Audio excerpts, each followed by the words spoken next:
Commander Pend, if you would present us with the squadron log, please. I shall. Hopefully it's not shit. Stardate 55085, Commander's Log. Tiger Squadron has completed our task to resupply Starbase 27, and they are now well supplied for the time being. However, in doing so, we have captured a deep space base from the pirates in the surrounding areas. We now have the issue of deciding how we wish to proceed in utilising it, but through all of this, it's been suggested we refocus on our original objective of tall grass. In the meantime, I'll be asking Lieutenant Myth and the others to look into the issue of some of the replicators in the area not working. Hopefully it's a minor issue, but I'd rather be safe than sorry. End log.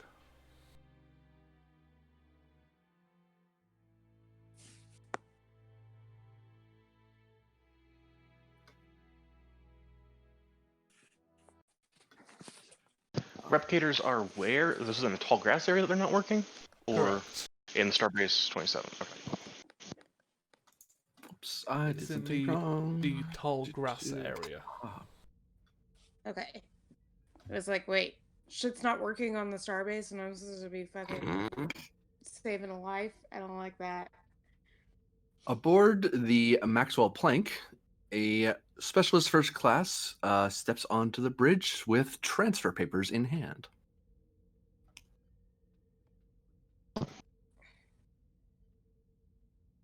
Oops, I forgot Lieutenant Max has a Ah, pad. he does. Good, good. Oh no! Oh, that's so suiting though.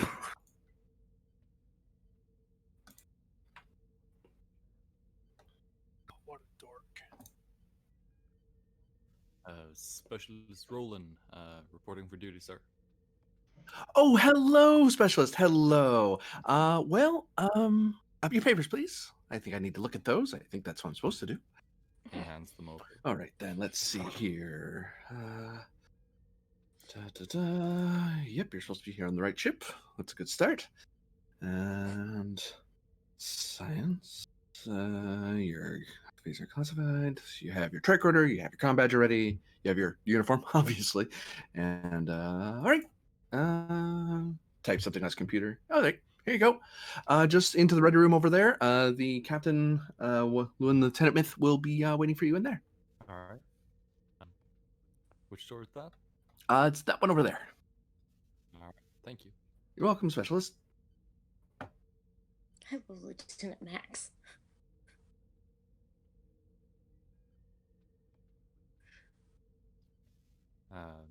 Chimes the door.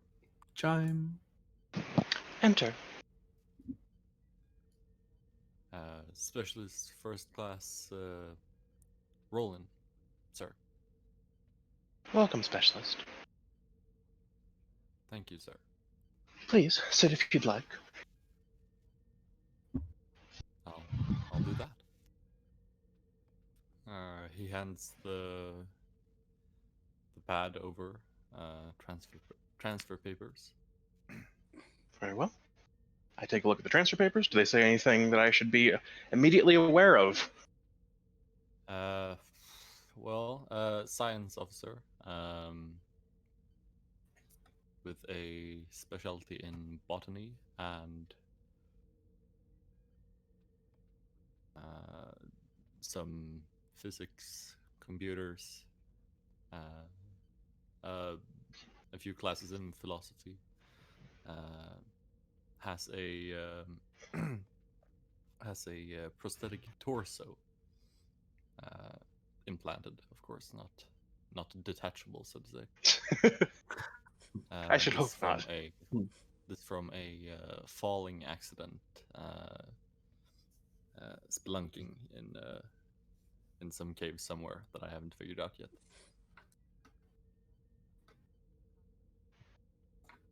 Yeah, I'm trying not to be too loud for my roomie's sake. Very good. I believe your experiences should work well on the plank. Thank you, sir.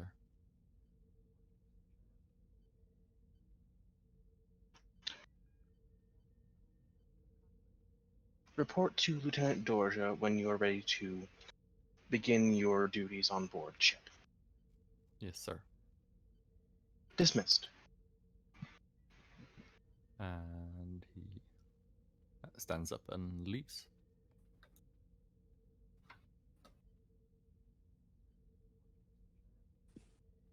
What's the name of the person I was supposed to beat now? I forgot. This guy, Lieutenant Dorja. Specialist Roland, reporting for service. Ah, very good. The Rising stands up out of his chair. Follow me, please. We can go, crewman. And the crewman leaves the seat. You'll be manning Sensor Station 2 for now, specialists, and you'll be assisting our ops officer. They're mainly going to be focusing inwardly on the ship, and we're going to have Sensor Station 2 here looking outwardly. My understanding is you have a pretty good grasp of base of the. You're not a sensor specialist, but I imagine your specialties may add a color to the specialization. And also, I imagine I will tell you that Lieutenant Myth the captain has a propensity to man ops from time to time due to her specialty in sensor operations. So I imagine that your expertise will definitely augment already existing profiles. So you're familiar with Intrepid class Elcars? If I'm not, then I'll soon be. Well, have a seat. Have a seat. Thank you, sir. Right. So, if you pull up the file here, we are currently still undergoing repairs at the moment. That still has to be worked out. We do have advanced sensor suites are still fairly active, if not a bit impacted. And of course, if we should have a power issue, the improved power system that we have installed should be all right. I'll also point you to a couple programs that you might be interested in.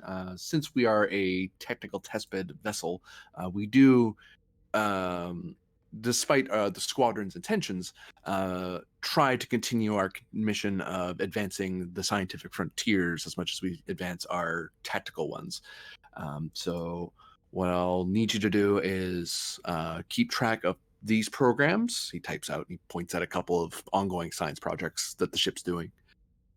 Keep an eye on these. I made sure to slot you for some botany and physics projects as well. We do also have every other cycle, we have a philosophy lectern, and I heard that you took some classes back in the technical college. So if you want to attend those, you're more than welcome. It's open to everyone, but I imagine someone who's taken a class or two will actually get something out of it. That sounds good. Thank you, sir. Yes, and the last thing is we will be moving out in the next few days, probably the long end, we're looking at 11, 12 days, but we might be moving out sooner. We're going to just have to wait for the captain to give us the what for on exactly when and where we're going, because that's beyond the ship's command structure at the moment. So, any questions, specialist? No, none. I'll make sure to know my station by the time that we move out, if not before. Very good. If you need anything, I'll be right here. Sir. He walks back to his exo chair and gets back to reading something. Cool. Then I get to my duties. Give me reason, insight, difficulty of 2. Just getting used to the new setup because they have the regular Elcars, but the Maxwell Plank is one of the test ships, so they have lots of experimental display. They're experimenting anything they can experiment on. They try to experiment on. Reason science, right? Not reason insight. Oh, insight science. Insight science.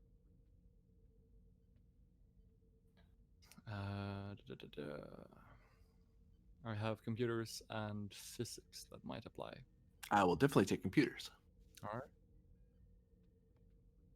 Comp range of 1. Yep. All right.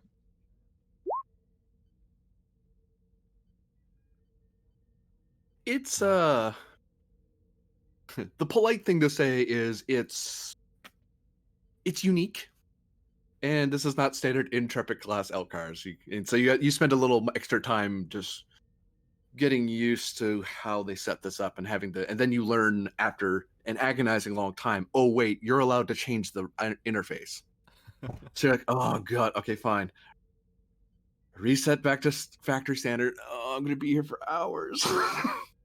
But thankfully, you're at Starbase, so it's not like you're in a rush. But it's just it's just a tedious thing to do. It's like, why did the last person leave it like this? Yeah.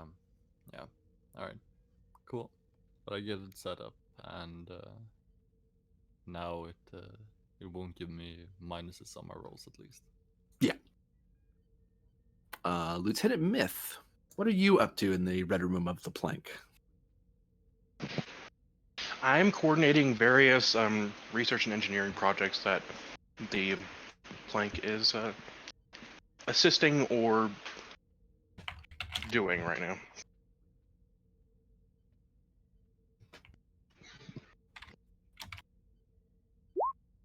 Presence, command, or science, difficulty 2.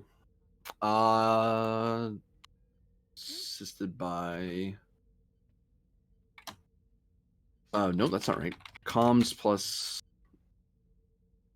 command or science. Actually, I bite my tongue. Roland should have the ship roll computers plus science because the computer would be somewhat helpful. All right. I forgot about that. All right.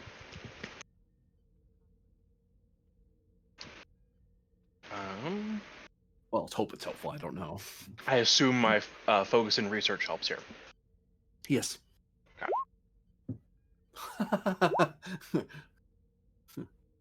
Well, Right. thankfully, Roland, you actually generated some momentum. I was like, oh, there's actually a handy dandy like manual that someone else has already done for exactly what you want to do. It's like, oh, someone's run into this already. Cool. I can mess with it all I want. Yep. Unfortunately, Lieutenant Myth might not have the same luck. Dealing with people's hard. Actually, your presence is a lot better than it used to be. Yeah. A lot better than it used to be. It used to be a 7. All right, and then the ship is assisting with communications science. There we go. Yeah. So yes, Smith, you do learn that the ship is, as Dorja told Roland, that the ship is undergoing some botany and physics projects ongoing, and it appears that there are various LCARS interface optimization experiments, and they're kind of telling everybody to experiment with different layouts. If it doesn't work, report that. If it works better, report that. That way they can give these as updates for LCARS down the road and tell other ships how to set up an Intrepid, or can this work on a Galaxy? Can this work on a so on and so on? Mm-hmm. It does mean that some people will be less effective now and again, but it looks like overall the crew seems to be, for every gain you're having on ship, you're having a loss, and it's coming into this wavering equilibrium where they're not really, the whole ship isn't getting better, but the whole ship thankfully isn't getting worse. Well, that's good.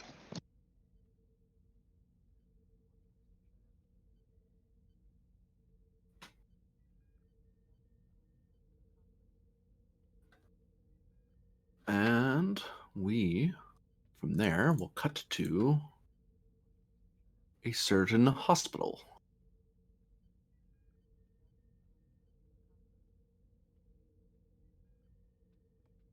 As Dr. Efrix steps into the hospital deck of Starbase 27.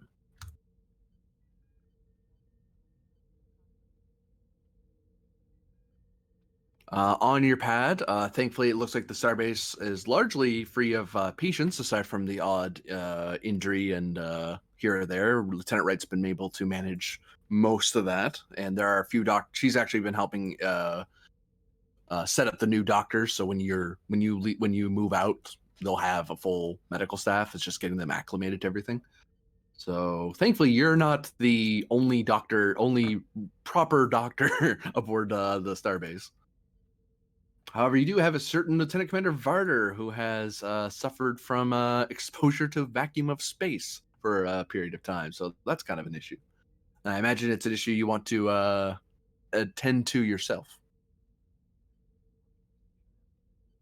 Sorry to break it to you, Chief, but she's not here right She's now. not here. No. Well, Varder dies. There. Oh, okay. Well, that was easy. Well, fine then. All that will have to be repeated. I'm sure I could determination train to keep myself alive. In that case, we will actually pull over to that person's not there. Oh, I know what music's supposed to be in this room. I already know. I didn't remember it last time you guys got in here, but I just played it the other day. That's not how to spell it. Is it this one? It's this one, isn't it? Haha, it is. It is. And I need to put that for this room because that's the one it's for. Just give me a moment here. There we go. We're just going to quickly tap. That's faster. Oh, God, the sound. No, way too loud. Way too loud. Default sound. No, stop. There we go. So instead, we cut to Vice Admiral Rutger's office and one Commander Pend being summoned to his office. Yay.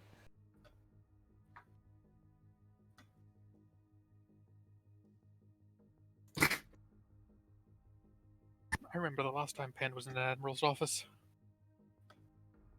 He had a shootout outside of it.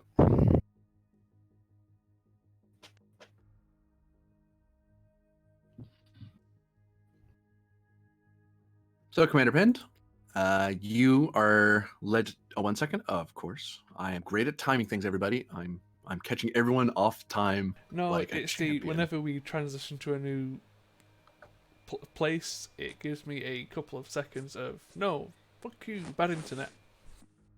Oh. I'm back. Right, I seem to be focused for the moment. Yes, Vice Admirals, yay! I shall chime his door. You see him wave you to come in. Sure, well, head in. It's not every day you get Vice Admirals waving at you.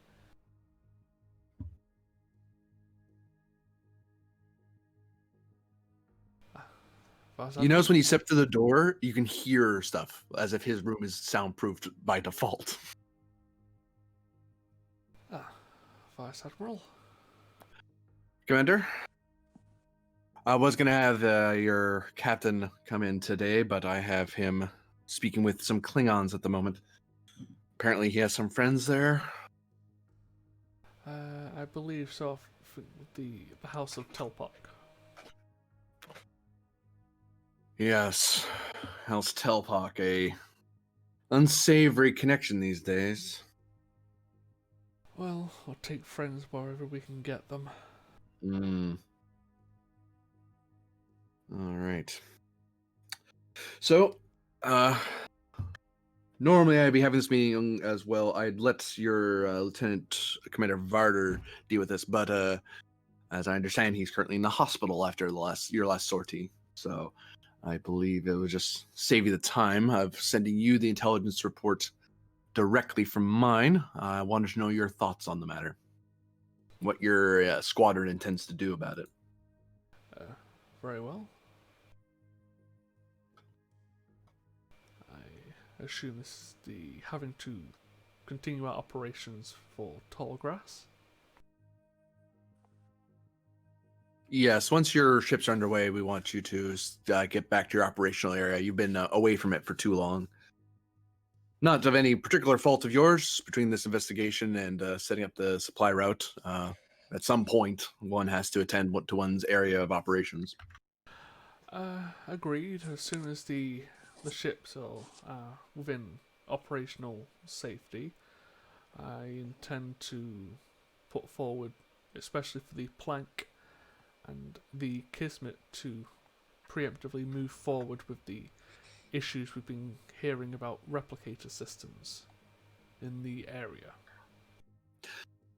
Yeah, so our intelligence is very vague since the only real we have some vessels there. Most of the reports are coming through our civilian auxiliary and the occasional outpost report, but no one's seeing anything on any particular planet or near any of the smaller outposts or colonies. So it doesn't seem to be a planetary concern, but it does concern me that it seems to be affecting several sectors worth of space. This is we're talking some 90 light years stretch of space.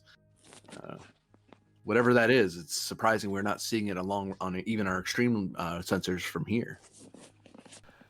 I agreed, it's a bit concerning, but I think within the next 5 days at most, 2 of our more advanced scientific ships with some quite advanced scanners should be available to enter the area and begin preliminary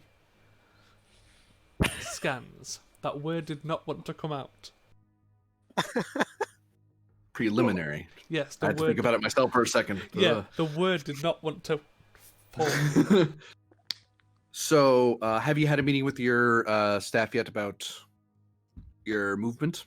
I assume not, since you're still here. No, not quite yet. The intention was to, after meeting with you, to then hold a senior staff meeting to begin preparations for operations. All right. Well, for the time being, I actually want you to head up the repair efforts for your ships and get that sorted out. And I'll pull back your captain from the diplomatic mission he has right now. He's not too far away, but that by the time he gets back, I'd rather the captain, the lead of a squadron, be present for a senior staff meeting of that nature. If it was just your ship, I wouldn't care as much, but at squadron level, it starts getting a bit more concerning to me that you're all on the same page, as it were, since I'm the one who pulled them off after all. Understood, but I can at least get them informed of possible actions we will be taking. Yeah, you can definitely do that as the executive officer of your squadron. Yes. Any question? Oh, yes. Then what of this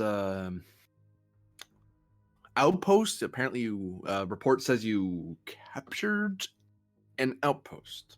Yes, we captured 3 vessels and an outpost that were the central hub for piracy in the supply routes. Oh, I'm glad that headache's over with. Well, that kind of caused the repair issue. I have read here that it seems the Orions aren't particularly. They are very interested in getting their ships back, but they don't seem to be in a huge rush to get the outpost back. But we'll have to see. I see here a tentative request of consideration for the outpost being used as the forward operating base. Yes, there was some considerations for that as a space base for Sosu 1, whilst we set up the on-planet base. But I don't know how feasible that plan is.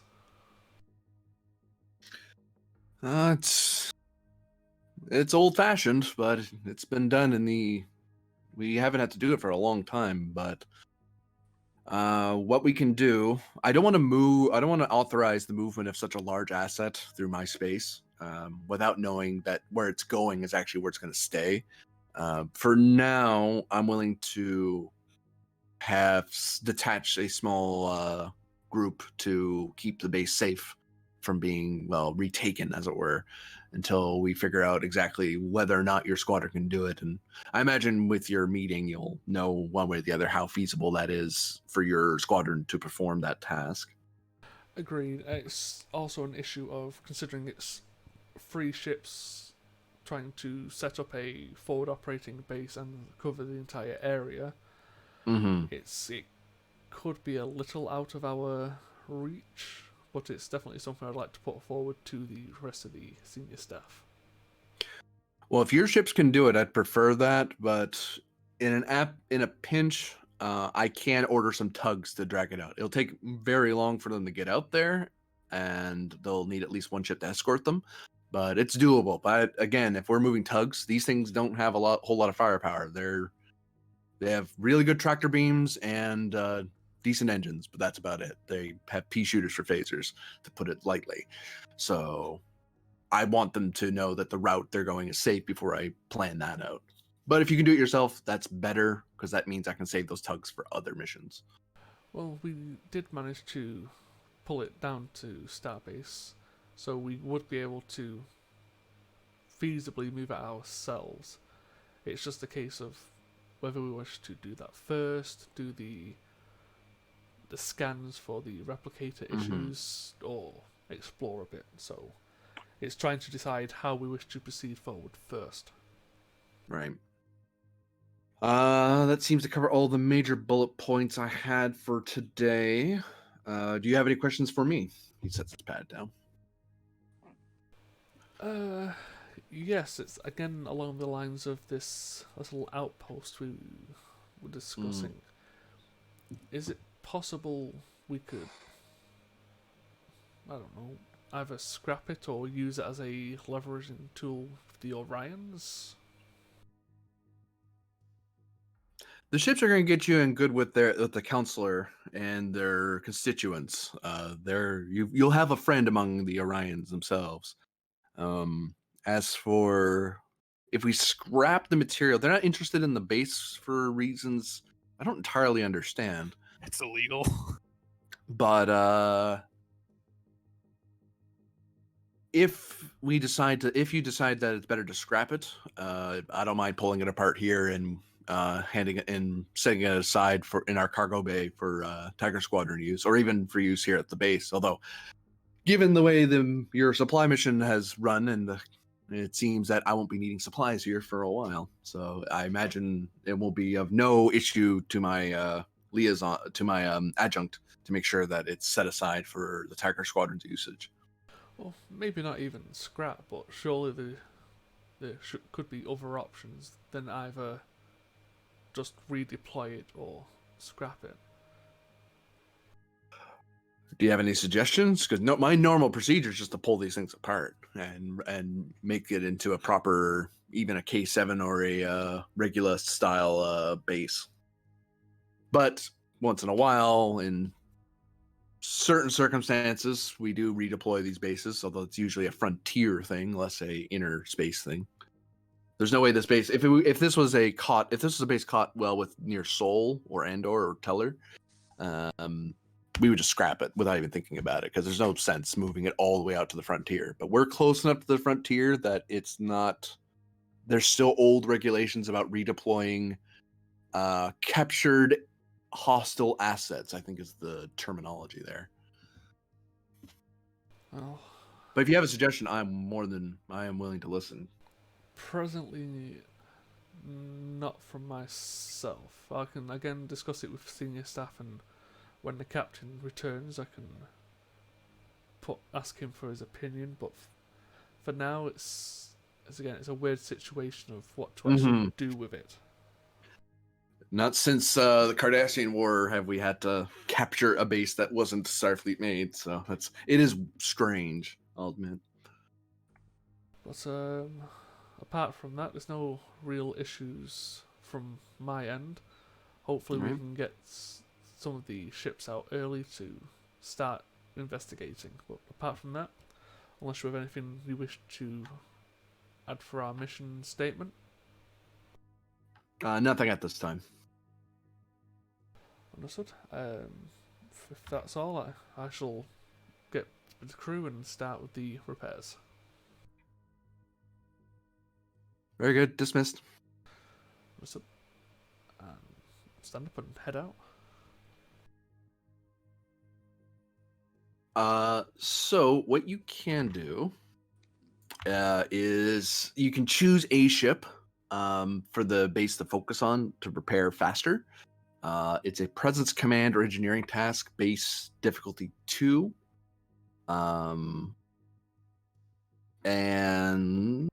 there's more rules onto that front.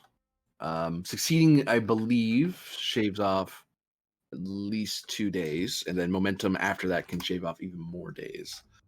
Let me get the exact rules here in front of me. There we go. So if you succeed at it, you'll shave off 2 days off the repair time, and an additional day per momentum spent repeatable. If you roll a complication, it adds time to the roll, to the repair.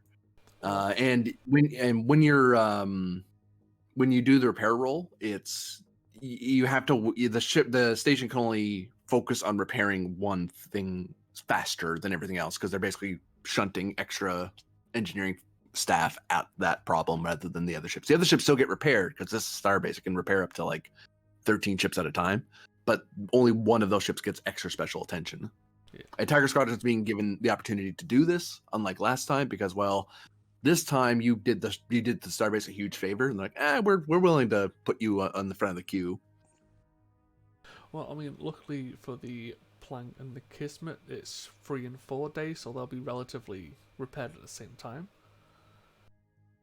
So yeah, I feel like lowering the time on the Pell test might be the way to go here, so it's not stuck in dry dock for like 2 weeks. Yeah, maybe even if we don't spend a lot of momentum into it, maybe just reducing it by 2 or 3 days is better than nothing. Mm-hmm. So, yeah, I think we'll probably head with a Peltus roll if possible. Okay. Presence command or engineering diff 2.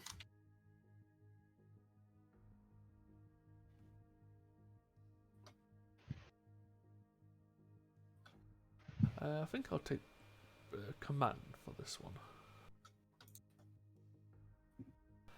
Take a threat. Okay. Nope. There we go. Would you allow me to use my Starship's focus? I will. Huzzah. I shall re-roll that comp. That's 2 momentum generated, so it is now 2 days shorter. So it was 11, now down to 9. That's a good question. Is the station or any ships rolling anything? No, it's straight up you organizing people. Okay, fair enough. I'll spend 1 momentum to bring it down to 8, because the Pelters can join in the search after the other 2 ships have headed off. Okay.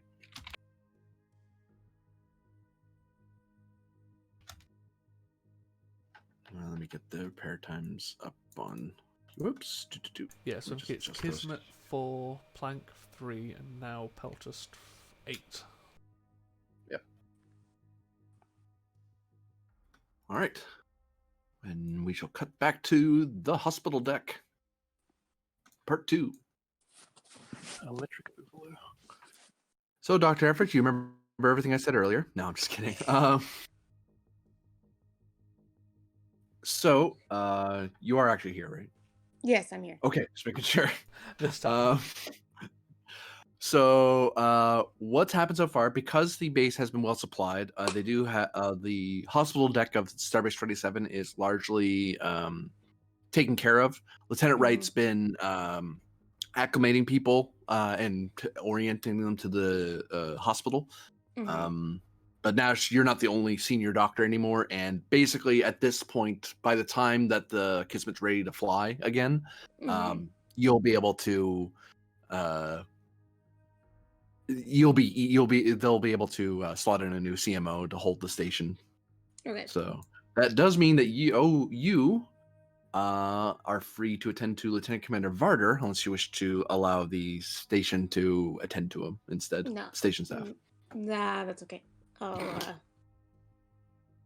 I'll take care of his case personally. Okay.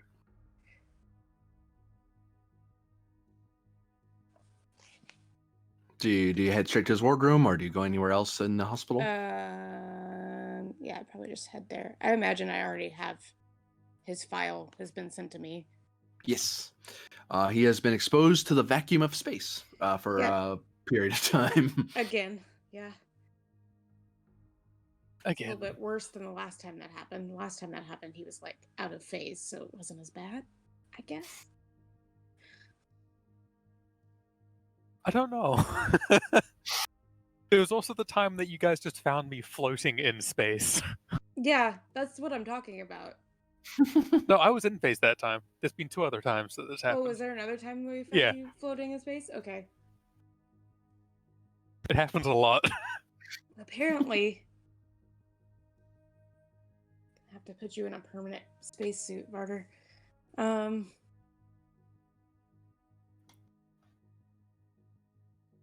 Where the fudge is the book I'm looking for? I don't have it open. That's why. Yeah, you looking for the medical book? It is called. No, computer. There you go. Probably also should have had that open. Now that I'm thinking about it.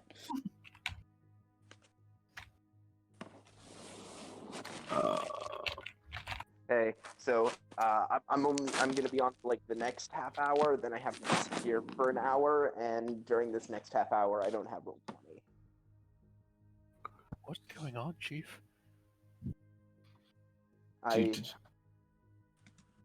I'm having a hell of an afternoon. Yay! Yep. Well, that just leaves me in charge. Yep. Oh no.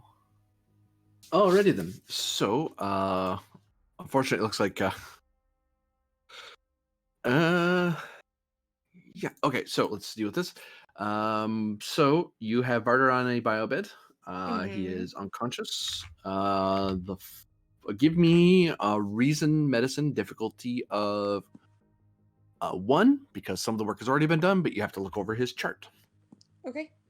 I'm gonna spin for cautious in the hope that maybe I'll generate some more momentum.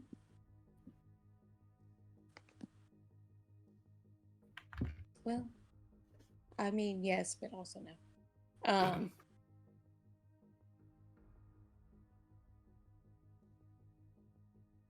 So that's 3 successes. Was Yep, that so- diff 1 or diff 2? Diff 1.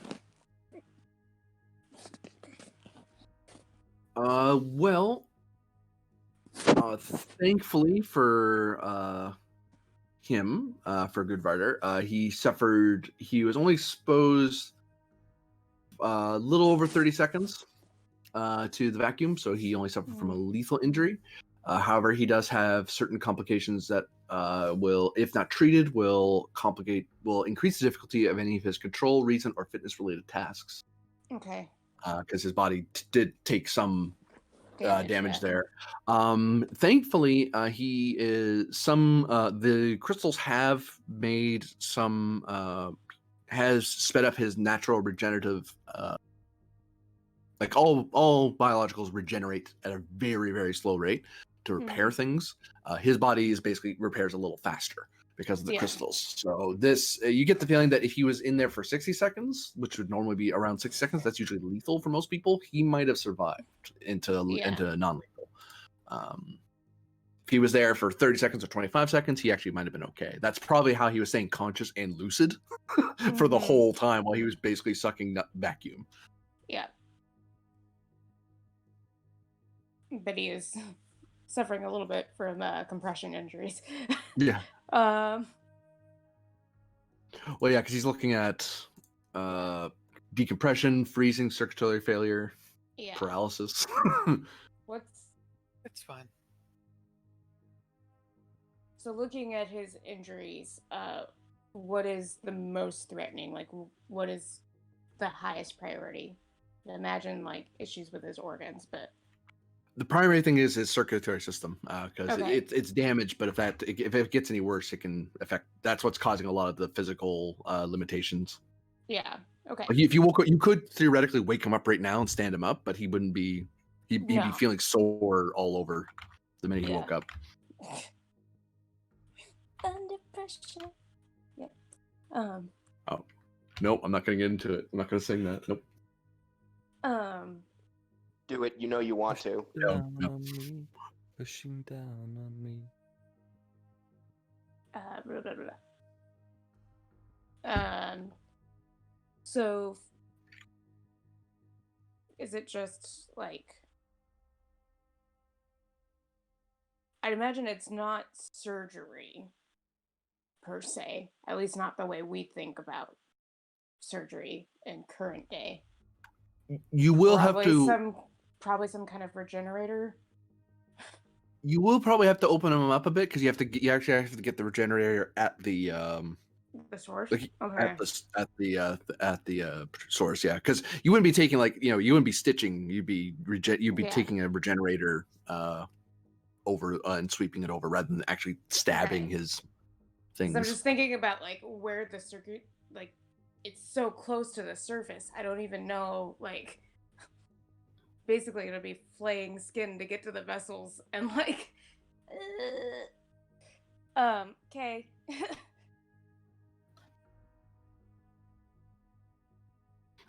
If you wish to repair that, though, it is going to be Troll plus Medicine. Difficulty of... We'll make this 3. Okay. Spending for cautious.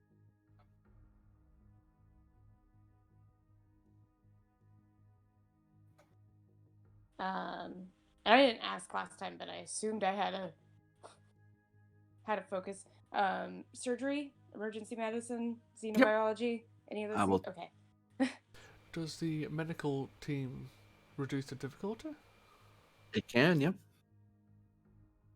Oh, Would you like yeah, it to? I definitely have it. Yeah, I definitely have a team with me. Sure. Just soloing it. I mean, I could, but It's a bad idea. you should definitely not perform surgery by yourself if you have an option to not do that. Yeah. It's one thing if you're in the field. It's another thing if you're in a hospital. Oh my god. Efrix. Oh, no. Well, What did you do? Excuse me.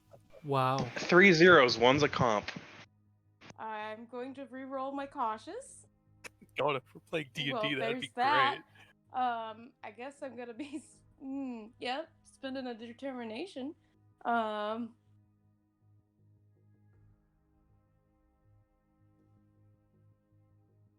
Do what all value? the good you can. Starship is a home, recruit a family. I'll take the first one you threw at me. Yeah. To re-roll the other 2.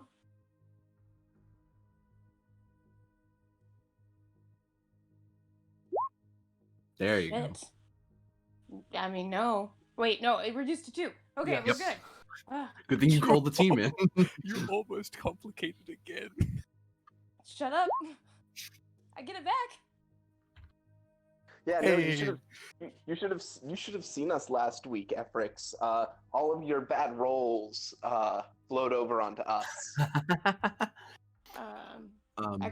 Good news. So you're actually my really good luck. Got my determination back.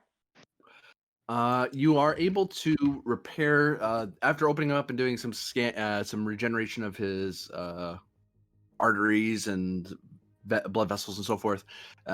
He is largely back to normal in that sense. Because he's the other issues that he'd be suffering from vacuum, such as decompression, are something like that. Now that his blood's pumping properly, he's breathing oxygen. He's been in a safe area for a while. He's not freezing anymore, obviously. And now that you fixed the circulatory problem, paralysis is not much of an issue because now his brain's getting blood and oxygen and stuff. The way it's supposed to be. It's the way not it's supposed to having to be artificial. Yeah. But it would seem that he is, thankfully, because it's a non-lethal injury. That's all you had to do. He's gonna feel a little. Okay. sore anyway, just from the strain, but he can Yeah. be up and around in the next day or two. Okay. Bed rest would be ideal because he just underwent surgery, but Yeah. When do you ever get someone to do that? Yeah, I'm considering not waking you up just so that you have Woof. just let you like wake up naturally, sleep off the drugs. Oh, that's fair. what do you think- tell your surgery team? You want what do you want them to do with the patient? I think let him like monitor, but I think letting him wake up naturally rather than administering like the reverse is probably the best option. So they'll move him to one of the bio beds. Yeah. Move him to recovery. Yeah, basically. Because that's a question. Was he under like? He would have had to be under anesthesia, which is dangerous if you don't administer the reverse. Oh gosh. Oh yeah, your surgery team would have, especially with that roll. If that complication stood, you might have forgotten a certain step and were like, "He's Yeah. fine." Or actually, no, Okay. with that was a fail roll. That would have been worse, actually. But Yeah, you know it what I would have mean. been. It would have been real bad. Yeah. But I think from here we can get with the meeting. Unless there's something you wanted to do at the hospital. He's gonna wake up with a sign Meeting that time. says, "I went into space without a suit again." Crew member shaming. No. We just need to keep a personal force field on the bridge for this. I mean, you would think that it would be like a common thing. Anyway, like having hazmat suits in next to the warp core in case you need to. Anyway.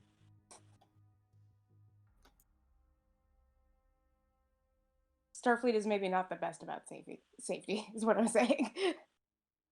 What? No.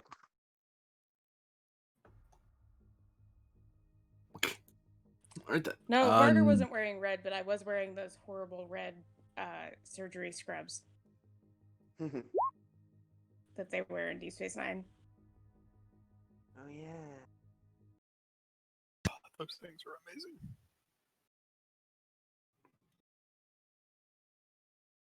So a meeting is called aboard the flagship of the squadron, the U.S. Kismet. In attendance is the squadron senior staff, along with a specialist who was kind of sent along onto the Maxwell Planck because of their knowledge of body physics, and they would be of assistance in I'll say to you, Roland, is that you have knowledge of what Shoshku was working on. That is to say that the major focus they were doing was subspace sensor research. Like they were trying to develop new arrays and far away from any other interference. Sort of like how someone puts a telescope way away from a city so they can see the stars better, if you get what I'm driving at. But that wasn't the only thing they were working on. They were also working on exploring the planet itself and seeing if it had any special resources available on it. It was originally a Class H planet, so not habitable if you have a dome. Habitable if you have a base with its own controlled atmosphere. If you get what I mean, you could put a base there. It's since gotten worse, and that's where you've been fuzzy on. But you've been read up on what the base has been up to before they got shut down. Also in attendance is the diplomatic attaché, Bedris Bonsab, Zach Dorn, who is to assist and advise with your connection to the Federation Diplomatic Corps. Mm. I'm sure I'm the last person supposed to be sitting next to right now. So, I apologize that I have to ask, but what have I missed? Basically there is the the information you would need to know there, Captain, is in the episode summary that I put up in the pins. In summary, you would be briefed that your character is, and this is how we're explaining why you're going to be away for a little bit. That you earlier you were helping with speaking with Klingon diplomats to try on the base to try to cement ties with their government to see about maybe them helping you on this front. And you seem to have an in with them, so so the vice admiral said, "Well, you're it. Go." It's like, "Oh, I'm doing that now. Okay." Oh, I'm not used to Klingons liking me. It's like, well, they like you better than me right now, so. Huh. Much to his annoyance, he didn't want to send you. He's like, "No, but you're the right officer for the job, so go do it." So you just got back from that job, and actually, you get the feeling, given the player, have to be busy in a bit. It's like the ship will move out, but you'll probably be in the ready room, arguing with somebody, Yeah. or you'll be in your quarters still doing diplomatic work with the Klingons because to put it in short, there's a lot to go over, and you actually might want to, if you get the chance, you might want to chat with Captain Tarsh, because apparently there's new reports about House Telpak being involved in yet another incident in Federation space. So that's another complication you have to deal with. But right now, you have a meeting, and you have your squadron to look after. Brennan's reaction in one word. That's Yeah, a yeah. word. Klingon for I'm upset. But yes, at current, we're now having a meeting of the squadron to decide what they're going to do about its original mission and about the recent intelligence reports that have been coming in. Awesome. Great. Have a meeting nice and early. What kind of Starfleet captain holds meetings at 3 a.m? Brennan sits up. Oh boy, 3 a.m. Cut to Myth and Efrix who don't sleep. I don't see what the problem is. We showed up on time. Where's everyone? So yeah. All right. Let's get this meeting underway. Well, Barter, I think you should start us off, given your expertise, your new role as intelligence officer. See what you put together. Right.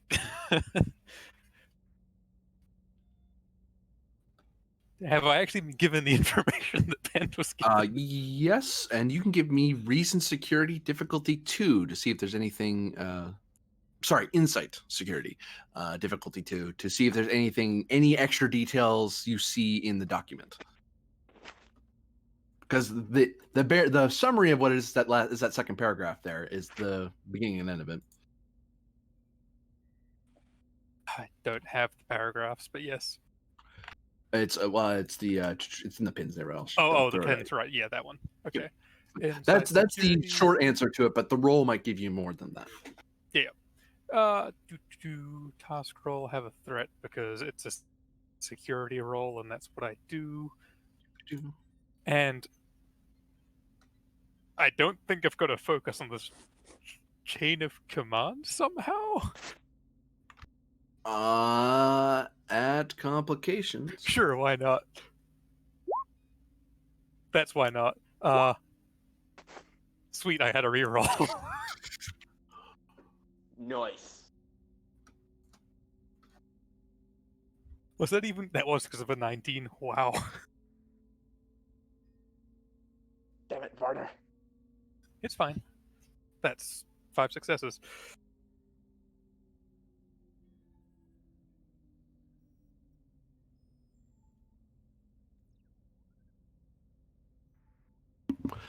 Roll for me.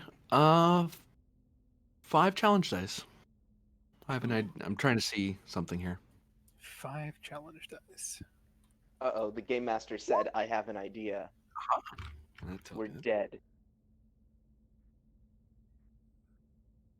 Oh, fiddlesticks. Well, you probably get what I'm driving at here. I'm going to be driving it here in a second. Doop. So, I can't drive. I don't have a license.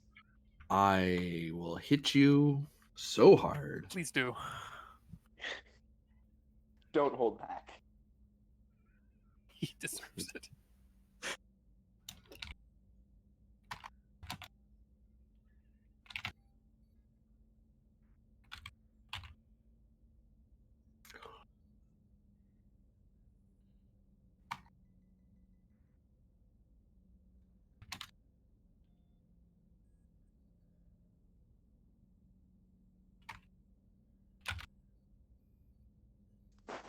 Replicators being offline is fun, though, isn't it?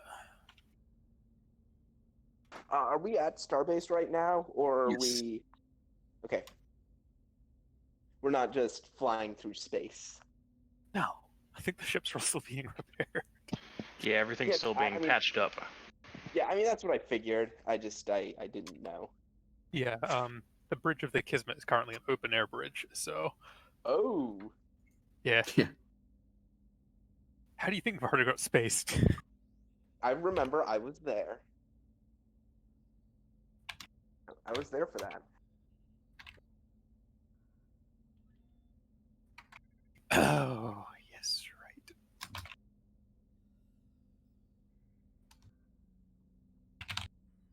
Brilliante.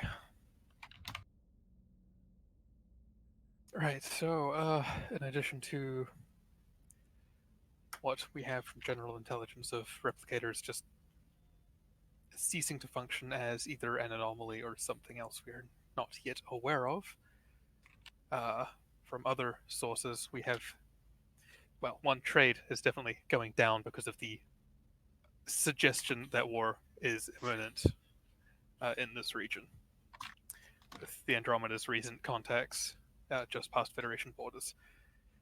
Beyond that, the Ferengi, specifically the progressive Ferengi, are looking to speak with the Shigo concerned. Hmm. Which Ferengi are Ferengi. They, if they can set things up to benefit them, they will. Oh, Uh, they're going to be dealing with a corporate entity almost on par with their own. That could turn sour quick. I'm sure they'll love it. Furthermore, Shigo and Kwekwe ships have been spotted in and around the Shoshu system. In other words, within Federation territory. And where we're going to be moving for our next outing. Hmm. Or at least as is the requirement of our mission. Well, war hasn't been declared, and the Federation hasn't closed borders to them, have we? Not as far as I'm aware. At present, we haven't been able to send a diplomat, Captain, to meet with this Peugeot Council authority.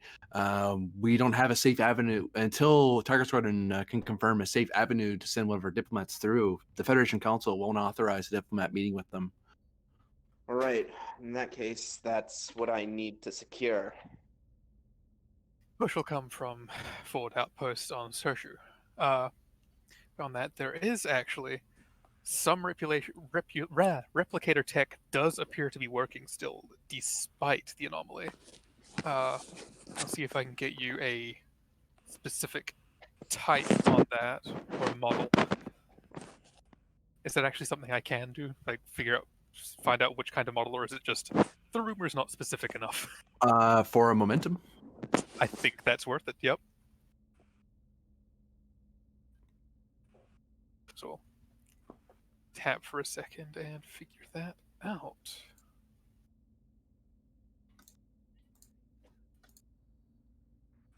It's probably a matter of, rumors from these planets, and these planets have these specific kinds. Huh.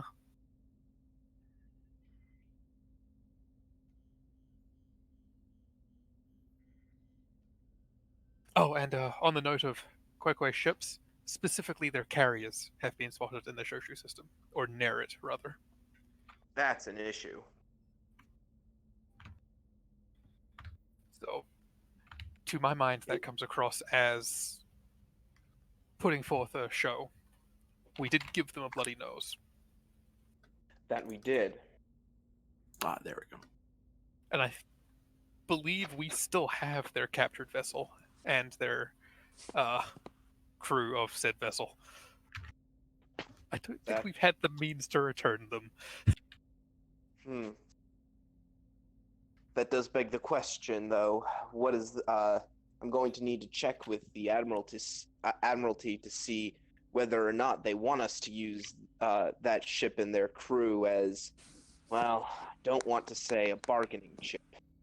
but I want to see if we can possibly return the captured crew over as a show of good faith. Um, Potentially. There's also when we were over there, myself and the chief with our respective boarding parties, and cleaning up the resistance that the crew was offering. Anytime they were in a position that they could not win, they could hold out for a while. They could have kept fighting for 10 minutes or so and inflicted casualties and taken them slowly, but they would have lost. That situation, they didn't fight. They just surrendered. Hmm. They're very much mercenary. Uh, and from all accounts of the Andromeda's reports, that is exactly what they are. Pragmatic to a fault. And here it is. The replicators still working are negative plasma focus multiplexer Mark 7. Not Federation tech. 8, sorry. Mark 8. Uh, I might be missing something. What's this in regards to? The replicator tech that is still functioning. Uh, Despite the where? anomaly, we still have some replicators that are working, but it's specifically this Wait, model. anomaly? Did I miss something? The replicators not working across several sectors due to an anomaly, unknown as of now. Oh, okay. That is something I was unaware of. Yeah. Okay. Which is also, I believe, covering the Shoshu region, if I'm correct. That's a concern. The last time widespread replicator malfunctions, last time we saw widespread replicator malfunctions on this scale, it's when the Archon were making their move. Which means the technology exists to interfere with such things. On a wide enough scale. But we could have our engineers look into the replicator that is still working. It's not Federation tech, but there might be a means of looking at why it still works and getting a fix based off that to send to the affected systems. A similar thing happened at the Dominion War. A Klingon vessel just wasn't drained of power by the Breen, which similar but different. You get what I'm saying. The Klingon tech is Yes. definitely not our tech, but we're still able to adapt it. Yep, that makes sense. Myth, get on that. Very well. Well, you do have Vada, so the Lord Engineer, I'm surely more than interested in helping you. Now, I suppose we should address the elephant in the room, or I suppose we should say the station in the room. We have to decide what we want to petition the Admiralty to do with this station we've come into acquisition of. Yes, I was talking to the Vice Admiral earlier on. The two primary options would be to either move it to the Shosku area or to scrap it. But I did say I would get back to him if anyone else had any other suggestions. Personally, as I see it, moving the station to the Shosku system might be our best opportunity to get an outpost set up there. But that does still bring with it the risk of we don't know whether or not the system is safe for a forward outpost. I agree with the captain, if I may. Towing the outpost out there might give us a nice place to conduct ourselves. Since the plant is the I guess the plant is quite inhospitable. Actually, Say for short trips to the surface to gather materials. If a forward outpost is to be built out there, which I think most in the Admiralty would agree that one does, one way or the other. This station falling into our hands might just be the best chance we have got at getting one out there for the least amount of resources. And if the past couple weeks have taught us anything, it's that resources are at a premium right now. My thoughts on it are the Kwekwe and the Chigo are sticking their nose down there. An outpost is a good way of saying, hey, look, we're here. And especially if they feel like making a move, it's a good place to fight around. From that aspect of things, I mean... But of course, that brings up Starfleet's concern about the planet itself and the possibility of any remaining Borg technology. Well, Borg tech would be on the planet, so a station in orbit might be the best chance of a safe place to investigate that possibility, rather than risking a base on the ground and whatever might come with that. In which case, it might be in everyone's best interests to have that station moved out there, but that brings up the next point. I do not believe that this station should fall under the purview of the Tiger Squadron. I think this is something that the Admiralty should work to fill out. Our senior staff here is stretched rather thin as it is between all the ships under our command.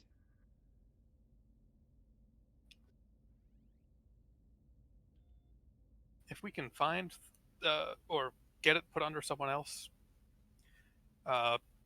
then by all means. But it really that comes down to Federation politics, and that's, I believe the phrase is above my pay grade. However, it is not above my pay grade. Federation Council politics is sort of my forte. Well, I can bring that back to the Vice Admiral, and maybe he'd be willing to spare some personnel for it. I might know a few people. Yes, feel free to let the Vice Admiral know. I'd be absolutely willing to have a meeting with him over it, although I'm going to be busy for the next couple of days.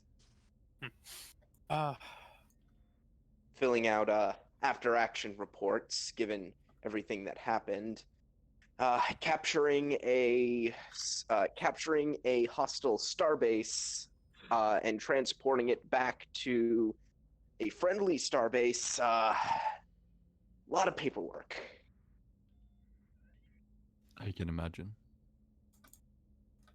Right, so seems like our priority while still here is to figure out how to get how the other replicator still works, and getting that out to the affected systems. Well, I was going to recommend, with the Plank and the Kismet being repaired sooner than the Peltast, both ships could enter the Tallgrass area where the issue is more prevalent, and you could begin your scans and surveys early, and the Peltast can catch up. But it would be catching up at a slower rate. Maybe, but we've got time. It could be, well, if we have a good talk with the Admiralty and we can find a ship able to do so, perhaps we could find a ship to escort the Peltast out to the operational area.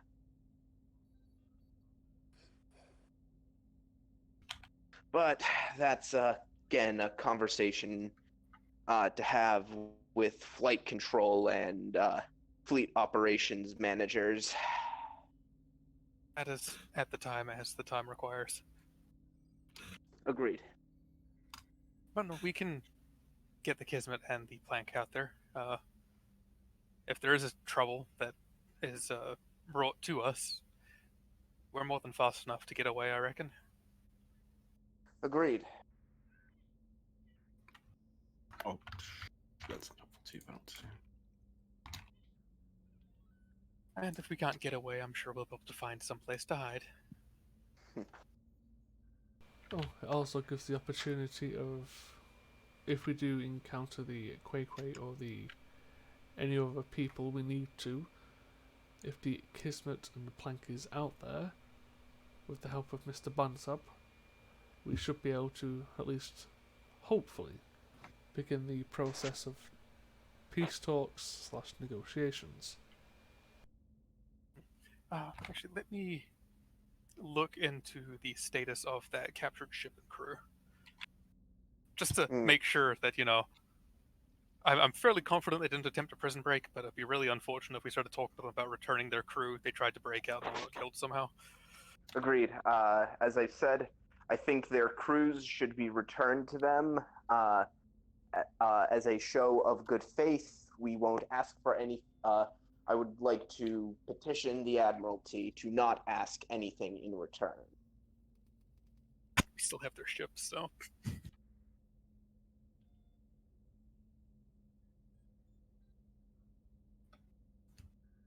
Yes, that is true, and I suppose as far as mercenaries go, they might care about that more. But, well,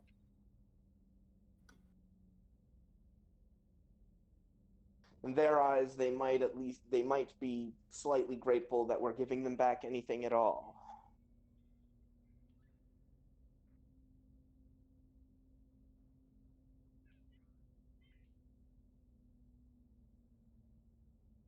But again, we're gonna have to run this. Oh,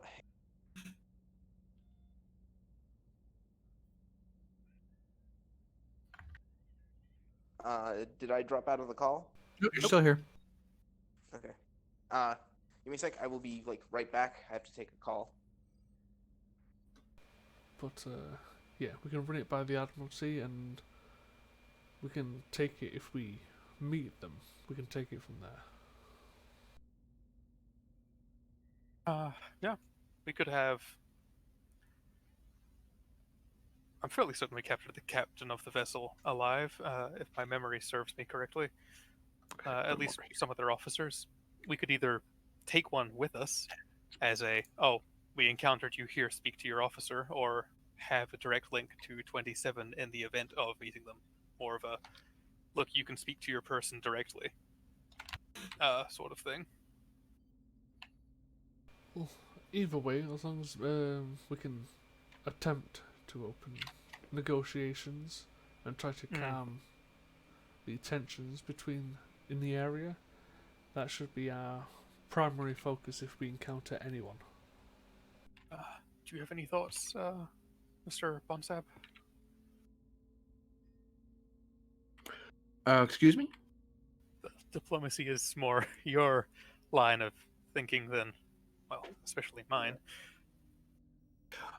In what in particular are you concerned of? The usage of the captured crew's officers or captain to speak with their own people. Well, it depends on the culture groups. For what I've been briefed on, the people you have taken are contractors, hired guns, as it were.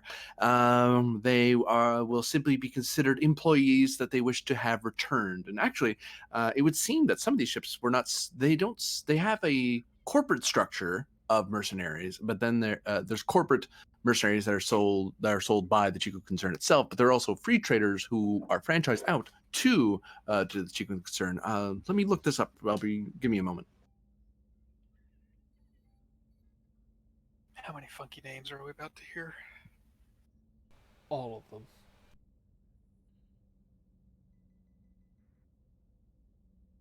They're Hey, called so the I'm actually Chigo gonna have to- concern. I'm gonna have to hop off for Okay. the next 40 minutes or so. I'll be back. There's the Quake, the woohoo. They better have a disco ball in every single one of their ships. They better. I doubt they will. But they better.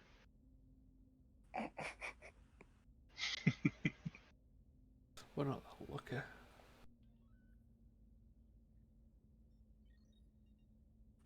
If they don't know what a disco ball is, we need to introduce them. Yeah, I think we'll focus on basic de-escalation, then we'll get to the disco ball. Fair enough, sir. Right. So I got it. So yes, they do have what they call free traders who license with the Chico concern. Those people won't much matter. They'll be considered failed or semi-failed assignments. Think of it this way: we're returning, as far as they're concerned, we're returning employees. Diplomatic weight. The only people we want to talk to of any concern of real concern are executives, rather than the standard captains of like a security vessel. In a pinch, a mobile trade vessel will be one we want to talk to, because security vessels have their orders and they won't much care one way or the other what we're doing. Free traders will respond to us like any other independent ship would, like how the Ferengi with their daemons. Each daemon is the master of his ship, and he has a job to do to make money. But mobile trade stations can have a large authority over that. An executive on a yacht will have the most authority because that's the equivalent of their admirals, to put it in a very strange term, because their navy is mixed in with their corporate structure. It's one and the same. So, and keep in mind that everything we do, they will record with holographics and will broadcast with heavy editing to their populace in a way that makes them look as good as possible. Propagandists. Oh, that sounds fun. So the only favor really returning the crew and ship would get us would probably be with the mercenaries themselves, if I'm understanding you correctly.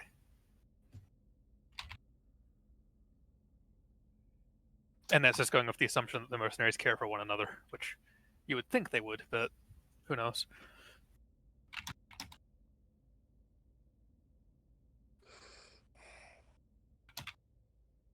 Well, we should primarily focus on just meeting with any of them, and hopefully at the time they can either take them or direct us to people who will take them. Yeah. We have no guarantee of which specific part of the faction we will meet first. Will you be coming with us, Commander, or will you be waiting with the Peltist? I've still got some repairs on the Peltist, and I have a meeting with the Vice Admiral. So, Mr. Varda, you will be in charge of the Kismets, and Lieutenant Miff of the Plank for the early set-off. Oh, great. Well, I'll have to imitate your big voice when asking them for peace, which has been surprisingly effective recently. For this assignment, I would ask that Mr. Bonsab be on the bridge to offer assistance or to take point in any diplomatic situations. Do you have any objections to that? None. I would advise that we don't give them any particular special treatment. If they wish to speak with, there is procedure. They speak with our officers. Our officers ensure that is a peaceable contact. If it is, then Federation diplomatic contact can occur. So that way they can't just bully their way into talking to one of our diplomats, and they don't feel that we are considered weak in any regard, or, I suppose in the Chico concern sense, exploitable. As for these Quaqua, if we run into one of the carriers, I have no real idea. All I know is that they're matriarchal in nature, and they tend to find they are accepting of other cultures working differently than them, but they are glory hounds to the point of, well, if you thought the Klingons were chasing after Stovacor, these people are chasing after dynastic glory and so on. But beyond that, I'm speculating because we don't have a cultural database file for them other than what little we have from the Andromeda Contact report. Long story short, I won't need to shave off the beard for a better impression. Well, as long as you're willing to be on the bridge and offer us advice if we Oh, of do course. encounter them. Then that's all I can really ask of you. I should probably- You'll have free access to, well, the radio room or the conference room as you need it. I doubt I'll be using the radio room much. That seems a bit odd to me, anyway. But again, to state the initial mission will be to investigate the issue with the replicators in the area. But if you do encounter any of the factions, to try and open peace talks. Understood, Commander. Primary is to find out what's going wrong with our colonies and outposts and all of that. If you can avoid conflict, please do so. But if you have to defend yourself, you'll get no complaints from me. Understood, Commander.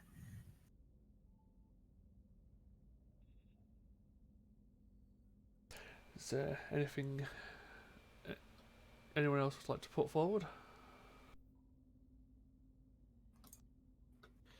Well, now that you ask, I heard it mentioned, and as a botanist, I find it interesting.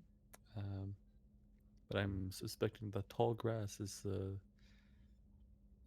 piece of space, and not, in fact, a reference to plants. Correct. Tall grass is our operating area, where we are to try to get in contact with the newer species and hopefully get along with them. And the secondary objective is to try and set up a outpost of some form in the Skoshu system. Gotcha. Thanks, Commander.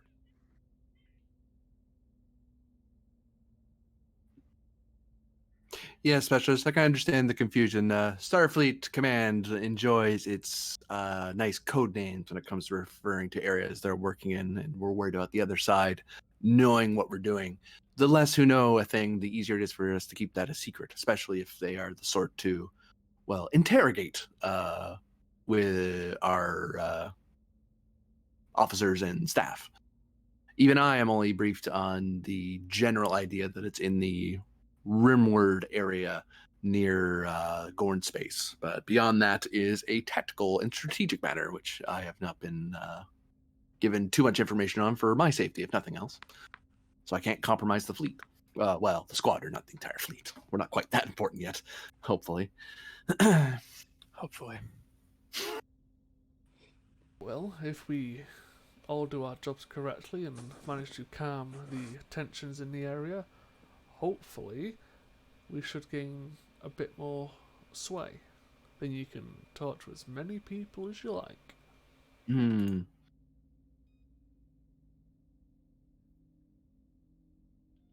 I'm glad that's you, not me. Lieutenant Myth, Dr. Efrix, is there anything you wish to put forward? I do not believe I have anything further.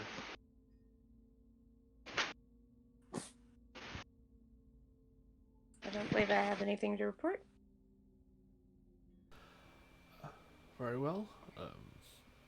As it stands, I would like everyone here to get their ships ready for departure after repairs and look into the replicators. But apart from that, I believe we are dismissed. Mm-hmm.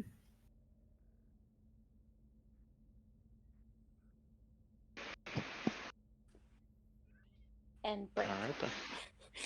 And break. 1 second.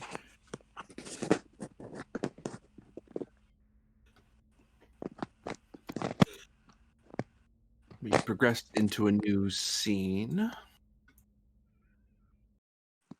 Whoops, no, not battle music. Stop. You're not being shot at. Oh Stop. no! We're being Why is- shot at already. Why is that Damn. why is that the default music? Stop. No, shut that off. Stop that. Well, I don't not completely shut it off, but I'll figure it out.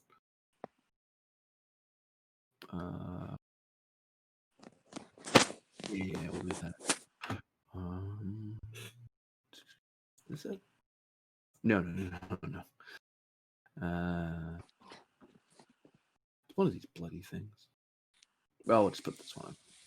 That's a nice safe one. So bad music immediately. You're fighting now. I don't know. Who are we fighting? Somebody. So much for peace talks. Okay, back. Right then. So, whoops, that should not be the case anymore. Nope. All right then. So, my understanding is that, so in the interim, there are a few days that go by. I did have it listed here, and I just lost it. So, the Kismet and Plank are roughly done around the same time. The Pelt is still behind. So, who is hanging back with the Peltist, if anybody? I will be. Okay, so you'll be back at base still. Yeah. We know Roland's on the Plank because that's where he's been assigned. We know that Myth is there because that's her ship. Yeah, Varder apparently has the Kismet. Yep. Varder has the Kismet. Because that went well last time. I imagine Efrix is on the Kismet as well. Yes. Grennan is, where are we going to put him? He can't operate. Normally he'd operate off the Kismet, so we'll just leave him there for now. He's just busy. He's attending his duties.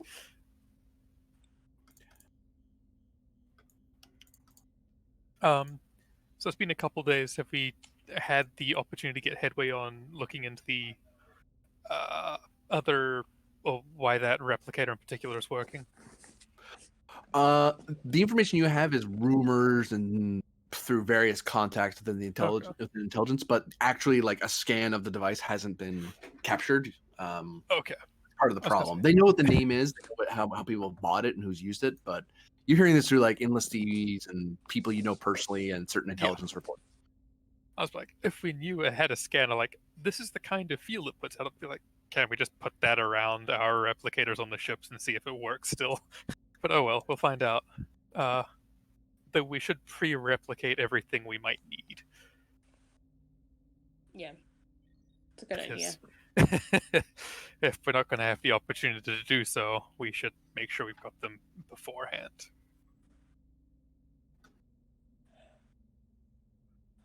It's kind of hard to know, but like, yeah. Well, like, generally, like, oh, what's these small things you generally just replicate on the spot? Oh, well, we'll replicate a couple boxes of those beforehand, kind of thing. Yeah. So what would it be to do that, GM? What are you trying to replicate? I'm not sure I'm following you. Sorry. So I imagine, like, on starships and such, there's a bunch of things that, as we need them, we'll replicate them for minor repairs and stuff like that. Oh, you're replicating in advance because you're anticipating having issues, right? Yep. Like, making sure that we have the spares for stuff in like advance. Stem bolts and stuff like that. Yeah. Also, probably like some food stores. Some food stores. Because ships don't naturally carry those most of the time. Medical equipment. Yeah. Food stores, medical equipment.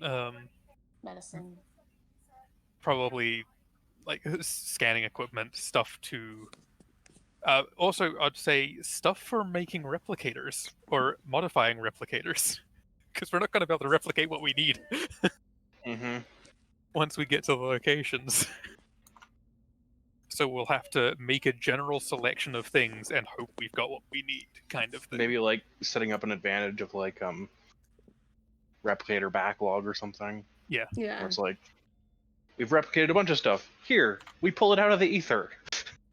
Where each like department head's like, hey, this is the stuff we usually need for missions. This is the stuff that would be important for specifically, like, if you can't replicate something. To fully outfit your ships under the assumption you're not going to have any supplies, I'm going to call this reason engineering, or I'll type it out because there's multiple things it could be. So, actually, hold on.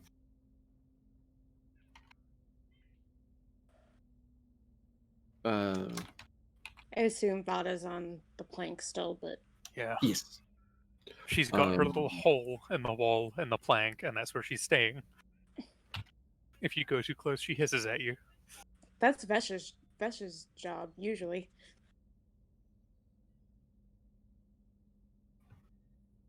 Gerbil. I like how that's just Vish's job is to stay in a hole in the wall and hiss at people. I mean, prove me wrong. I mean, aren't they Jeffrey's tube expert? Yep.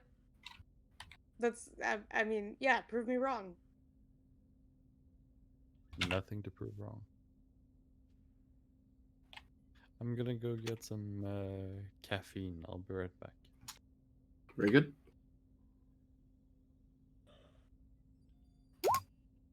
So you're looking at presence or control plus engineering, con, or command, difficulty 5.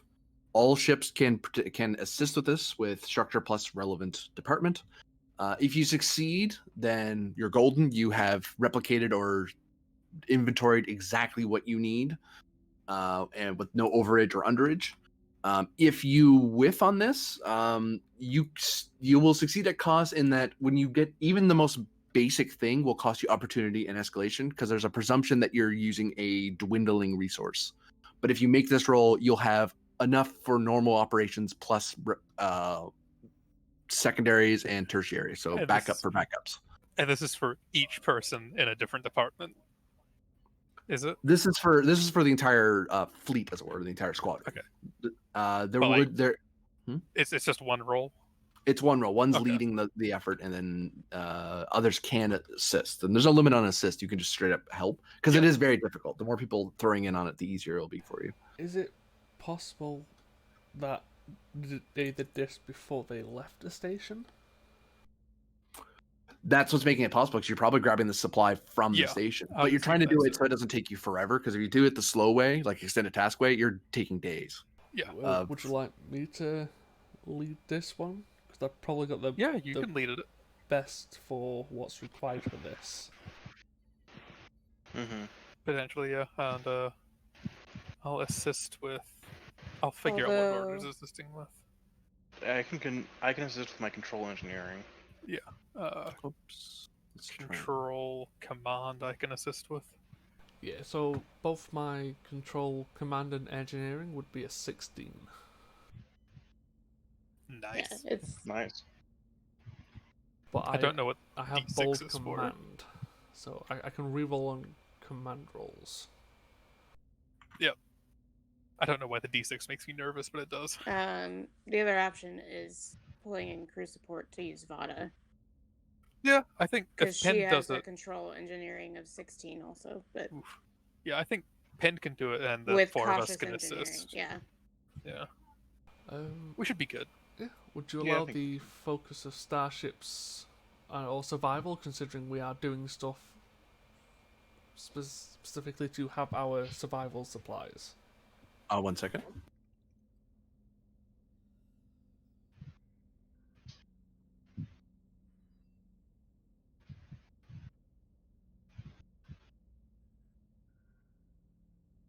I apologize for the sound of my computer fan.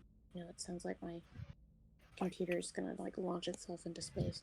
It's I can't hear it. Well, that's good. I'm glad. I've got 3 fans going on in my room right now.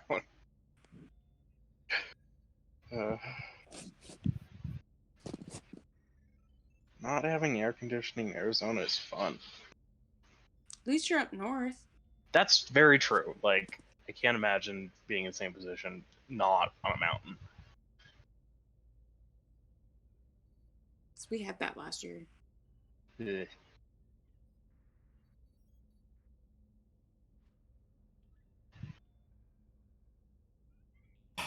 God Yeah. damn it. The entire side of my screen was just taken up with messages saying you've received a gift and was a friend sending me stuff. Ah. But yeah, after you, Bend. I'm just waiting for the GM right. to get back to confirm the focuses. Listen, if I'm following your lead chain of command, that's how this goes, Commander. Hey, as soon as I know where I can get away with the focuses of either starships or survival, or even composure. Um, oh, we decided last time. Mhm. Oh, I was thinking it was like, oh, somebody should roll for Kismet and the Maxwell Plank, but we talked before about having just the COs of those ships roll. Oh yeah, yeah. Which is You. structure, engines, Connor, command. Command, please, Kismet. Mhm. Yeah. Yeah, especially being a command ship. Because I was like, oh, like, I could roll the ship, and, like, Oh, you Rollins could roll the other ship, and then everybody gets to roll. I think Roland can assist anyway, can't he? Like everyone can assist, Yeah. even you, Efrix. I'm back. I- Sorry about that. I think No the thing worries. is, you don't want me to help, to assist. Assist. The last thing I heard was you were asking about focus, survival, or something. Yes, I was thinking either starships for specific supplies for starships, survival for making sure we have the supplies, or composure to make sure we get everything on board. It will depend on what you want to focus on.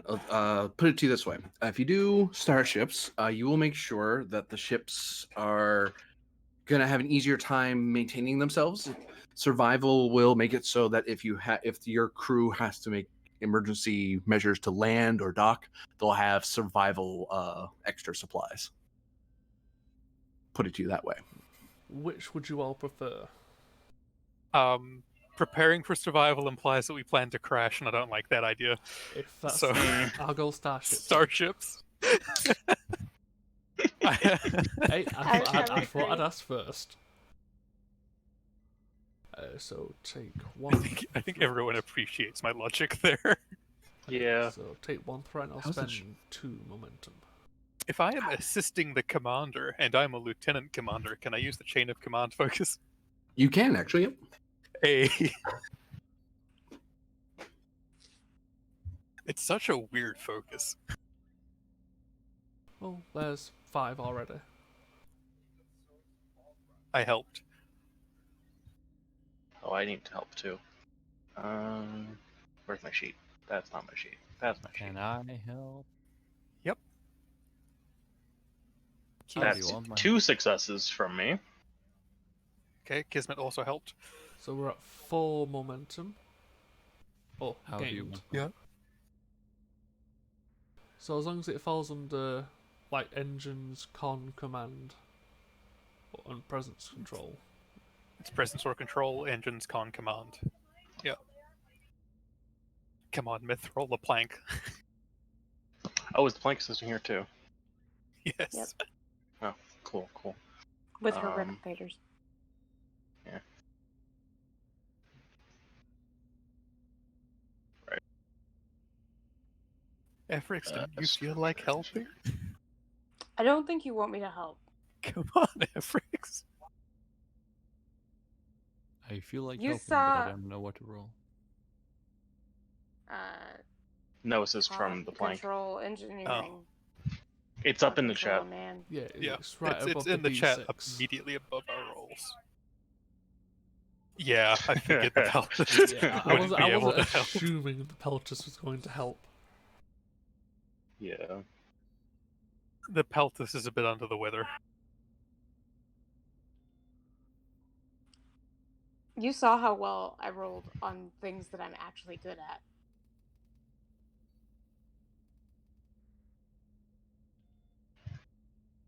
Does any of my focuses apply? Not sure. What are your focuses? None of us know. Athletics, botany, computers, physics, composure, philosophy. Computers? Yes. Considering it would be to do with the replicators, which is a computerized system. Yeah, if you did something like control engineering or something like that, it'd be presumed that you're doing it through the computer system and trying to make it more efficient. The problem is my con is higher than my engineering. Then you'd be filling out the appropriate reports That's and requisition forms. Philosophy? I don't think so. Not really. No, I wouldn't take philosophy. All right. Not in this case, anyway. Then we just gained 5 momentum. Nice. So yes, you have supply. You have stocked up. Normally, ships like yours would stock up on like trade goods or postal things, but you guys are kind of prioritizing. No. We're working on the assumption replicators won't be working at some point, so we have a backlog of stuff. So now you don't have to spend opportunity and escalation to get even the most basic things like a tricorder or anything like that. Yeah. Once you're in the area. I will say, should someone focus on like making sure we have food and medicine and stuff backlogged as well? Because that might be something that I could actually do. Sounds like a plan. Think that was under it? I mean, Yep, it's all supplies. It's just that the Okay. primary focus was either toward making sure you had enough extra food, whether you could survive longer on the ships or survive without the ships. So this is on the presumption you're surviving with the ships, but you could assist in that regard with like you're trying to argue for medicine, I'm guessing. Yes, that's what I was. Okay, Yes. I'll let you do presence medicine. Oh, presents? Yep, because you're arguing the case. You're arguing with no. the quartermaster, going, "This is what I need." No, but the nutritional value of this species and this species is different, so I need different food. Do it, Efrix. Just replicate it. No, but you don't understand. It is still two better than my control engineering.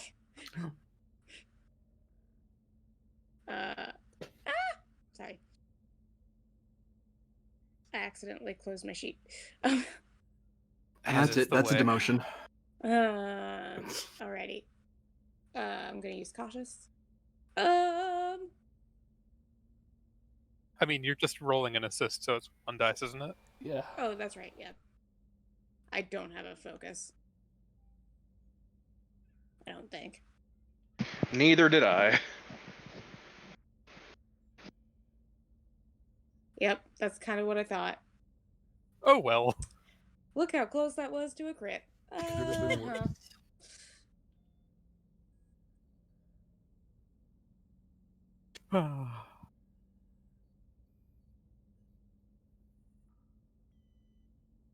tried. So, you're all geared up. You're supplied.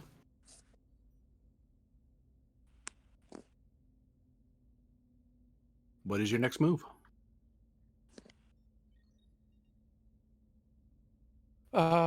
What is the closest affected sector? I would suppose we start there. I'll scan ahead and see what happens. Well, I assume we know the closest afflicted sector.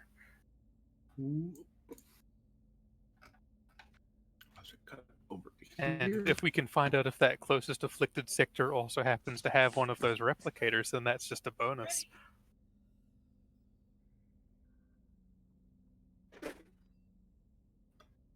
Oops, you can't see that because I'm on the wrong layer. There you go. Okay. What is in that sector even that has replicators? Small outposts, colonies. Okay. Some indigenous planets that have joined the Federation. Do any of them have the aforementioned replicators? For 2 momentum, they can. I feel like it's worth it because that is part of the solution potentially. Anyone disagree with that? No? Oh, go for it. Okay.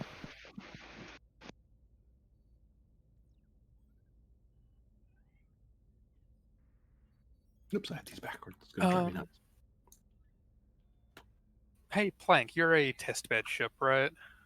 We are. How do you feel about replicating something small repeatedly until you can't? It just stops working. Gee, boss. I would probably do something like that. Like, you know what I'm getting at, right? Yeah. Like, once we're a few sectors closer, because, right, starting from here seems redundant. But, like, once we're, I don't know, here, or half entering this sector. Yeah, basically a coal mine canary, yeah. So that we know the limit of it and can report that and compare it to the last known limit. But otherwise, we can go ahead. Crew task or just a ship task? Do we need to roll to set up the canary? That would be because you're creating an advantage, so that always costs you something. Um,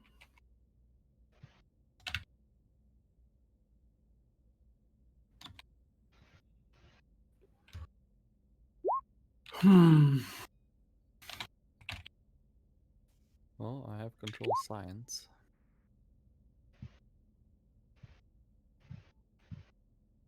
I say we replicate tacos, one every hour, until it An starts hour gives tasting a off.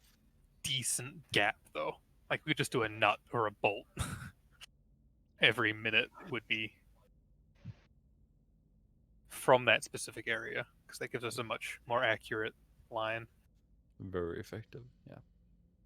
Oh yeah, control engineering. Myth? Question mark? Or control science? I'll help. Yeah. Oh, you can totally help for sure. It's part of why you're here. Control engineering or control science. Yeah, I'll go science. Grab a die for the reroll. 3. Uh-oh. Rerolling 1. There we Fine. go. That's 6 successes. I have technical expertise as a talent. I don't remember what it does. But... It lets you re-roll if the ship's helping with computers or sensors, which is occurring here. So technical expertise does fire. Physics or computers as a focus. I'll take either. Yeah. Like you're choosing, like physics-wise, you might be choosing something that you know the replicator can do without burning too much power. Question: if this is helped by sensors, shouldn't this be a difficulty 1? You mean computers, right? Computers, yeah. Oh, it wasn't computers. Never mind. I thought you said sensors. That's what I was thinking. Yeah, sensors or computers, yeah. Yeah. Very nice. And the ship. Engines, computers, engines, or science? Probably It'd be science in this case, since that's what you guys rolled. Yeah. Computer science? Yes. Alright. Okay. Wow, okay. So that is Nerds. 11 successes total? No? 9. So 7 momentum gained. That includes float. So that's 4 float?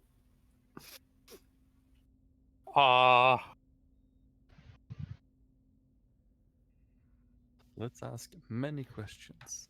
Or create advantages. The advantage that is not adversely affecting the plank's power. I will take that as an advantage. It won't cost you any extra power to do this, and I won't be able to pick on you about it. Sounds good. And we still got 2 float. Mm-hmm.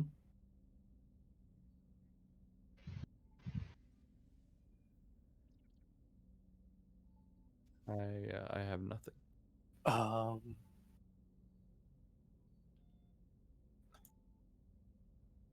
Is it possible, considering where their starting position is, and they're doing it along the line, to get into the mission area? Would it be possible as they go along, they can see the gradual interference or issue appearing, and it makes it easier for them to try and fix? It will get you. It will be an advantage for the extended roll down the road. Yeah. Yeah. So the advantage of this particular replicator is recording everything that's going on with it. So when the issue happens, we know exactly what it is, or more information about what it is. So is that something you'd all be good for?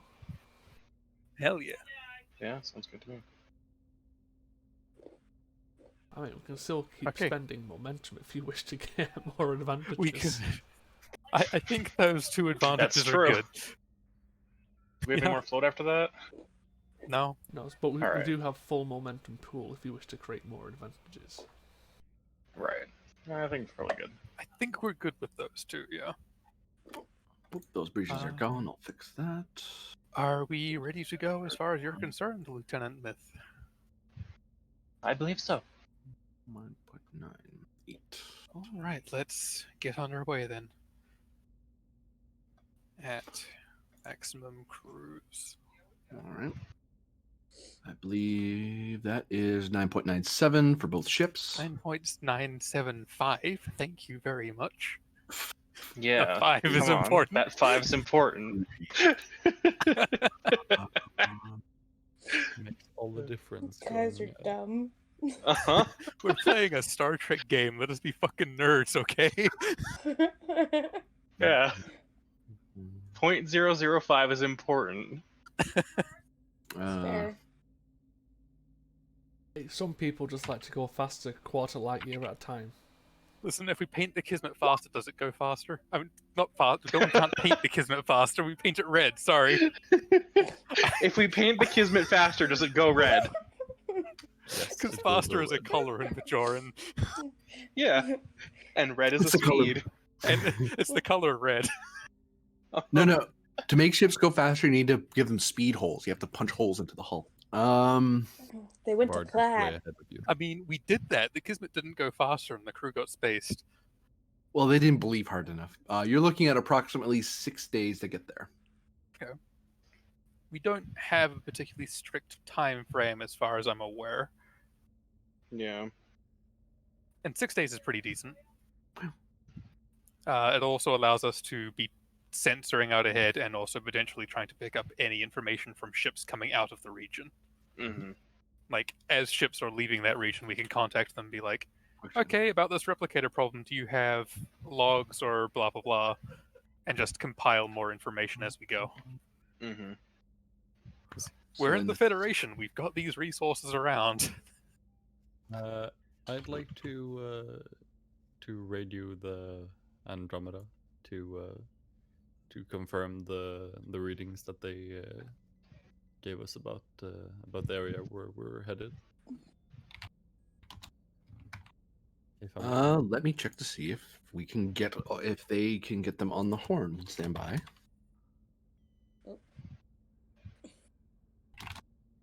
Computer turned off on me. Or went to sleep, rather, not turned off.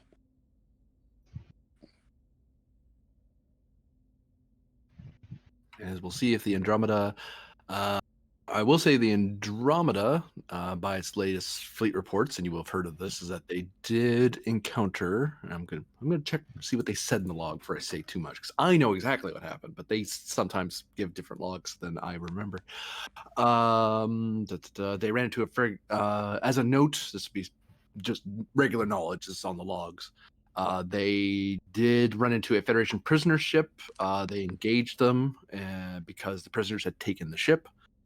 People were grabbed. There's suspected things going, strange things that went aboard that may have collaborators involved. The Midnight Watch may be involved. There were some breaches, and the Andromeda intends to head back to Starbase 27 because they got dinged up pretty bad because there was an antimatter explosion that went off when the prisoner ship's core almost went up during the boarding action. Can you not but do yes, we will- anything without blowing up? Well, it has something to do with the security officer bathing the entire engineering bay with phaser fire. That tends to complicate matters. Which Hashtag not my security fault. officer? Which security officer? Because they have two. Also, Captain right Myth. back. All right. I'm checking so that I'm allowed to talk to the Andromeda about the things that I received earlier. Oh, about the report I sent you on the. Yes. Yeah. That's their report, so they're allowed. They're allowed to know that. That's their data. Well, I'm just calling to confirm it. Yeah. Get that confirmed. Cool. You get a certain captain on the horn. This is Captain Tarsh of the Andromeda. Captain, nice to hear from you. My name is Specialist Roland. I'm a science officer on the Maxwell Planck. Oh, you're part of calling Tiger Squadron. So I've heard. I'm calling to get some information confirmed about your reports of a Class H planet circling a G-type main sequence star.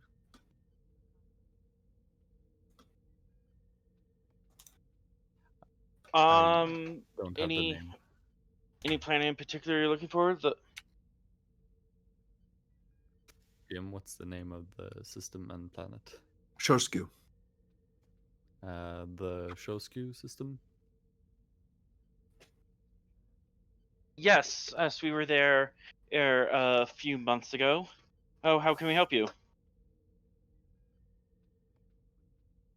Since this report is 4 months, 2 weeks old, I suppose, I'm just calling to get confirmation of what you actually saw when you went there. Did you go down to the planet? I did not personally go down, but my crew did. I should be able to summarize the reports for you. Thank you. Let's see here. The G's around 1.0 G's, correct? Correct. Standard air gravity. Standard gravity, that's good. It says here that only unrefined dilithium crystals were available, and rudimentary repair facilities present where you landed your small craft. Is this correct? That is correct. All right. The hostile radiation, pretty standard for Class H, right? They were a bit on the high end, but some shield modulations and it's kept them in check. All right. Did you stay long enough for the weather to change? GM, could you remind me of that? Not sure if he had like any storm fronts since that rolled in. All right. Would you say that you arrived in a certain time on the planet, such as spring or summer, fall, winter? Let me check my logs.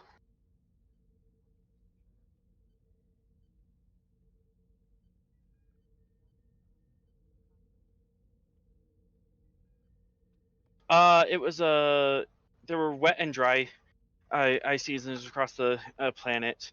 It was either raining or dry as a desert. All right. And where you landed? Let's see here. Where you landed, it was a dry season or a wet season? It was dry where we landed in the northern hemisphere. Northern hemisphere, check. All right. Can you think of anything else that might be of interest if we're going to the area? Hostile forces, natives.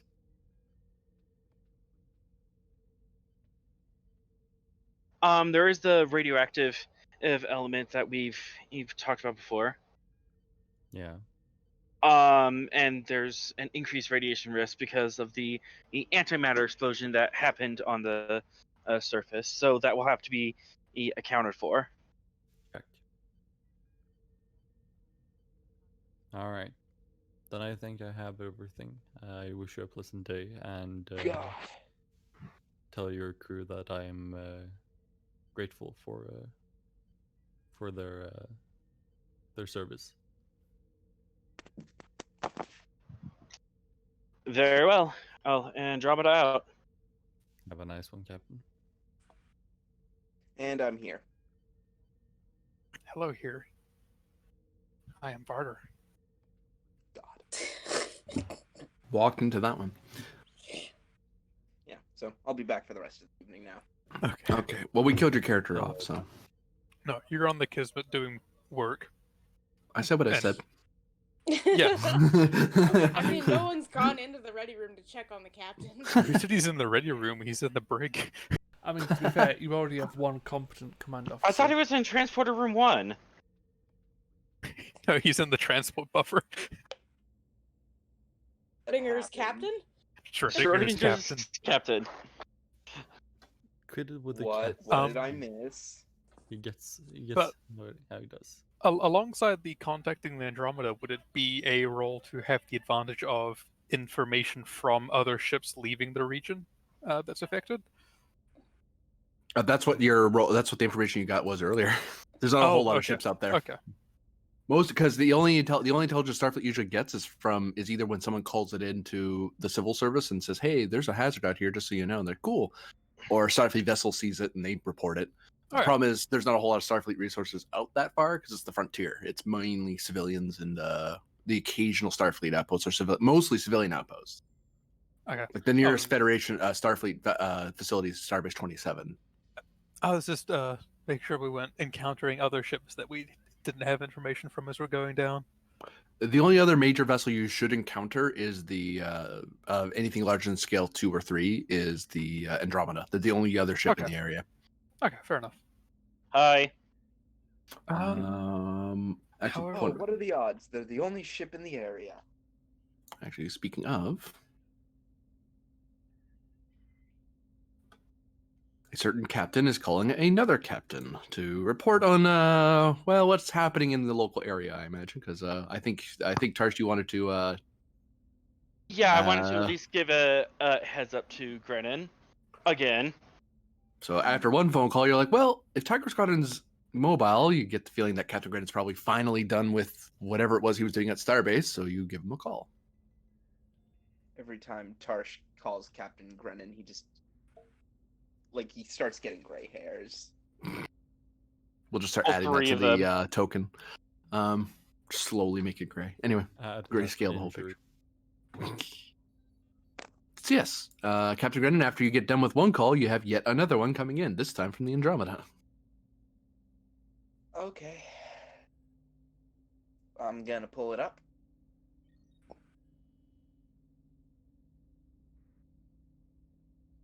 You have to answer. Yeah, that's what I said. I'm pulling the call up. Okay, you see the Tellarite's face sitting on the bridge or in the ready room. I'll do this from the ready room. Okay, so he's in his ready room as well. Captain. Hello. It seems that I keep running into some of your old friends out here. Oh? Who did you manage to annoy this time? This time, it was a certain member of the Orion Syndicate named Laver, but he also mentioned. Grennan just sort of tilts his head and says, "Name doesn't ring a bell. Are you sure they know me?" He also mentioned that he was working in lines with the Midnight Watch, and reading some of your previous reports. The captain's been drinking from a little styrofoam cup, and the moment you say Midnight Watch, he crushes the cup.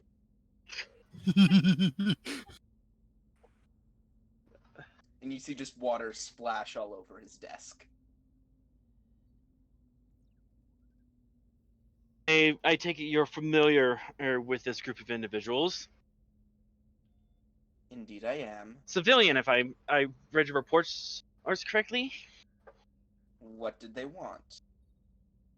That I have been unable to determine in this person and is no longer talking. Oh, So I am bringing him and his entire air crew back to Starbase 27 and for processing. But it appears that he was attempting to bring war criminals across the border to the Klingon Empire. I see. Into the Klingon Empire. Yes. A Yes, for reversal of your previous predicament. indeed. Seems criminals are jumping across the border every week. Hmm. Well, if you're going to be dealing with the Midnight Watch, I suggest you be very, very careful.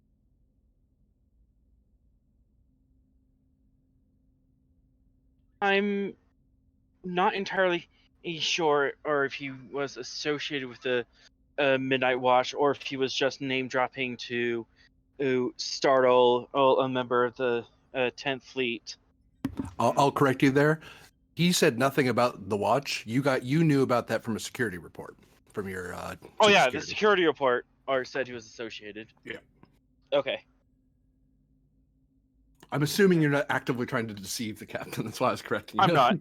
No. No, you said who was associated? This LeVere. Oh, right, yeah.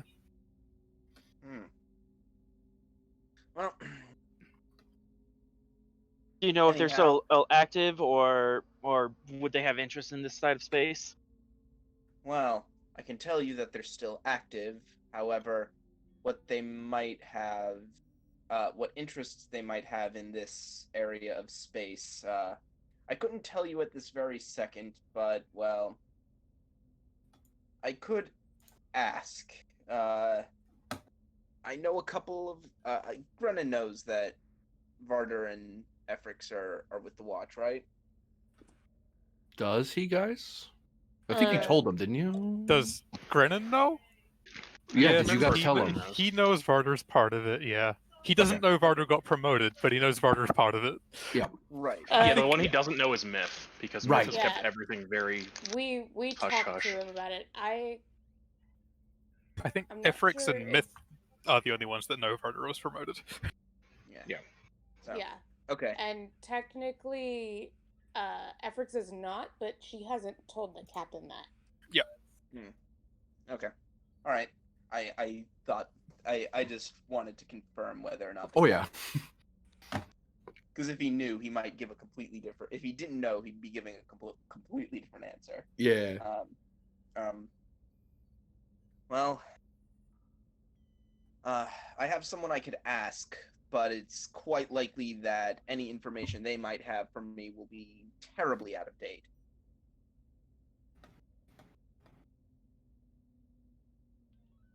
Very well. Do we have a standard engagement protocol with Midnight Watch, or do you have a suggested one? Well, I wouldn't call it so much as a.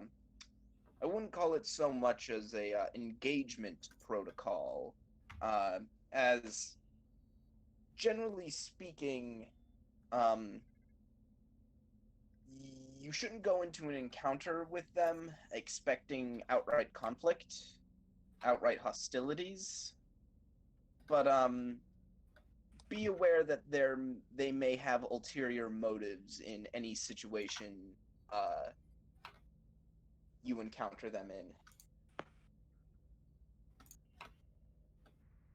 Much like the Orion Syndicate in general. Ooh. Nods. Say one thing in expecting another. Well, they're certainly not as outwardly outwardly illicit as the Orion Syndicate.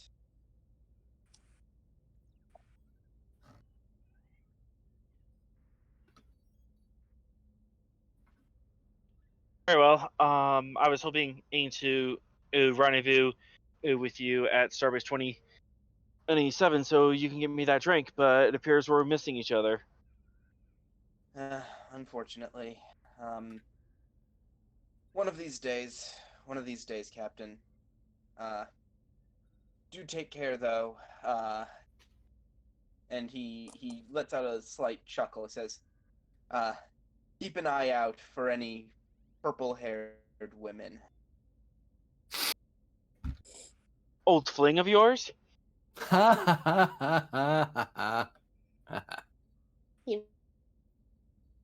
like that. I don't even want to know what would happen given the whole mind link thing right now. Oh goodness. Oh.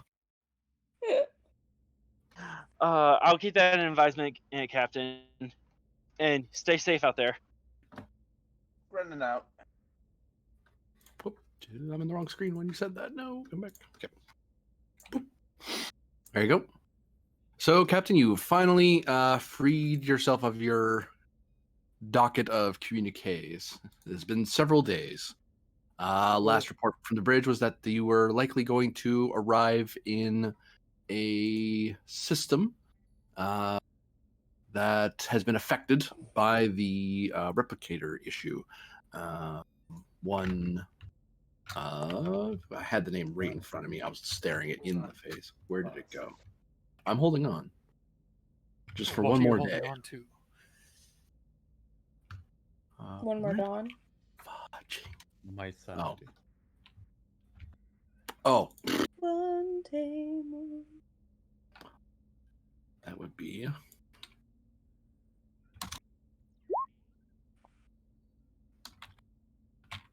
I mean, if we do explore that angle, we'll be hearing the songs of Angry Varda.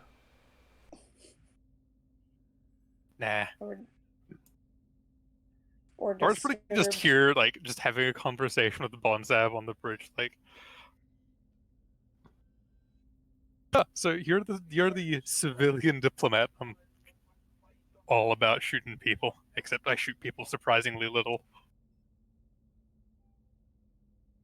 To that, he would say that war is another form of diplomacy. It's just the last form before things cycle. It's like a dance, you see. War is something that happens at some point. The job of a diplomat is to minimize its appearance in talks, much as a fisticuff or a loud shout. They are effective in degrees, but in a more enlightened age, more civilized people should be able to discuss their differences without the need of the phaser or the blunt club.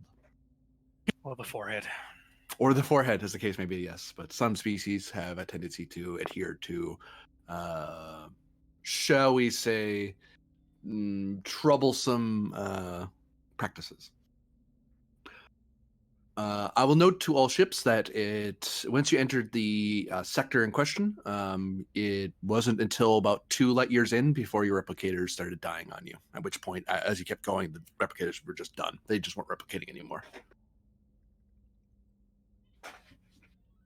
Like Well, that's good to know. the lights were on, it would blink, the computer would try, and then nothing. Wait, so how far did we go? 2 light years. Ooh. So you start entering that sector, and it's like it didn't happen immediately the minute you got it, because the sectors are arbitrary lines on a map, right? But it's like nothing. There it goes, and we lost them. So I'm thinking Well, I'd like to start running some analyses here then. I'm right there with you. Should I lead the way or should you? I'll probably lead the way here. Alright. All right, we're looking at an extended task. Sorry, I was getting caught up in grammaticals. It is this hard to do a task, he said, not knowing anything. So I know who we're who he is. Who are you playing tonight? Aram? I'm playing as Roland, a science specialist. He's a botanist. A what? Botanist. Okay. Yes. With some physics, some computer, and some philosophy. Remember when Okay. half of the ship had botany? Oh my Yeah. god. Bad. He's Oh, also shoot. buff as fuck and likes to climb things, which is why he has a. It's a useful focus. Yeah. Right up until you fall and clobber your ribs into a jutted rock, at which point it becomes becomes painful at that point. Like, well, I need a doctor. Help. Oh boy, I would Best really hope for combo. survival right now. Yeah, he's the best combo between Beast Boy and Cyborg, as in he's green and he has metal in his chest. Oh. We will call this. It's not terribly hard to figure out what's going on here. It's this hard, we'll say. Difficulty sounds right, but I will make it go up with that. And we'll call it this because you don't know who did it, if anyone. And then we do this. We do this. And I tell you what you would test with. That would be.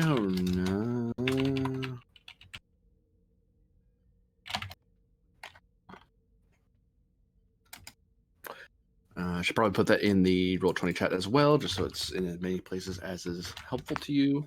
So yes, the base difficulty is a work 9, magnitude of 2, difficulty 1, resistance of 2, reason, engineering, science roll. Out of the gate, I'm going to up the difficulty up to 3.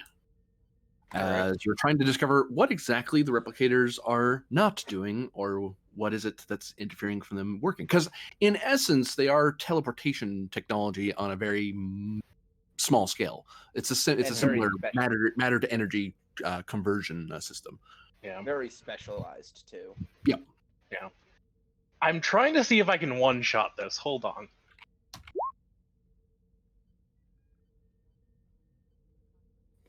So work 9, magnitude 2. Yeah. I still have.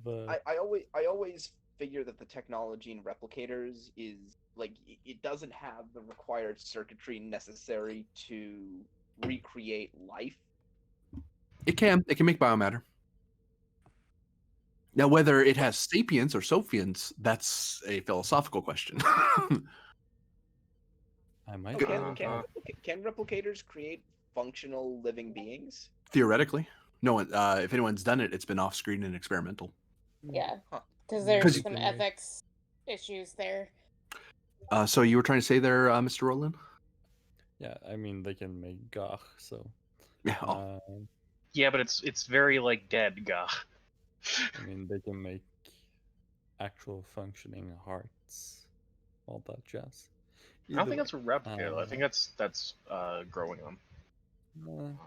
Similar Anyway. tech, but it's a more specialized use of them. I still Anyway. have Very difficult computers. because it's complex. Still have computers, and I still have technical expertise. I will not take computers for this. All right. Well, sorry, I'll take it at complication because it's related. I'm more looking at transporter replicators as a focus, or something more related in that sphere. Physics. I'll take it as a complication because it's related, but it's not specific enough. Well, at the complication range. Oh, I need to knock my complication range down. I still had it up at 2 for my control. There we go. All right. I'm going to buy 3 dice with momentum. So I'm going to roll 4. You would, you monster. Yeah. How dare you? I have bold science. You're assisting though. Re-rolling that 0. All right. That's 3, 5, 7 successes. Yeah, that sounds about right. Re-rolling that one because of technical expertise.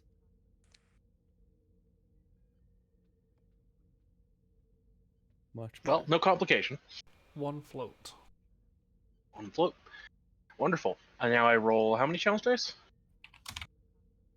7 challenge dice, yes. Oh, right. I have untapped potential as well. That fires whenever you buy a die and you succeed at a roll. Rolling 7. That's not very many effects. Damn. All right. 2, 4, 6, 8, 10, 11, 12 work. Because I have Yeah, in the nick of time. You've done it. And resistance 2 brings that to 10. You're still fine. Yeah.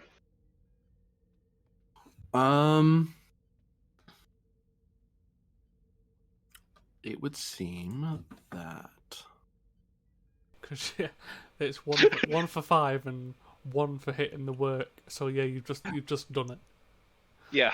Like I was saying, I was seeing if I could one-shot this. You didn't even need the float. depends what they might have questions regarding Yeah. this. I'm waiting until I get the basic information to decide if we're doing anything with the float. Well, we're going to be doing something with the float. Decide what we're doing with the float.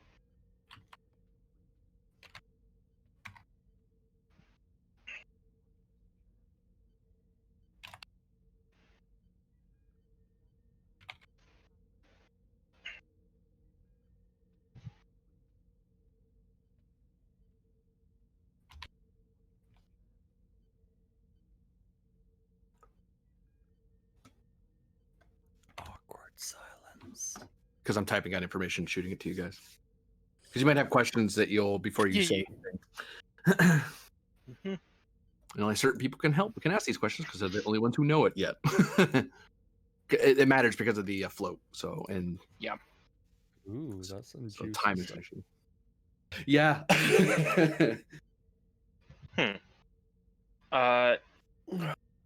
Is it possible to triangulate the origin of this field?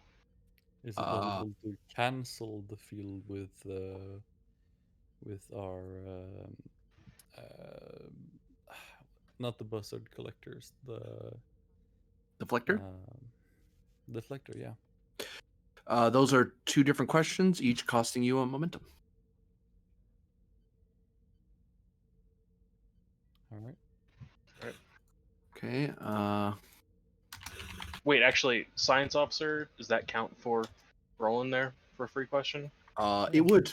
Yep. Roland's Yeah. question costs you nothing because Roland's the effective science officer. Cool.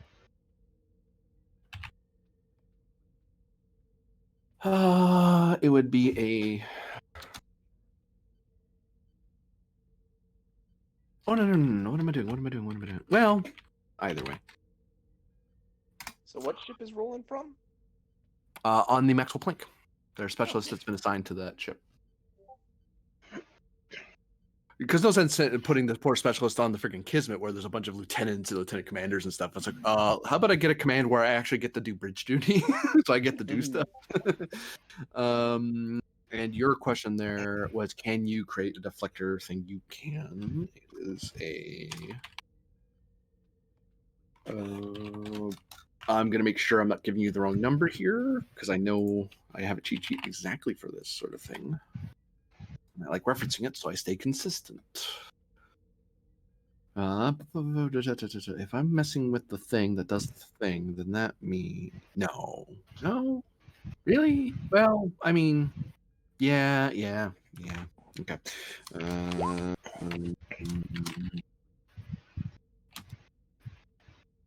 How hard do I make it? This hard, and then it's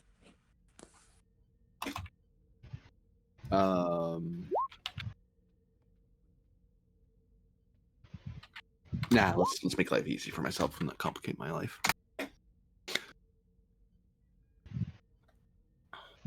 Doop. There you go. Someone walks over to a panel and starts doing some research. Get out of my seat. Thank you.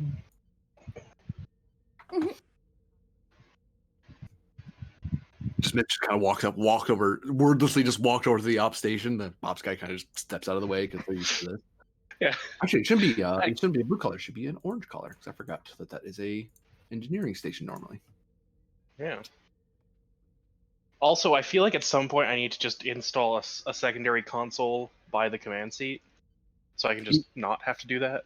You can, but it's an override task. That's already a thing. It's called overriding. Increase diff by 1. No, I was suggesting like a project to make it not have to override. Oh. The op station is the command station. Yeah. Yes to the physics there, specialist. To hit that number, I will get you an image. They'll tell you roughly where this is coming from.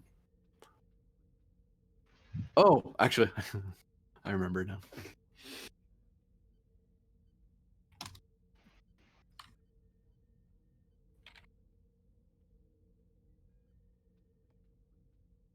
All right.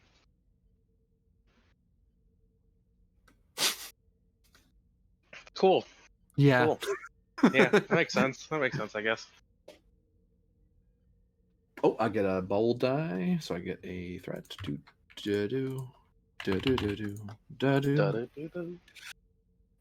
expertise. Friggin' a myth. Computers plus science. For you there, Roland, it would be structure plus engineering. So technical expertise does not fire, but untapped potential does because you bought a die. All right, so a ship assist is what you're saying? Yes, for both. Just different things. All right, first one's computer science. Roll with And the that. second All right. one was structure engineering. Structure engineering. All right. What was let's the see. difficulty on the second task roll? 2. No momentum or threat due to untapped potential.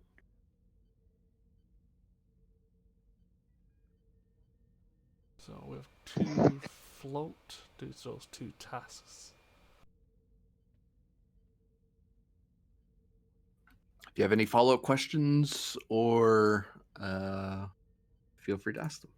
Oh, I didn't tell you. Sorry. For your task there, Mr. Roland, it is something that can be done. It's something you can inform the plank and the Tiger Squadron ships to do. You can make it such that the ships, as long as their shields are up, the replicators should work.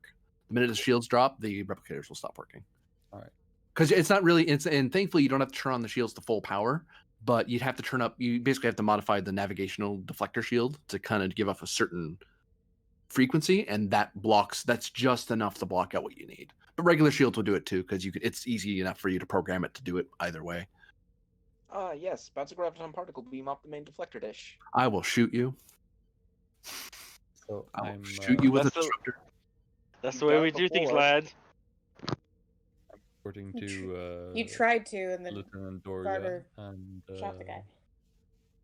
when no, I he's get shot me in the the shoulder sign before. to send it out, then I'm gonna send it out. Try again, Roland. Sorry. Reporting to Lieutenant Doria that this is a thing we can do,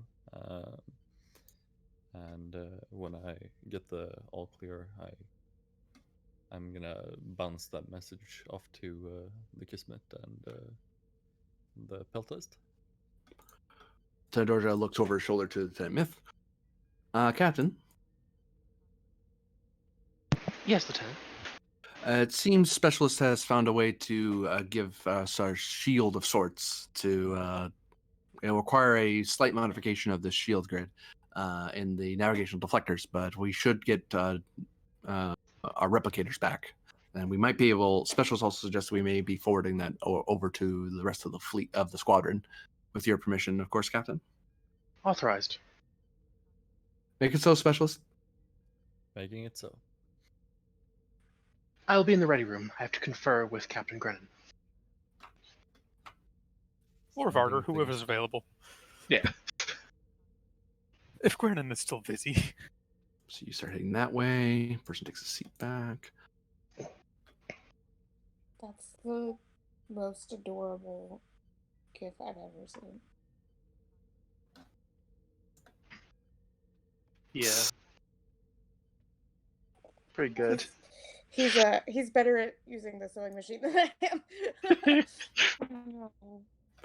We cut back to the good ship Kismet as the captain finally steps out of his ready room. Good ship. Just captain on deck. Oh for wow, it feels like I've been in there for like, I don't know, 3 hours. Try 6 days, Captain, says Bouncer. You've been practically living in there. And he cracks his neck, and oh boy, you can hear he's got a crick in his neck. You're a crick in my neck. I mean, probably. And yet you still let us play every week. Yeah. That's what the I'll- bad guys are for, to make me feel better. I'll assume. And the then right security about that station time, you get a captain. hail. Oh boy. It's like a beat from behind Grenna. It's like, never mind, I'm sitting down again. Just goes back into his ready room. I mean, you are getting a hail, so. Okay, on screen. Where are you? I was looking you in the face. There you were. Whoop. Scooby Dooby Doo. Wow, that's small. Where are you? God damn it! Why? Captain, I have potentially sensitive matter that needs to be discussed. Oh, I am the XO right now. Damn it. In my ready room? Oh wait, no, you're on the right, of course. Should this be discussed over open channels? Is this something for the rest of the Kismet bridge to know? I believe I should transport over and discuss it with you in person. Very well. Captain Grennan to transporter room. Transporter room here. Prepare to receive Lieutenant Myth, beaming over from the plank. Captain, we're at warp right now. Suggest we come to full stop before we beam anyone over. It's possible. Come on. It is possible, Lieutenant Commander, but I'm reminding the captain of Starfleet regulations. If he wishes to supersede them, I can't tell him no. No, understood. We'll drop out of warp very quick. Thank you, Captain. Just informing you to prepare. Aye, sir. Why did it feel that each part of that conversation, someone on the bridge was going, "Roo." Anyhow, New NPC! Ensign Scooby! Helm, flight control, Next jerk. orders to the rest of the fleet, full stop. I will be Answering. ready to beam over in approximately 10 minutes, Captain. We should only bring the fleet to a halt when that has occurred. I will come over to the con of the Kismet when I'm prepared. Alright, in that case, come to full stop on Lieutenant Myth's orders. Aye, Captain. I will be in the conference room. Spent way too much time in that ready room. And he all walks these over things to you- the door to the conference room.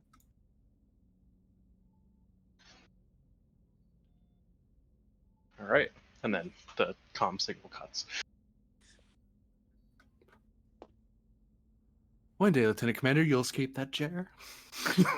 Jokes on Sab as the captain leaves again. Yeah. One day. It's And like then 6 back months over. ago, I would never have thought about sitting there. Then again, I didn't have any pips on my shoulders or collar. I just had stripes. And then back on the plank, Myth in the ready room. Lieutenant Myth to Lieutenant Dorja. May I see you in my ready room, please? Be right there, Captain. Max, hold the bridge for me for a second. Just don't leave the God. tactical station, please. Thank you. Oh my god, you used the image I gave you. He's such a dog. I love him. He's great. Reporting for duty, Captain. He's dreadful. I don't know what you guys are on about. Welcome, Lieutenant. I will You be. stop. He's trying his best. The fleet will be briefly dropping out of warp, as I will be beaming over to the Kismet to discuss the sensitive information that I've uncovered regarding our transporter and, well, our replicator difficulties. I believe it is appropriate to inform you, however, before then, as you will not be at the meeting, as I need someone on the ship. All right. As you like, Captain. Are we to stay at a standstill while you're over there for a while, or are we gonna stay in motion?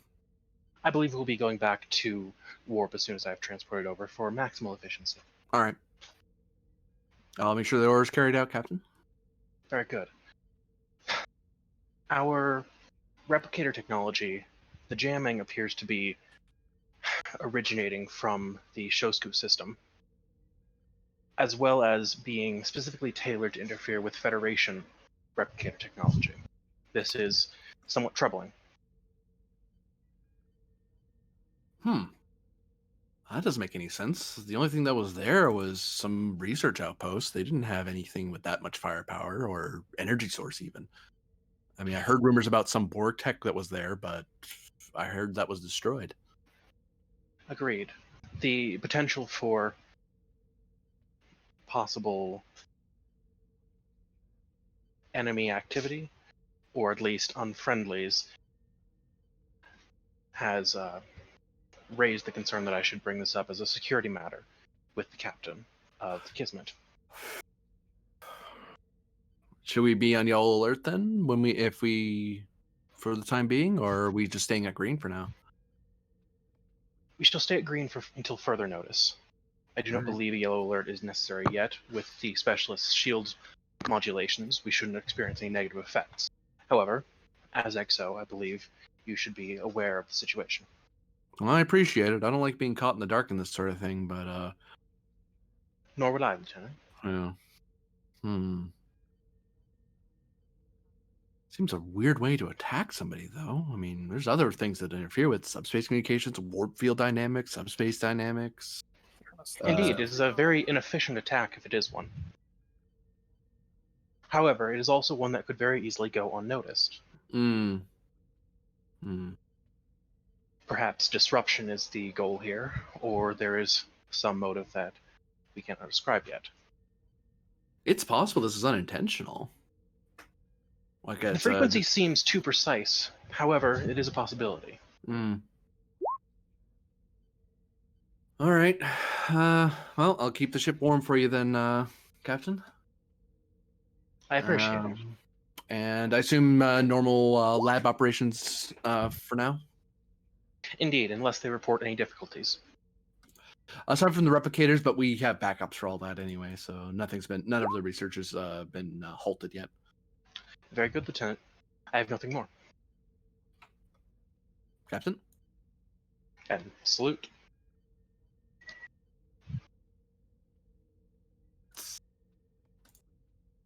Georgia takes the bridge once again. And then I head down to the transporter room and send the appropriate signal to the Kismet. Oh, here's where it gets fun. You didn't think it would be that easy, did you? Is it interfering with our transporters too? Going to say, Wow. And you have to drop your It is. shields for it to work. Thankfully, the particle shield Roland has is up. But the problem is that matter has to go from place to place. Yeah. If I need to take a shuttle, I will. Yeah, we'll find out if you survive the first attempt. Well, thankfully, you get to know the difficulty before you roll. You get to, because the person can tell you, something's wrong. They are looking at, as the ships start coming to a stop and you're going pad to pad, this should be like a difficulty 1 task. But Pad to pad from the transporter room. Yeah, difficulty 1 or less, it might be even. oh, because of the improv sensor, so I'll do that. Yeah. So. And don't forget, you're doing it from the transporter room. Yeah. My Really? brain wants to tell me that it is. When you're transporting from transport pad to pad like you're supposed to.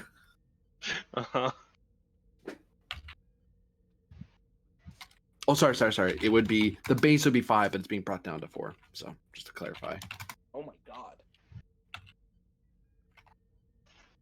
that cost me a lot of stuff to do that. Yeah. And it is the one. There are you can have someone because it's fly go away.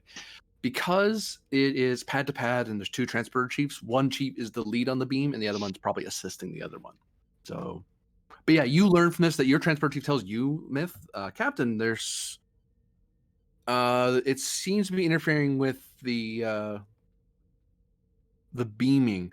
Even with the shields up, I can get you into the buffer, but the problem is once you leave the shield, it's possible that your the matter will be or the energy will be scattered in such a way by this field that you might not be put together properly. We can adjust for it and account for it, but it'll really depend on me and my counterpart on the Kismet not missing this. I Otherwise, believe under those circumstances it would be more appropriate for me to take a shuttle chief. I believe you would agree on that. I'd prefer it, Captain. Yes. Very well. Thank you for informing me.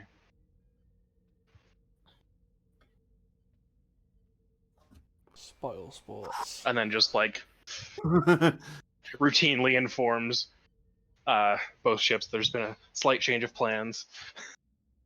Oh, you're waiting in the conference room. Actually,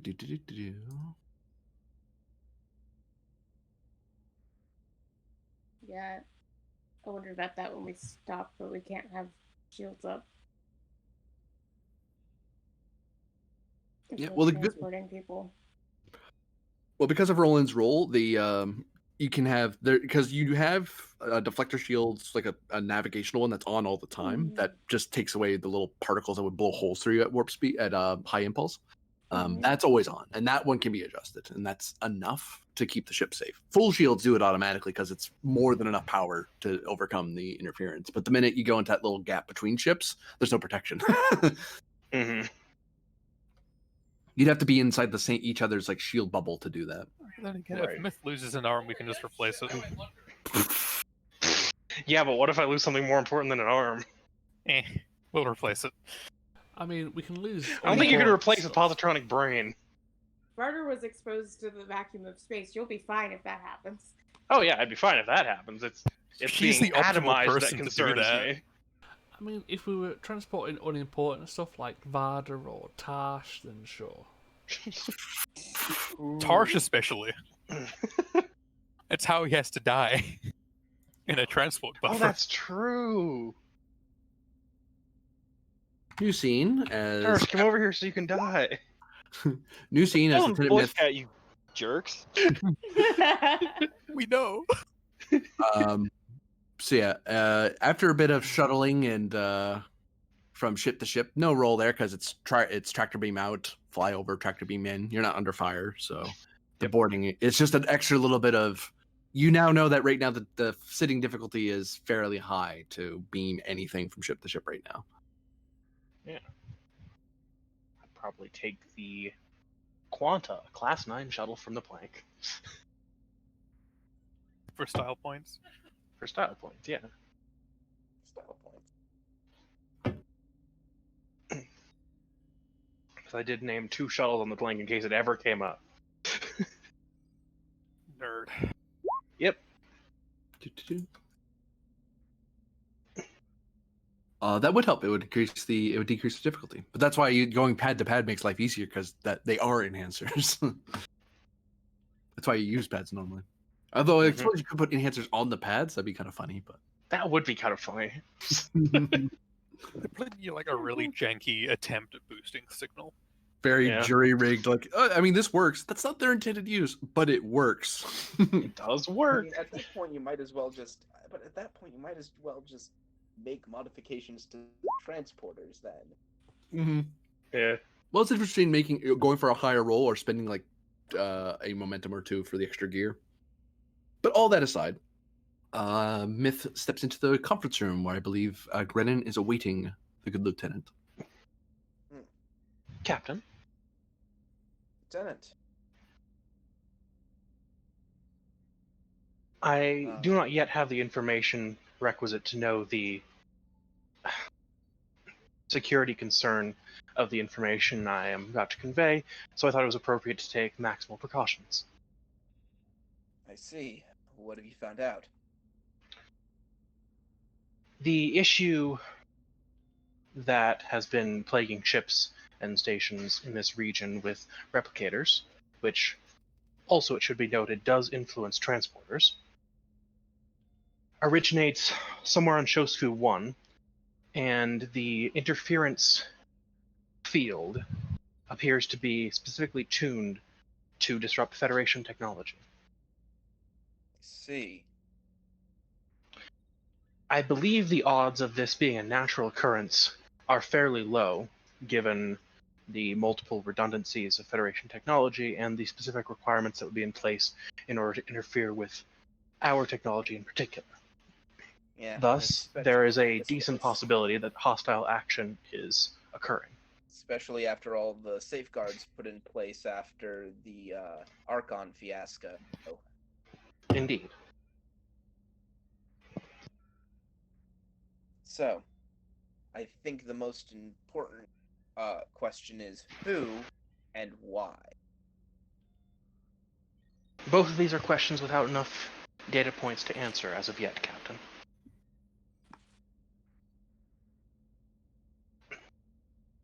Well, what do we know? We know the field could not be of significant tactical value, as its disruption is not nearly as significant as disrupting some of our other technologies. However, it was somewhat difficult to detect, meaning it could be an attempt at a stealthy form of disruption. Yeah, shutting down our replicator technology could be a play at a longer term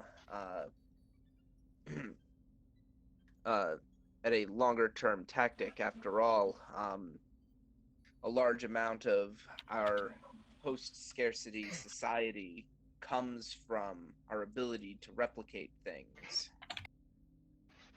Indeed. I will also not rule out the possibility that this is accidental. However, I do believe it to be less likely.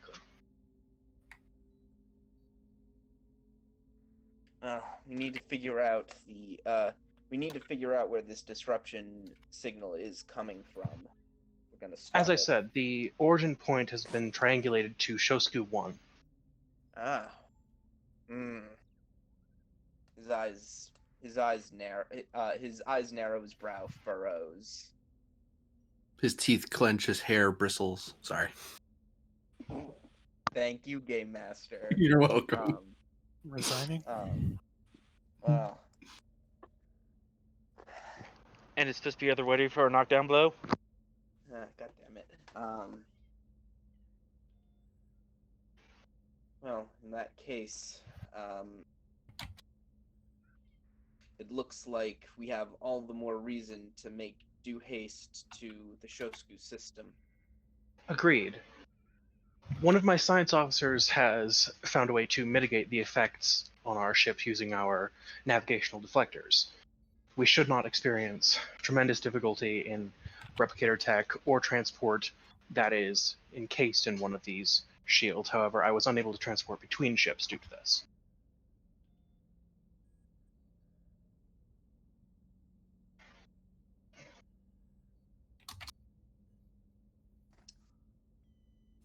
I can't type.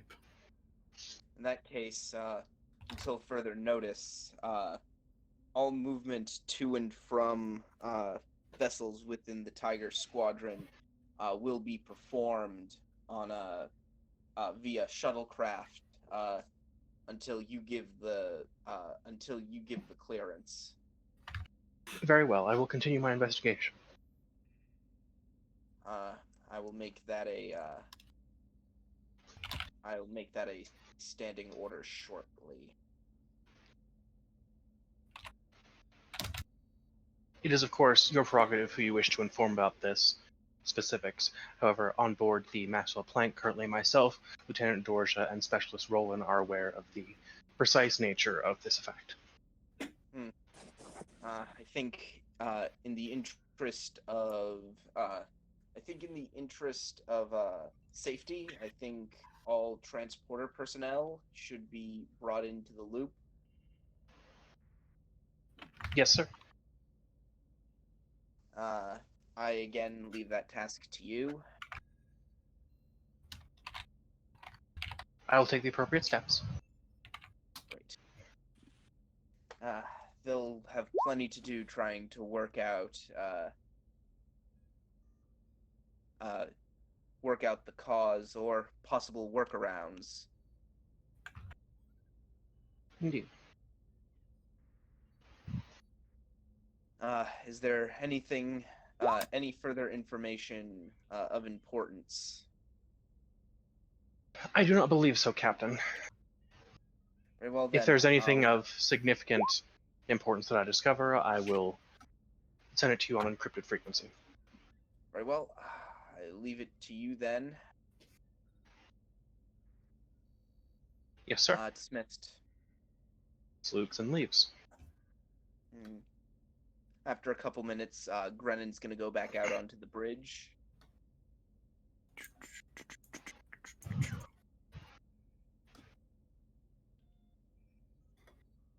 Captain on bridge. Who would be at ops? An officer wearing a gold collar. Beautiful. Unless you're activating someone in particular. I wouldn't say we're activating them. I'd say just for now, just have like a person there. You know what I mean? You currently either have crewman Vesh or Ensign Valashana for engineering, or Cecile or Wogi, crewman Wogi, or Lieutenant Grace Abernathy. I'll go for Valashana. Oop. So well, same thing, but I have a name for them now. So two.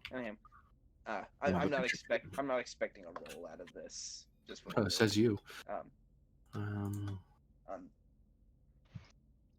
Ensign Valashana, would you please open a channel to not channel, is it open channel to the ship? What's the ship-wide would you open ship-wide communications and pass this message along to the command officers of the Maxwell Planck? So a squadron's wide channel you wish to have open with a channel toward the all ship as well. Yes. Okay, sir. 1 moment, please. That is. Oh, there's actually a check for this. Oh, yeah. It's very easy, but it's still a check. Because you're trying to talk to so many people at the same time without messing up the current. Control engineering, difficulty 1, assisted by comms plus engineering.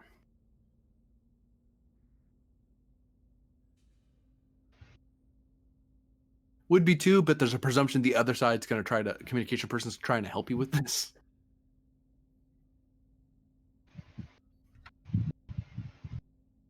She doesn't really have a focus for this. Take that, crew support. But, whatever. Whatever. So is this her second activation now? Yes. You tell me. Great. Second activation. We'll give her something later. Right. Second activation? Oh, it sounds like she should be transferred to the Tenchi. Sounds like a plan. Okay. We'll come up with something for her in a bit. Yeah. What did you say this is? Control engineering, difficulty 1, assisted by comms engineering. Okay. I already counted him. I made the assumption everyone was going to show up. Minus the cameo, because I don't count that against you, because the cameo isn't rolling. So I mean, you could have taken it silently. Yeah, we wouldn't have noticed. Did it roll? It did not. Probably a slight delay. Oh no, this ain't gonna be a slight delay. Like it hasn't even rolled for me. Oh, well, that's a problem. Maybe you just didn't click it. No, I did. Sure you did. We're gonna get 7 rolls all at once. I only clicked it twice, so at most you're gonna get 2. Damn, I want to get 7 though. Well, Maybe someone else should roll it. Still has not shown up. Oh There wait, it goes. hang on. Okay. Taking the first one that first hit, one. plus the ship. Right, me ship, or is Grennan now ship? Whatever. I've got the sheet in anyway. Somebody ship. You ship. Yes. We ship. Comms. Who do we ship? Engineering. We all that ship. was exactly what I was Please don't even question that. I have a GM that spent 3 hours going through making ships. So. Well, we all know we should barter with that one Klingon lady. Hey, Which one, Klingon lady? This The be one two. that hit you. The one that literally hit on you. I have a problematic ship. and we all ship Grennan with nobody. Nope, that's true. Grennan and Pend. I'm calling it now. Yep. Agreed. Yeah. No, we have enough Captain Exo/Fick out there. Thank Yeah. But there you. could always be more. I'm sorry, I don't think Um, Vogel would appreciate that. No. Called two no. timing.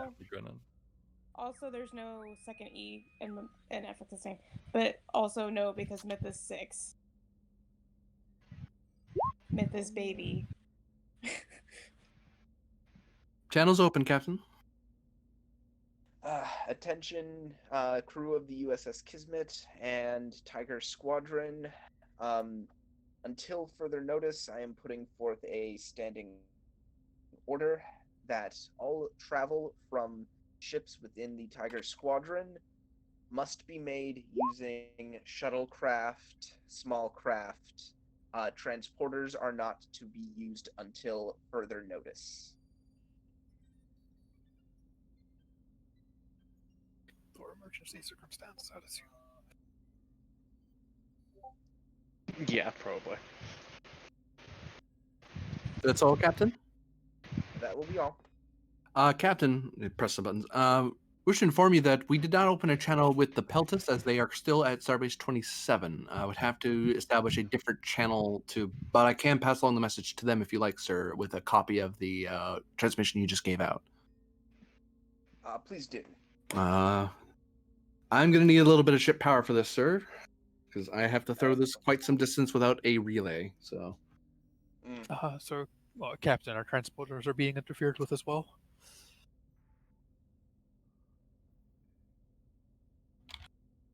Indeed.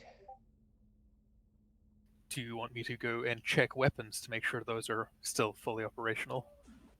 I've received no reports saying that they wouldn't be, but yes, feel free to do so. However, I find it quite likely that transporters and replicators are going to be the only affected systems. Well, earlier it was just replicators, and I would like to be on the safe side of things. Which is exactly my job. Very well then. When you have the time off of your regular duties as intelligence officer, feel free to look into that now. Pretty sure I can do that now. Intelligence officer's like, yes. Interesting file.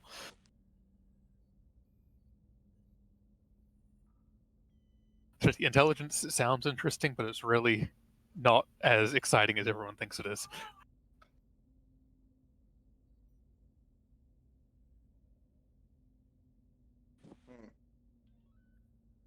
I also assume he could stand up and start organizing that from here on the bridge. oh, Very good. Sorry, go on. Anyhow, unless I'm explicitly needed, I'm going to my quarters. I've been rather busy these past few days. I think we're going to take a rest. Yes, Captain.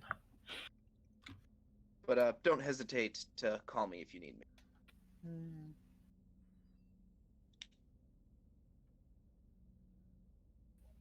Probably just Varder just kind of looks at Bonsap And- like, yes, again. I am back here again. Okay. Let's have that engineer do that task. And then I'll talk about doing the other task that I was looking at. So I'm gonna walk across the back of the bridge and over to the turbo lift. The true relic will eat him because it's a mimic. Turbo Grennan, I lift. believe that is you making the engineer roll, though. Oh, yeah, sure. You did just before, yes. Thud. What was it? Just reminded me of the thing that what am I rolling? Control Eng, right? Control engineering difficulty 2. Yep. I hit the roll button. Now I just have to wait for it to go through. Reminds me of the bit out of what's it Futurama, where they mentioned they said they launched all 3 seasons, all the movies, and the blooper reel where the door doesn't close all the way. Yeah. One day we will get this roll. Do you want me to roll it to see if it pushes it through? There we go. We gain a momentum. Oh, I haven't even seen that roll yet. There's the ship. The ship helps me get 2 momentum. I'm just trusting that he passed with the 2 that it sounds like he passed with. Yeah, I rolled 213. Sweet. All right. Nice. It gets to the peltist, Yep. So the Peltis has been informed. which also by Yay. default means Starbase 27's been informed. Yeah, they would have overheard the conversation because you didn't encrypt it, and they No. would know what the encryption is anyway. So Also, Penn could just be like, "Yo, we got this packet." Anyway, yes, organizing a weapons test and internal sensors,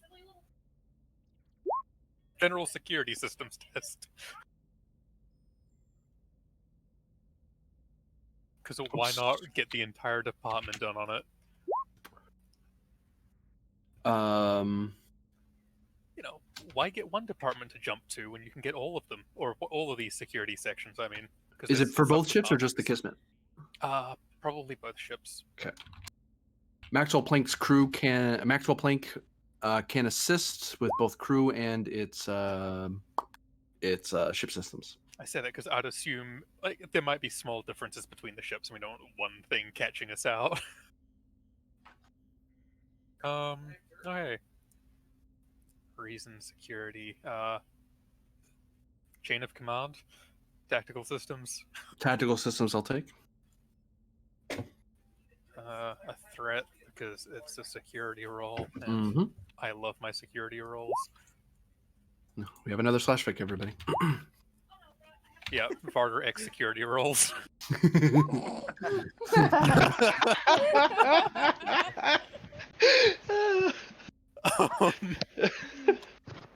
Wouldn't it be determination trains? Ooh, it's a triangle, guys. That's true. Yeah, I was gonna say. I think that's. Oh, that's baby, is that security role? I better whip out my determination for this. So we are we're gonna Focus, move past that children. one. We're just gonna keep going. So the security role is shows that weapons torpedoes are not being affected by this process. If you had quantum torpedoes, you might have an issue, but that's not an issue for you. Because it might interfere with the priming mechanism. But your torpedoes arm in the tube and then fire, so that's not an issue. Phasers seem to be fine because again, it's emanating from the ship, and you're not going matter into energy or energy into matter. It's energy being expelled in a direction, so it's not interfere. And the power of a phaser is so strong that it's the field isn't enough. And you get the feeling if you were right on top of the source, it wouldn't affect the phasers. At worst, it won't affect the torpedoes because it's a arming warhead type mechanism. So it strikes and lights up the whole torpedo. It's this glowing ball of death that hits things. Quantum are different because they stay off and then they have to generate something once they leave the ship. They're remotely armed, yeah. Yeah, there's a delayed arm or a timed arm. It's like good old fashioned torpedo, like naval torpedoes or contemporary torpedoes. There's an arming time because you don't leave them armed right in the. You can arm them in the tube. It's just not a good idea to do that because bad things can happen. Bits. Weapons are functional aboard both Kismet and the Maxwell Planck, and should not be interfered with, despite the environment. So that should cover things like force fields and such as well, right? Like Yes. internal ones. Yes. The only thing that it seems to be messing with is anything that's matter, energy matter conversion. So that's transporters, replicators. Yeah. So if you had one of those like Dominion War experimental sniper rifles that transported the bullet to its target. That's, Yeah, not even that that's not even the right weapon. The Uh, weapon itself fired a regular projectile. It was a homemade modification that allowed the transportation. Yeah. Mm. In fact, it wasn't. I forget who it was. It was. Oh, it was the Everest. It was the Everest. Oops, wrong place. I went to they- the wrong map. They encountered a Romulan sniper that used one of those. Nasty. So, what is the order as of current? Oh. Because you're on day 6 of since you've left Starbase 27. We're entering Andromeda is this- actually probably not facing that way anymore. By this point, it's probably turned around, so headed back. And we've probably entered the sector we were thinking or looking at. Yep. And actually, of that sector, I'll cut to that. That was the first map I went to, and I was like, I'm gonna make sure you are intending to go to Markab. Yeah, I Prime. don't think our plans have changed. Certainly not from Varder's end, because, he's not in the loop right now.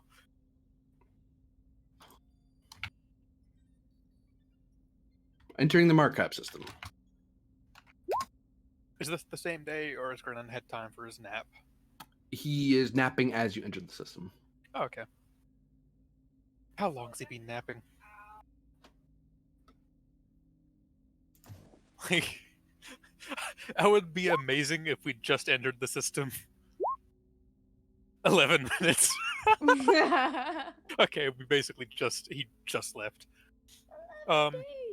It's like, acting on the assumption that he's possibly not dozed off yet, we'll just be like, Lieutenant Commander Varder to the captain, we've just entered the Markab system to make you aware.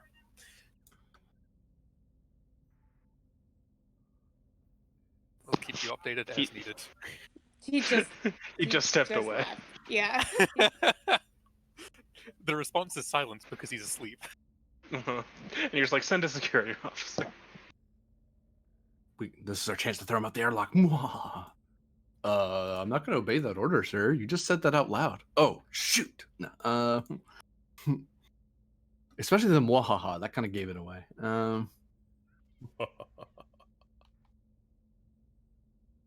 Very good. So you're entering the system. Well, you're at what amounts to extreme range because that's when the system ticks on your sensors, and you can actually see that it is a world that is habitable. Where's my little cheat sheet I had for that planet? Oh, there it is. I put it over here because I hate myself.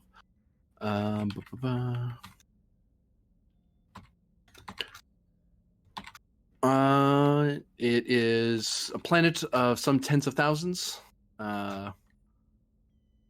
Very basic, almost TOS era type tech. Very, very low tech. Civilian. They have a downport or what would be known as a planetary spaceport. They have some reasonable repair facilities, but they're really for like trade. Like they usually have a starship go in orbit, do things for them, maybe move shuttles back and forth, and then leave because there's not enough people here to warrant a proper upstation. There's no upstation. There's no nav buoy here. The atmosphere is breathable without assistance, but it's kind of thin. So imagine someone being at high elevation. Some 30% water on the surface. No security mandates for weaponry because the local wildlife can be somewhat Hazardous is a strong word, but you get what I mean. There's caution. It's like if you're leaving the colony, you should be armed and you should be ready to defend yourself. But because people hunt locally as well if they need to. But it's not like things will attack the colony in terms of No, wildlife. no, no. Yeah, Yeah, okay, because I the get you. wildlife stays away from the force fields. It's like, nope, we're staying away from you. It's like, you better. Okay. Well, we can hail them to make sure they're aware of our presence and that we'll be coming down. Unless you have objection, Myth, I believe we'll be needing to go down to find the appropriate replicator and scan it. Yeah, it seems solid. Seems likely, yeah. All right. Let's hail Markab Prime, see if we can get their colonial director or governor, whomever. Back. Oh, welcome back. Captain steps onto the bridge after being told that you've arrived in the system. Assuming the captain would indeed come to the bridge after being I told suppose that. you might say because 11 minutes after your character left the bridge, they arrived in system. Yep. And your quarters got pinged. Like, yeah, he was just getting ready to, like... Lay down. And then Yeah, Carter's like, oh, yeah, we we just just arrived in getting ready system. just getting ready to take off the uniform and, like, I mean, you could leave it in his hands. You could. Carter did say, I will keep you informed as is needed. Kind of like, if you don't come to the bridge, I can handle it, but... It's like, is there anything of note? We're just about to hail them. Well, I should probably be here for this. I'll be right up. Understood, Captain. We'll hold the hail till you arrive. And Brennan's going to close the channel in his quarters. He's gonna straighten his collar, brush off his shoulders, he's gonna do the Picard maneuver.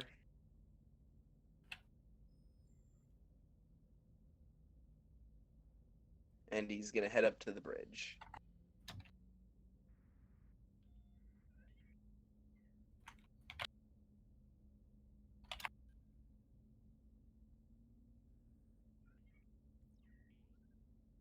That should be capitalized.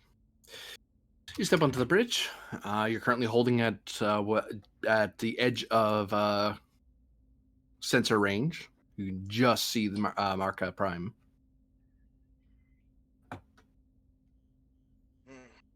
You more see it by sensors than visual. Visual range is somewhere in medium range. The only reason you know it's there is because the sensors tell you it's there. And you can probably see it by visual because it's massive compared to a ship. But it's just a small dot. Yeah. It's like magnification times, oh my god. Okay, now we can see it. Times, oh my god, is a thing.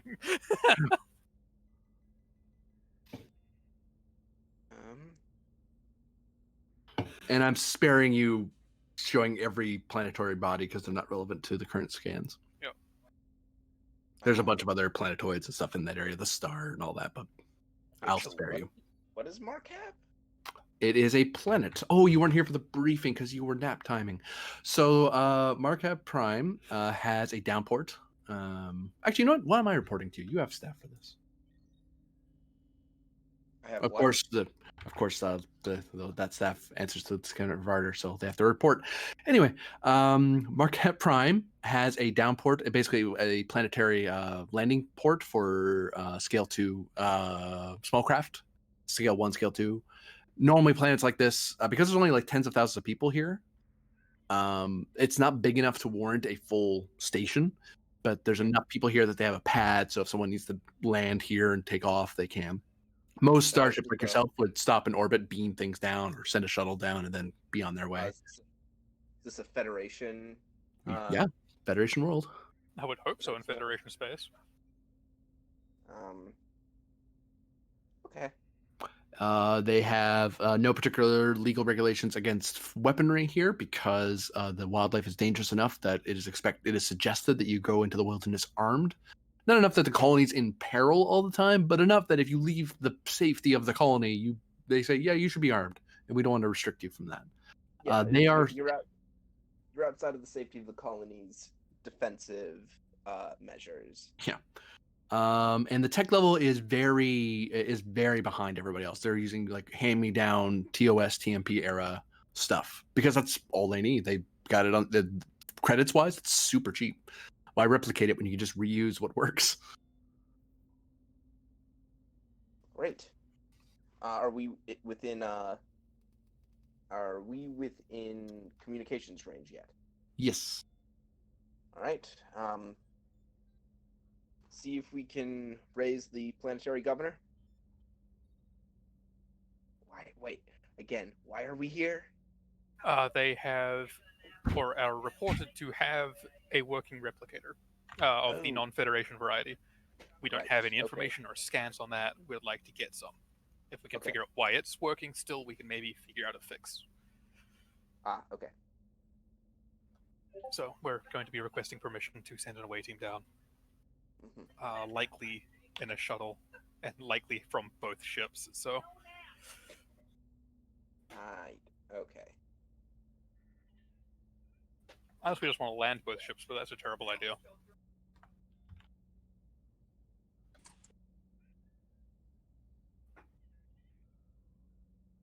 Yeah, I don't know if we want to land both ships.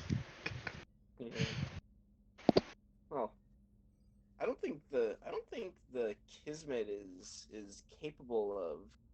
It was a Of the- joke. Please don't linger on it. I I know- forget I know that you Myth can. takes things literally and Grennan just gets hung up. Fine, I'll go to Blue Alert and land the plank. I mean, you can. I can. Just make sure you do it nose first. So what is the order? See if you can hail a planetary governor. Control engineering, difficulty 2, assisted by comms plus engineering. Okay. Pull up. Do Valashana. I suppose I should pull them up because that's. I didn't move them over. I should though. Oh, well, whatever. You know they're there. We're not in combat, so I don't need to worry Okay. about them being on the map. Yeah. See, yeah. Valashana is back because they found it in the budget to buy the grazer to pay for the grazerite prosthetics again. Or they just found the Grazerite prosthetics again. Just get a Like, Halloween mask and you're fine. Rubber. What's the difficulty? I'm gonna cry. Difficulty is 2? what again? 2? It's in roll 20. It's difficulty 2. Okay. Gonna spend a momentum then.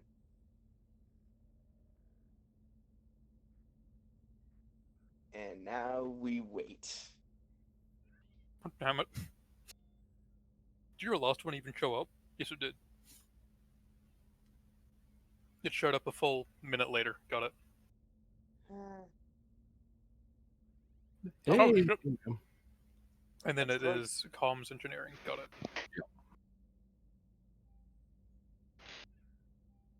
There we go. That is 2 momentum generated from the communication.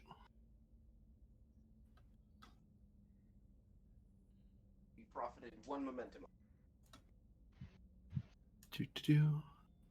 Whoop. You're back finally, hopefully. Boop. I said boop. Larger size, please. Thank you. Plus quick layer. Captain, you're on the bridge. Stop napping. There you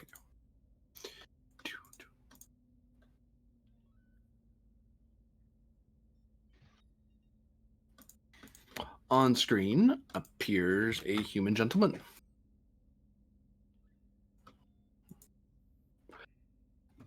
This is Winston Amano of the Macro Prime Colony. Amano. Would I know what his position is? He just said. Did he say governor? He's the colonial administrator. Colonial. because there's only tens of thousands. It's a city. It's a Uh, city plus a bunch of Administrator- little tents everywhere. Administrator Hamano is Captain Herman Grennan of the USS Kismet, Tiger Squadron. Grinnin, Insight Command, difficulty 2. Uh-oh.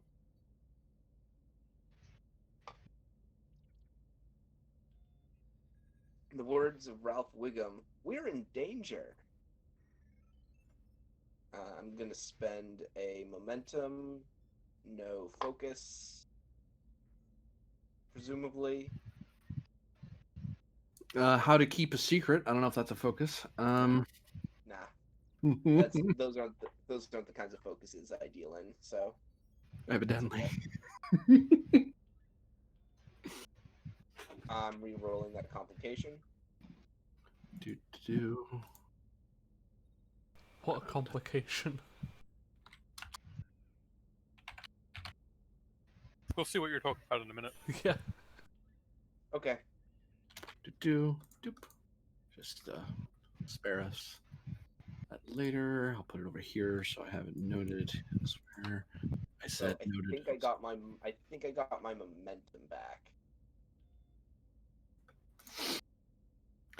So, I believe so. Captain, be aware, and you're probably gonna I'll let you retcon this. Tiger Squadron is a code name used within Starfleet to reference your true purpose. Your actual name is much longer than that. Oh, what's the true one again? It's long. Yeah, I haven't seen it in a while because we It's always on the just say wiki. The 10th Fleet's first Home Survey and Defense Squadron. Yes. that. Okay, that's what Grennan says. Yes. Because I assume I was like, oh, you probably don't want to just tell a civilian your code name. Okay, in that case, this is Captain Harmon Grennan, captain of the USS Kismet, 10th Expeditionary Fleet, 1st Home Survey and Defense Squadron. It's such a mouthful. All right. Oh yes, we were told you'd be coming out this way. How can I help you? We were told that you have a working replicator. Well, we actually have a few. We have 5 across Is the colony. your replicator running? Are any of them of Federation design? Oh no, we purchased them actually from some traveling aliens who had noticed the problem we were having and decided to sell them to us. I see. What race would that be? I believe they were called. Let me look at the file here. That wasn't them. That was last month, and it wasn't the Ferengi. Sorry, Catherine. It won't be a moment. I swear. Very busy. We have a big sport competition coming up to cross the nearby Alps, and looking real forward to it. So it's been very busy around here. Especially when the replicators got going, we were able to get the hover skis going, and everyone was just ready to go. Grennan just quirked an eyebrow. Well, you can't use normal skis because there's not enough cold here. Anyway, I won't bother you with it. I can see your eyes are glassing over from here. Yes, they were the Awuxo. The Awuxo. Yes. They were on a trading ship from outside Federation space. Apparently, they are traversing our space, trading their wares. They came in contact with us not that long ago. They seem very friendly. A bit. What's the phrase? Why is he in the turbolift? Get back out here. He's just talking from the turbolift. But yes. The Awuxo. Why does that? Where are they from? Just gonna quickly look that up. Like, I don't know why that name sounds familiar to me for some reason. it might help if I saw how it was. It's spelled Was, there. AWOXO. I assume that's something Farter can look up while Grennan's talking. Insight security difficulty 2. Aren't they a part of the Chigo concern? That's what I was thinking. I'm pretty sure that's where I've read it before. Don't have a focus, I'll give you a threat. Okay. I made it. Yep. Okay. We made it make a momentum, so that's worth it.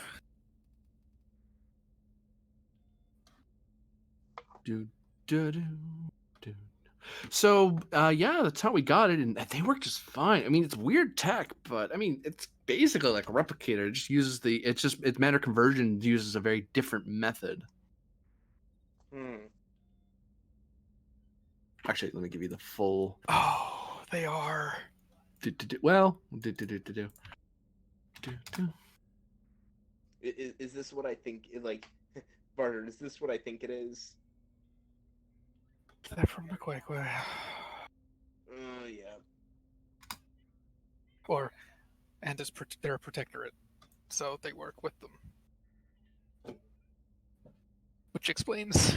Oh, okay. Yeah. Things just got a whole lot more interesting and bad.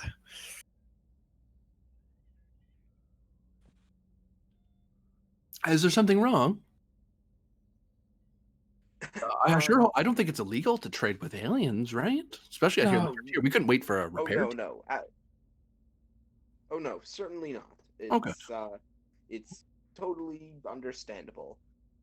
We just like to take a look at those replicators is all. It might help us learn what's causing this whole mess. We have some suspicions is all. Huh. I mean, can it wait? We're kind of using them right now for the competition. Competition? The hover ski competition in the Alps? It's a big competition. We do it every year, and we've been waiting on it. And when the replicators went down, couldn't do it, and we almost had to cancel it. Now we're late by like 2 days, so now the dust storms are going to be a little worse. But right now, we're rushing out all the safety gear being replicated. Unless you happen to have hover skis and the appropriate up-to-date body armor for tumbling down a hill in case the skis fail, which I don't think a ship like yours has, so we're going to have to keep replicating it for everyone who wants to participate, plus spares in case anything breaks, which will take, if you don't mind, another 3-6 hours at most. Well, we can wait 3 to 6 hours. How does that thing We work do have again? provisions. I was gonna say. Yeah. We're well supplied now, aren't we? Actually, yes. One of the shipments of body armor we got was actually just surfing armor. It's dual purpose, okay? Did you know it was rated against phaser fire? Yeah, I was gonna say no. Oh no! It's like one of those things that happens in Trek where like, at the start of the episode, Varder is complaining to me that like a shipment of surfing armor accidentally got mixed in with the actual provisioned armor, and we're like, oh, well, that's great. Have to hold a match on the holodeck. And then, like, later on, this thing happens. It's like, unless you happen to have, like, surfing armor, I'm afraid, Grennan. That's just Chekhov's gun, that's what that is. But, Captain, for protective gear purposes, I mean, we have such similar equipment. It's perhaps not appearance-wise the same, but it should do the same job. But that's assuming we don't just have the time to wait for 6 hours. We could probably have a team down there if the administrator doesn't mind getting readings, because any information is good information for trying to solve this problem. Oops, you're on the ship, so I should probably mark that you're in your med bay. Yeah, so that's what I'm going to ask. Would we be able to apply that Insight Command Diff 2 role from the well-supplied thing to be able to see if we have anything like what they're asking for? Yeah, that might have been just something they gave to you. Said, well, actually, we know they're heading out there, so we'll just hand it over to them because we heard that was a problem. Yeah. They're like, we've got them on the starbase now, so I guess you can have them now. Yeah. You'll need them more than we will. Insight command. Okay. I'll make that check. Yep. As you Spend a quickly look over your momentum. massive cargo manifest, because you have all the extra, the spare gear for all your regular service stuff, plus the extra mail gear and civil gear that the Starbase gave you, just in case you needed it. Because they have so much supplies, it doesn't hurt them any.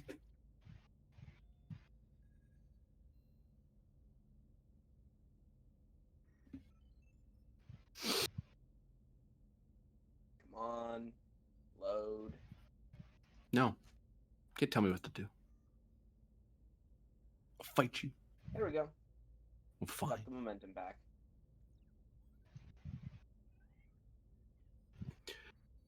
So, yeah, you after looking over, you find that you do indeed have exactly what the administrator wants. Well, administrator, actually, I might be able to assist you with that. See, we recently got a full supply in here on the Kismet, including some high altitude protective suits that I think might just be the ticket. That actually means you'll be able to get started faster. Oh, I mean, if you already have some, sure, you can look at the replicators all you want. Although, please don't take them. We really still need them. We won't take them. Oh no, Okay. that is understood. I'll be sending down a team to take a look at them, and who knows, they might even find a way to repair the replicators you already have. Ooh, that'd be nice. Having extra replicators never hurts. Mm. All right, I'll wait for your people there, Captain. I think we'll prepare the runabout, and we can. Can we dock a runabout with the plank? Like, I don't mean Dock? it's inside. Yes. Yeah, dock. Go as into the in- bay? No. Yeah. Yeah. So we could get all the stuff we need from the Kismet, put it on our runabout, get whoever's coming from the Kismet, dock with the plank, pick you up, blah blah blah. Because I think the runabout is what we'll need to take all the supplies down, With the cargo attachment. Yeah. and that's aside from anything we might need to modify their existing replicators to potentially solve a problem.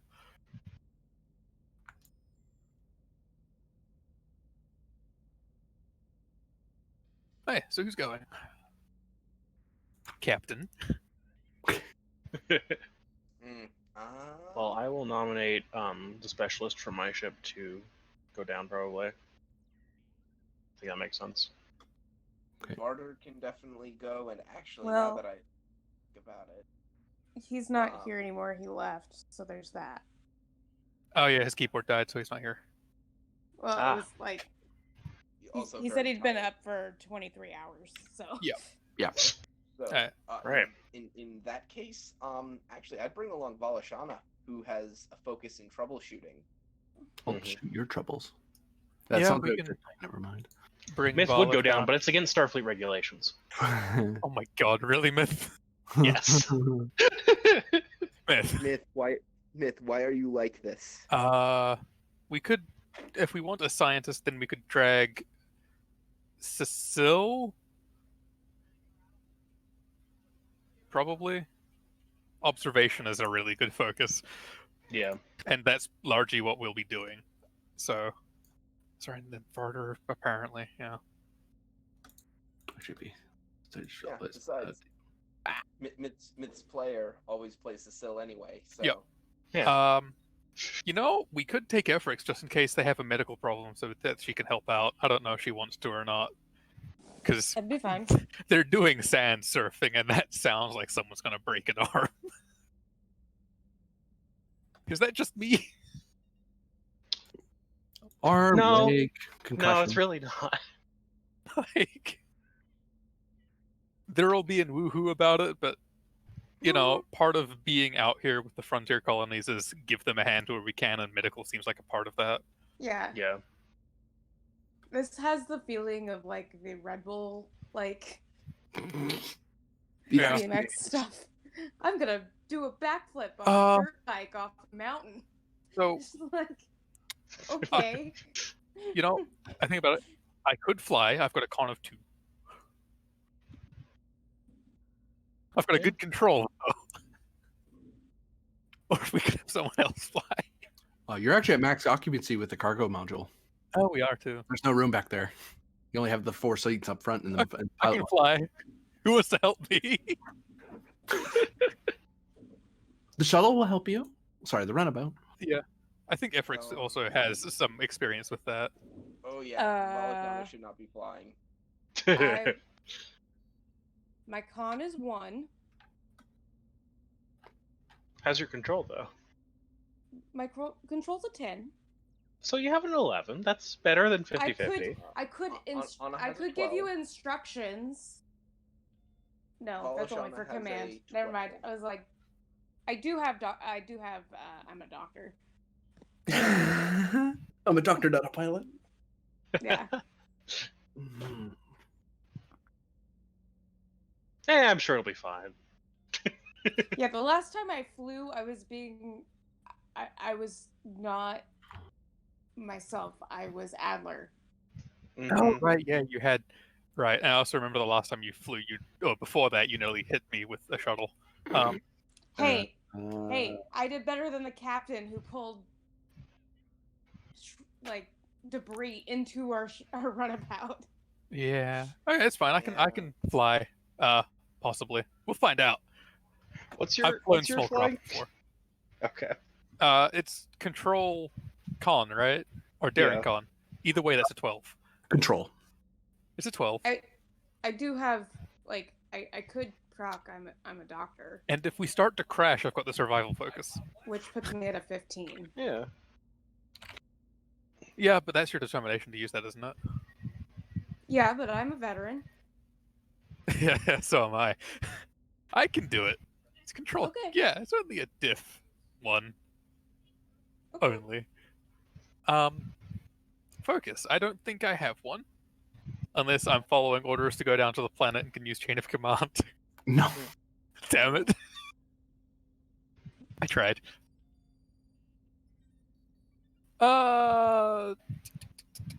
Let's give a momentum for this. Yeah.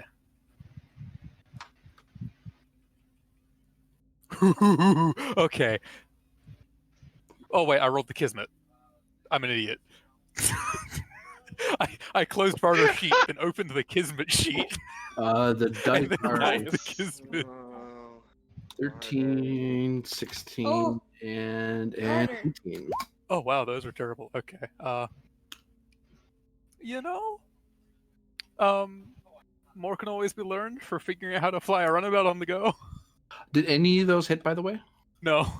Oh, okay, never mind. I was going to ask for the runabout. Like, if you didn't hit, it doesn't matter. Sorry, what value? More can always be learned. Yeah, you're learning how to land a runabout at a downport without proper because the problem is it would be difficulty 2 if you were just landing without any help. There is, and normally be difficulty 0 because most proper downports have like tractor beams that guide you down. This place doesn't. It's just a flat bit of land with lights. He's like, I've And flown some- impulse craft before, but they were Bajoran make, and that's different. You're getting like They have power like instructions. buttons. It's like, okay, sweet, I made it. So everything's out of alignment. It's gonna drive me nuts. There we go. No, I said Damn it. Okay. runabout. Come on, runabout, fail.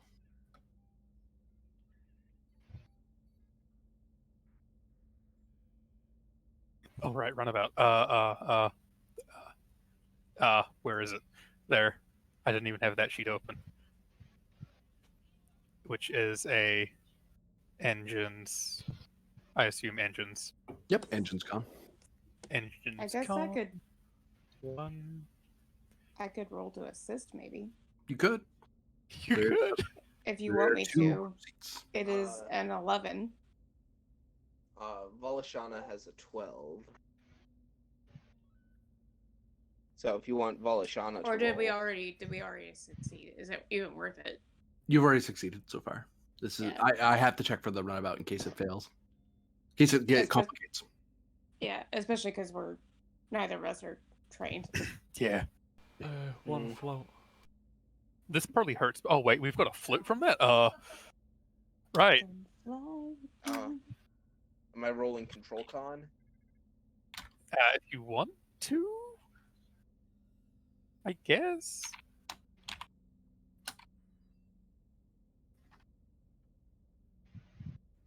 Okay, we've got 2 float now. Advantage that Varder's got the hang of it and could get out of the planet if he needed to.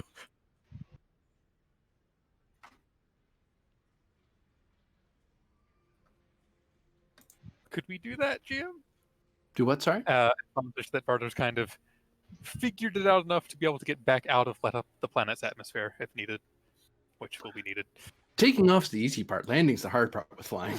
The Kismet, so that's actually got a tractor beam, and it's technically easier to land there, I think. Yeah. Unless we're under fire.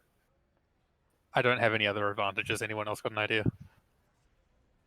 That seems good.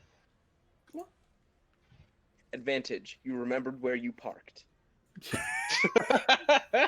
There's big numbers next to the landing pad because you're literally like imagine an airport and there's like lights and they get in you kind of have to hover a little bit around near ground level until they basically taxied you and had you land in a specific spot inside the colony.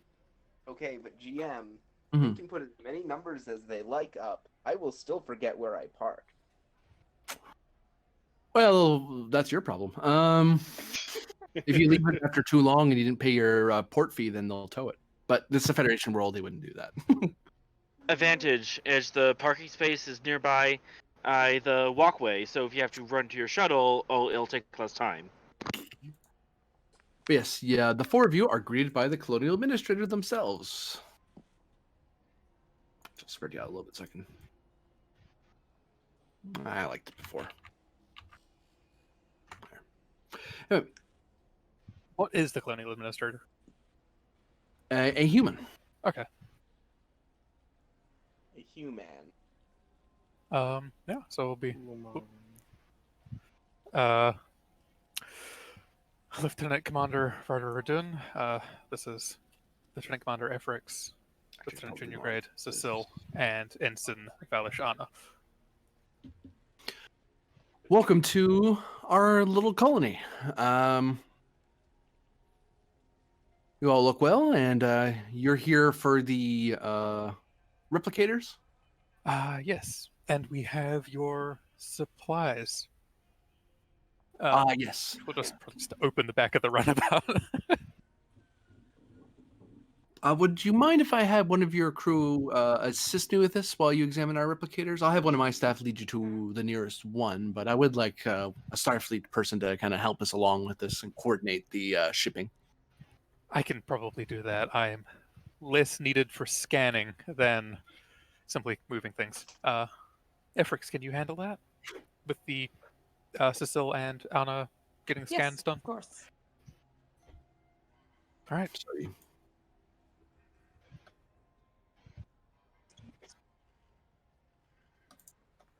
Which I know you're just going to be watching too, but you're more scientifically inclined than Barter. I mean, yeah, I have a pretty good science skill, so if they need an assist, I can. Me looking at Barter is a 1. It's I'm literally a his 4 in worst science, stat. so It's his worst discipline. con Okay, is so bad for presence me. command. I did this to myself. It's a 13 at least. Lead by example if I actually start carrying stuff. Sure. Because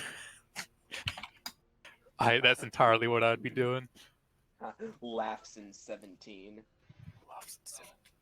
Don't you dare. Momentum for sure. Sweet. We get a momentum back. We're still at 6.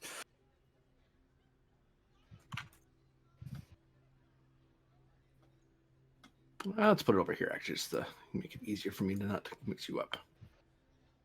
Whoop. Generated a momentum there.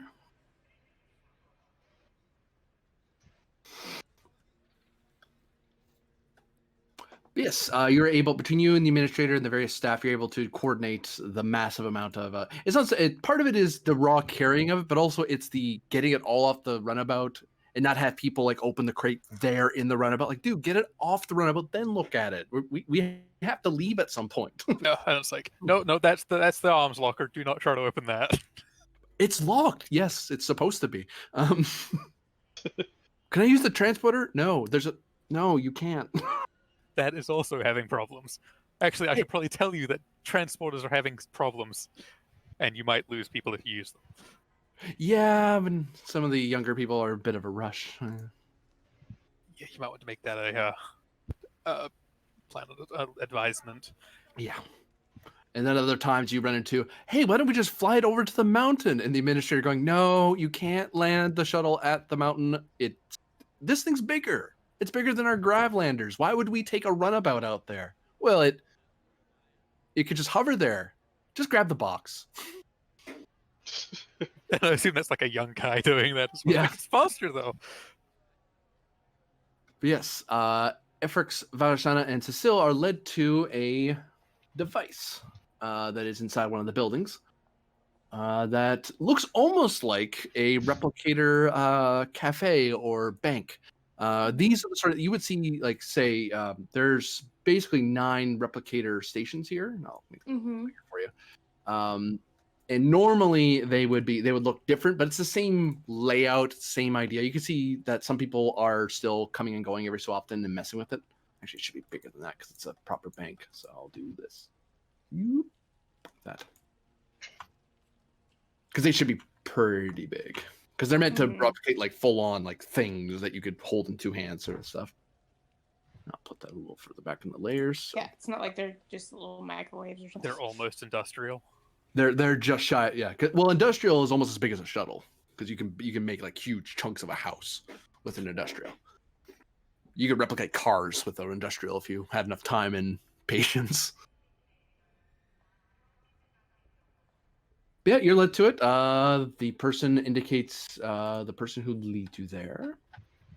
I have a tag for it.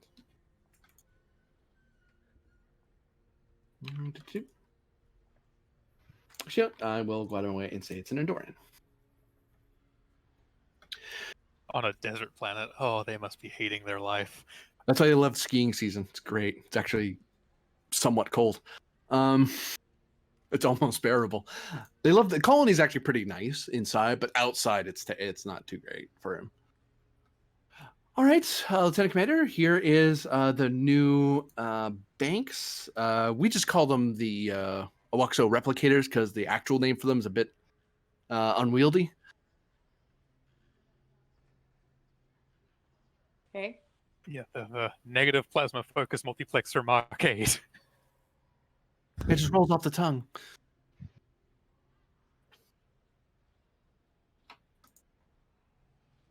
All right. Ensign, Lieutenant. Oh, sorry. Were they talking? Sorry, I didn't mean to talk over you. Oh no, it's okay. Go on. And they wait. You want to get started taking scans of these, I suppose. The quicker we do this, the quicker we can get out of these nice people's hair.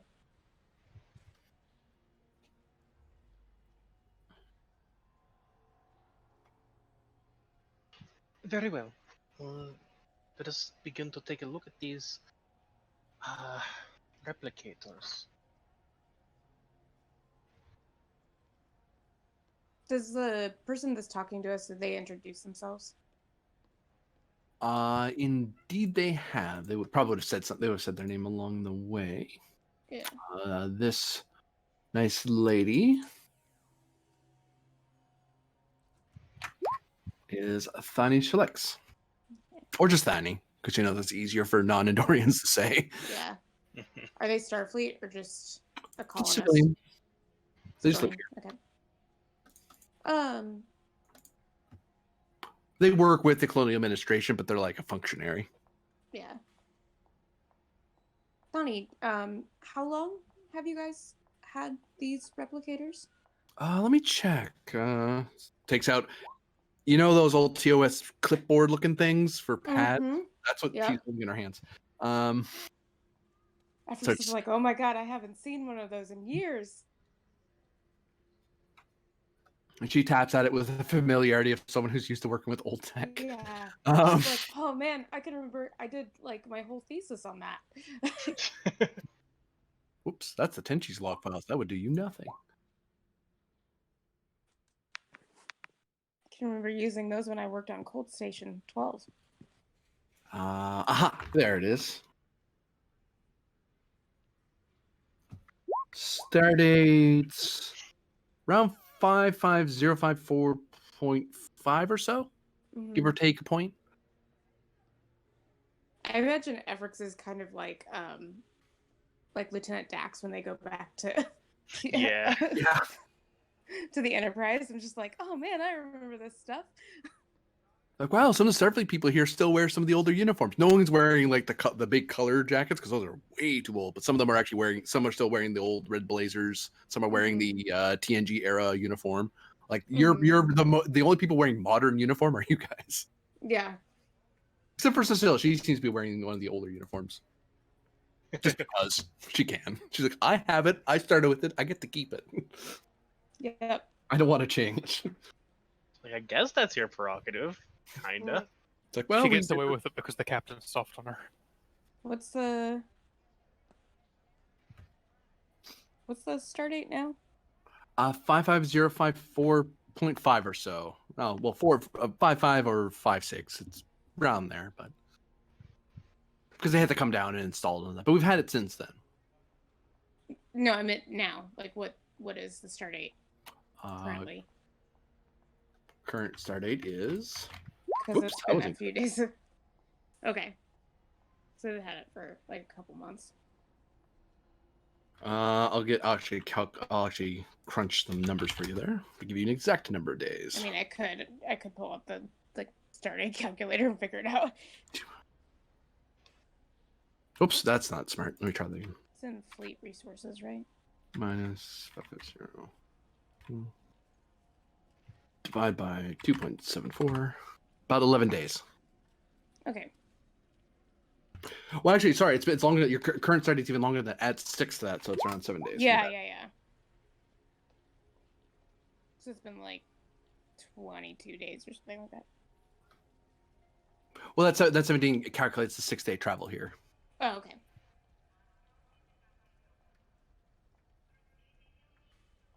To give you reference, that happened roughly when the commission was investigating the Andromeda. Mm-hmm. And when did people start reporting Federation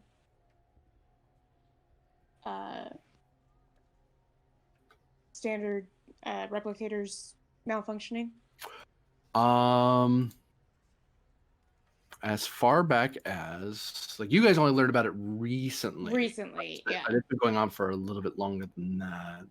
I'm just trying to see, I want to make sure that it's about I don't know, 20 days ago everything broke down, and then the next couple days these people moved in and we're like, here, have these. I don't know, Verge already sitting here I don't trust this. Yeah. I mean, it still is possible that's a thing and these just took longer to get here, but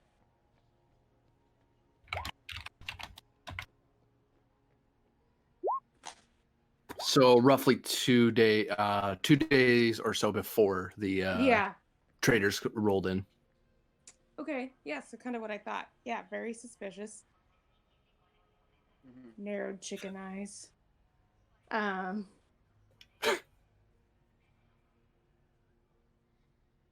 Right. Well, that's fortuitous. Yes, isn't it? We almost had to cancel the ski trip. Do people often get injured in this event? Yeah, even the experts sometimes misstep or they take a turn a little too fast.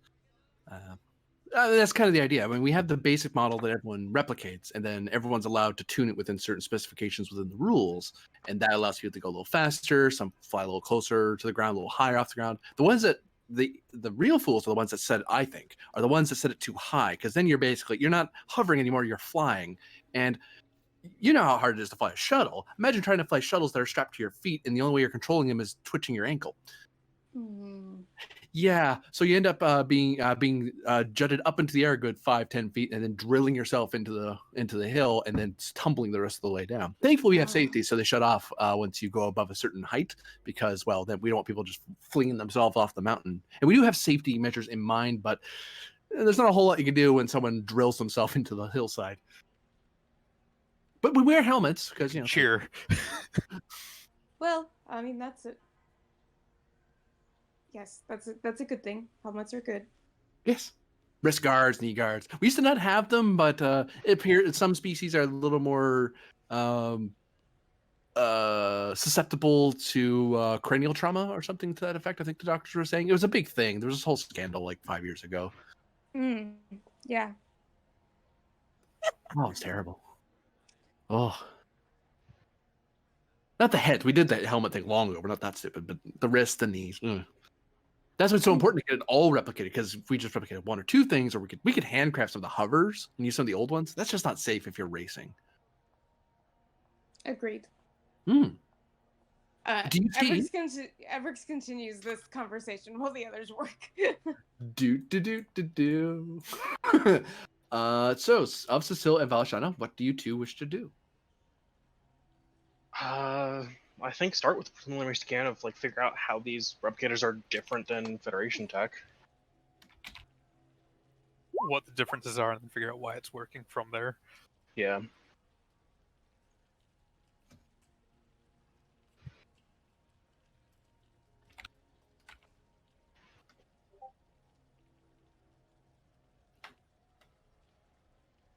I'm just sitting here as you're explaining more and more about this sport, going, huh, so when are they inviting Varder to do it? It's like, will you help this out? So here's a board. Efrix, meanwhile, screaming. Alright. I feel like that is a Cecile roll, which is a myth roll. Yeah. 52. Skiing accident doesn't try to cuddle afterwards.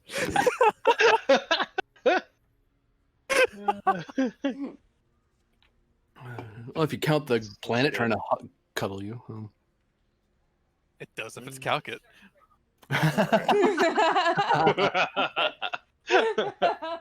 Alright, buying 1 die for cautious. And would observation count as a focus here? Yes.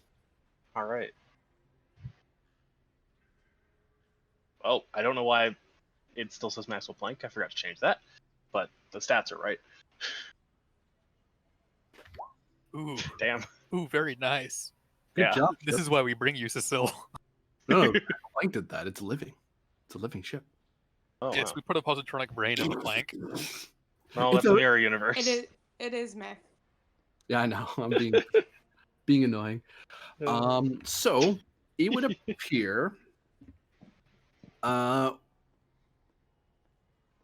See, the efficiency of Federation replicators is that you can use a very little amount of energy to create a lot of things at once. And the lithium crystal power systems or electroplasma systems that's a ton of power. Like even one core, like the core that powers your ships powers the colony and everything in it.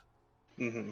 And the car, and it helps fuel up the cars and the hovercraft. Like it's a ton of power. It's so much. So when it comes to replicators use a very minimal amount, because especially in the old, when they were in the TOS, TMP, TNG era, as they're progressing, they wanted it to be efficient, so they didn't have, you're basically burning 1 power every time everyone decided to make a sandwich. Like that's silly. That's how the ship dies. Yeah, it's like that. It's like in the old days we could do that. We could replicate food on our ships, unlike the Enterprise NX. We could, sure. We'd have no power at the end of the day. So no, we're not doing that. It wasn't until efficiencies later that you're able to matter energy convert easily. These things work in a different method. These things have a battery pack. It's about think like the shape of like a if you know what I mean, a water boiler. So like a cylinder about meter or so high off the ground. And it's attached like back here to each bank. In there is almost like a plasma battery that it drains and focuses, throws it through a multiplexer, which then which uses that to replicate things. Because it's happening in these little chambers, like these are like replicators are open air, so you'd have like imagine like a electric stovetop where it's a circle and it replicates into it. Like it forms it there, and then it's a transporter pad of another way. These things are little like enclosures, and they kind of have a plasma reaction occurring inside there, and then it creates it inside a sort of shielded area, and then you can open it up. Because everything is shielded within the same compartment, and everything's like the matter energy transformation is contained in a enclosure of a sort. The field isn't enough to penetrate the metal, so it doesn't interfere with the replication. And the mark, it's hard. One can only assume that must mean that there's at least 7 other versions of the same device, but that's a cultural marker. The rest makes sense to you once you're able to translate what that name means to you in Federation science terms. You're like, oh, that's what they're doing. The big catch of this thing, and this is why it sucked. This is why you've discovered a certain, what's the phrase? Planned obsolescence. The idea of making a car not last forever because you want people to buy a new car. Likewise, these replicators, the replicator parts, like the banks, those little 3 bits there, they'll work. It's the tank that's a problem because the plasma thing battery burns out, and so you need a new battery because it can't use the lithium plasma because it's the wrong type to be focused through the multiplexer because it'll just burn it. It'll just fry right through it. Proprietary energy solutions. Yep. This thing is a scarcity module. This thing may be a cornucopia machine, but it has planned scarcity designed into it. So you'd have to buy another tank. Mm-hmm. It would last them maybe a year before they had to get it replaced. Like it's a decent amount of time, but replicators will last you for the life of the warp core. There's a symbol on the bottom of it. It looks like an apple? Yeah, you guys do have 2 float though, so thinking of advantages. Advantages.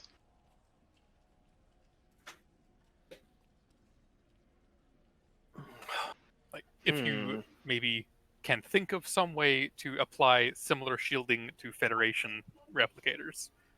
Well, that'll be easy. We just encase them in a metal box. True.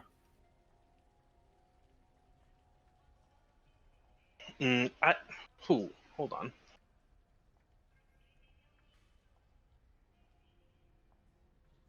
Is this shielding? Does it seem like it was designed just to keep the stuff contained, or is there a little bit excess of shielding or something? Does it look like it might have been designed to be shielded externally as well? How do you mean? I'm not following.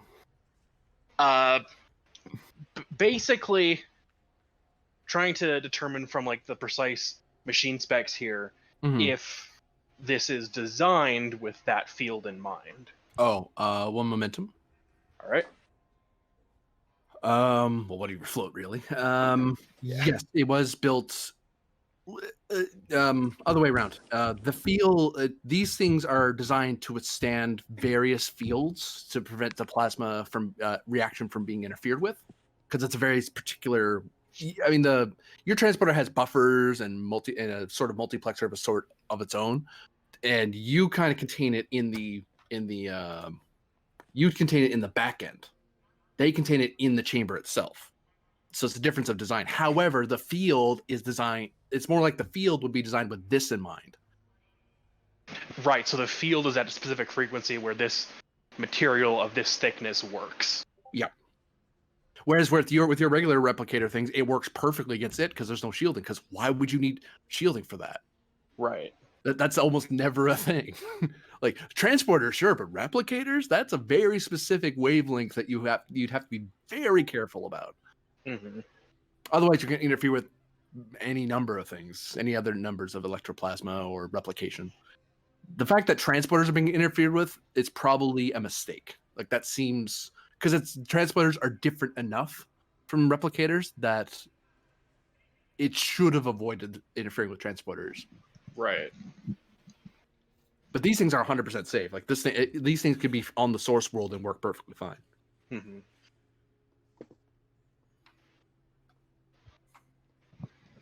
Very interesting. Seems a very inefficient model, in that it will die.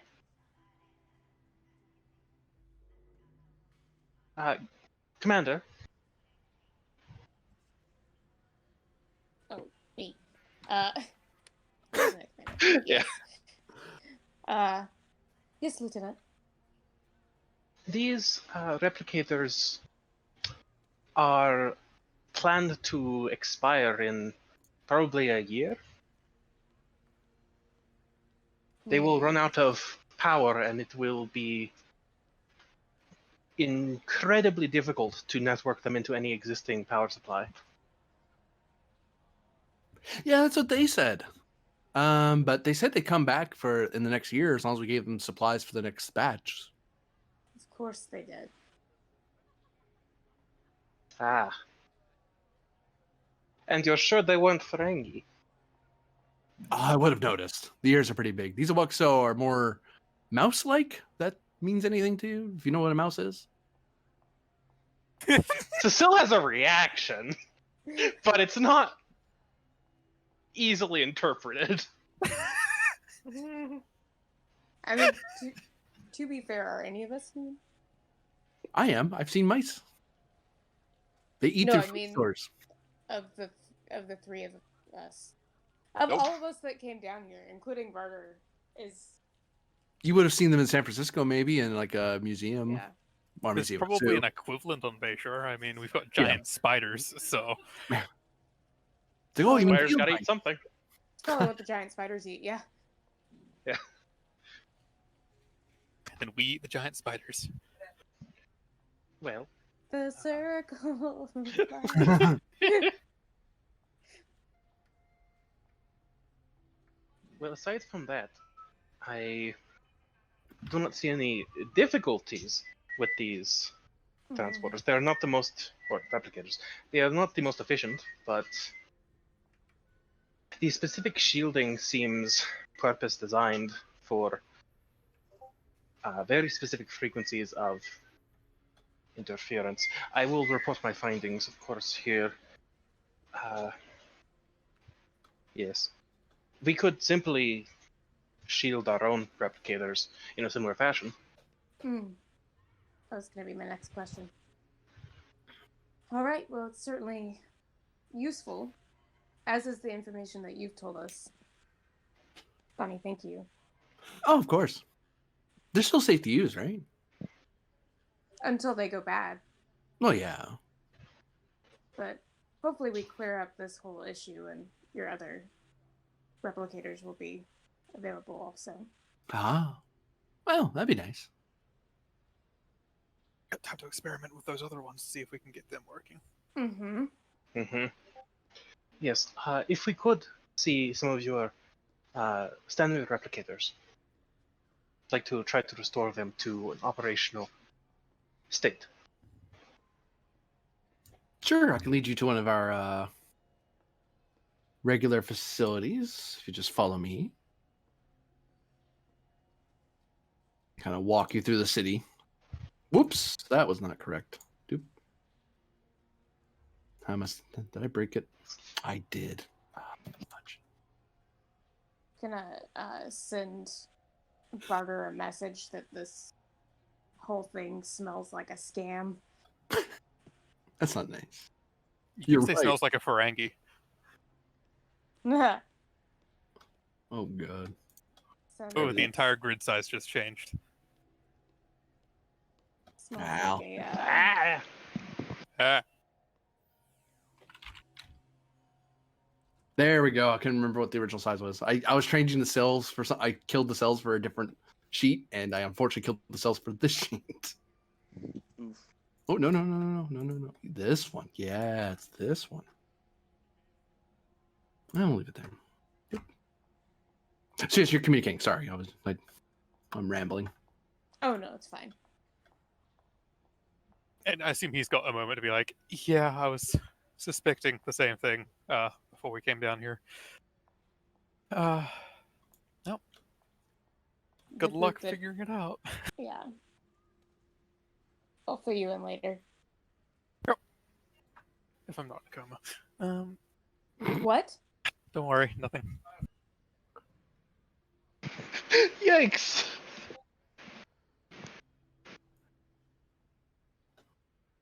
Farter. Did you just mom voice him? I mean, Totally she is did. one. Yeah. What are you thinking about doing?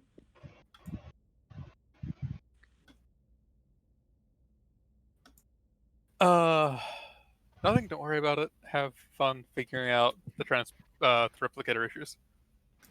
Remember that you just got out of the med bay. Here for exposure to vacuum, not for breaking my arm. Which I haven't done yet, by the way. This is not. Let's test and see if your crystal bones can be broken. I don't think it should be a challenge. Challenge accepted. This could probably be Everett is walking behind the other two, just like face palming.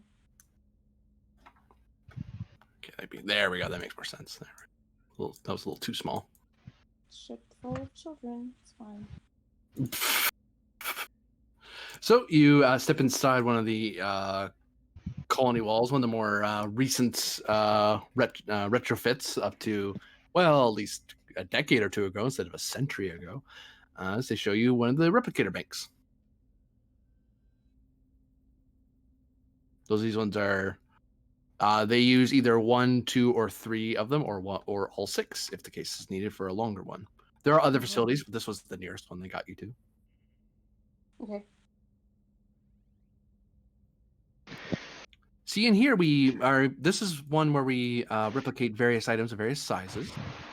Some people can order it through the voice command, which is a neat feature. I really like it. It's easier than having to put in punch cards or using the consoles out there. Of course, someone could design it with the panels around the area if someone wanted to work with something a little more experimental or dangerous. But usually you want to book the whole room if that's what you're intending to do. Yes, certainly. It is interesting that the shielding of those devices is sufficient to block out a signal while the walls of the building and the atmosphere are not.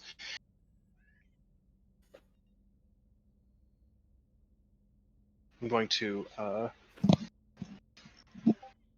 check and see like what specific nature of the shielding, because I still have the scans of it. It sets it apart from just a regular obstruction.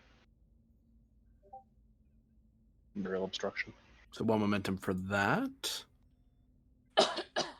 Actually, no. Here, I'll do this.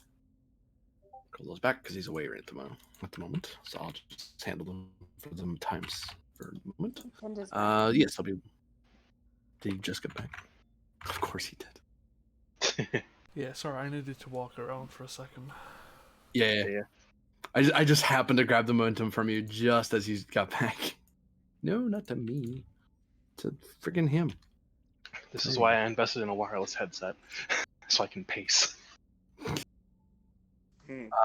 So it would seem that the walls of the colony and the dome and such are more environmental in nature. They're not really shielding everything particular size. There is a planetary shield system that to help buy them time in the case of orbital bombardment or just astrological disaster like a meteor crashing into the ground. That's super rare, but it's like, well, the shields will do the same thing. It'll vaporize the heck out of it. It won't matter.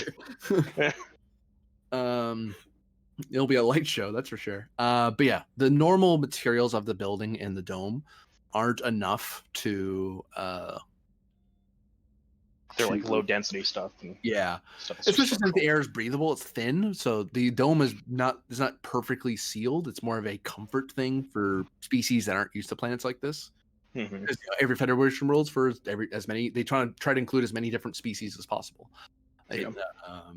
So yeah, without shields, these things are basically exposed. Whereas these little containers are almost like little armored compartments, partially, and you can understand why the locals wouldn't see anything weird because because if without the shielding, you'd have an open plasma conduit effectively just glowing Yeah. in your face Yeah.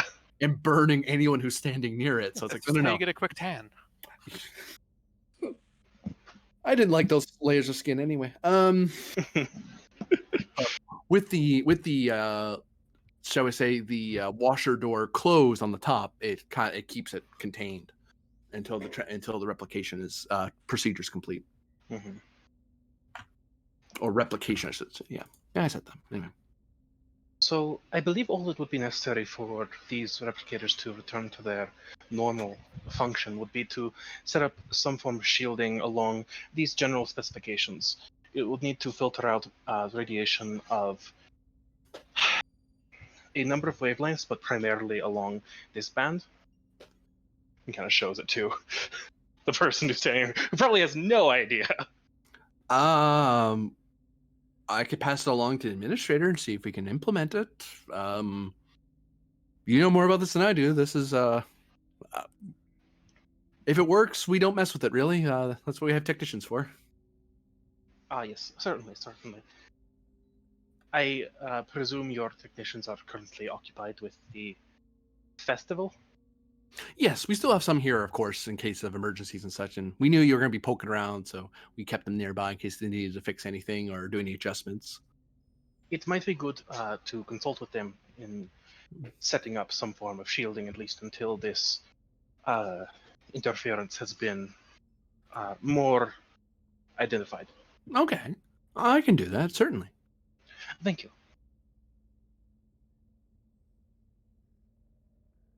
Oh, it'd be nice to get the replicators working properly. Now we have 2 sets. One that'll last this year, and then the rest, well, they'll work normally. Probably use the ones that'll make a year to make the shielding for these ones. I mean, this is all nice, and this is all a nice idea. I mean, it works for us, but I mean, I heard that this was happening to other colonies and such. Not everyone has planetary shields like we do. Certainly, that is why I would be looking at a more localized shielding effect. Mm-hmm. Something that would not require the same power generation that your planetary shield does. Well, I'll see about doing that. Is there anything else you need me for? I do not believe so. No.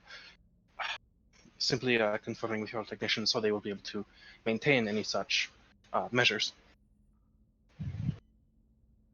And then we will be able to standardize such procedures and give them out to other colonies. Oh, you want me to call them now? If possible, yes. Oh, hold on. Excuse me. Let's see. Oh wait, we don't have to use the computers anymore. It's like a civilian Lieutenant Max. Takes out it. They look about the Satanta controls, and then they realize, and then they kind of shake their head like, "Oh, duh." They stand up again, and they reach into their pocket and pull out and flip out a communicator. Like, oh right, I don't need to use the computer for this. It's the equivalent of pulling out a Nokia brick nowadays. Yeah. Wait, I don't have to use the landline. Oh, I can use a brand new cell phone. Like, oh god, do you not have comm badges here? They're like, wait, that's brand new. Yeah, We got it last week.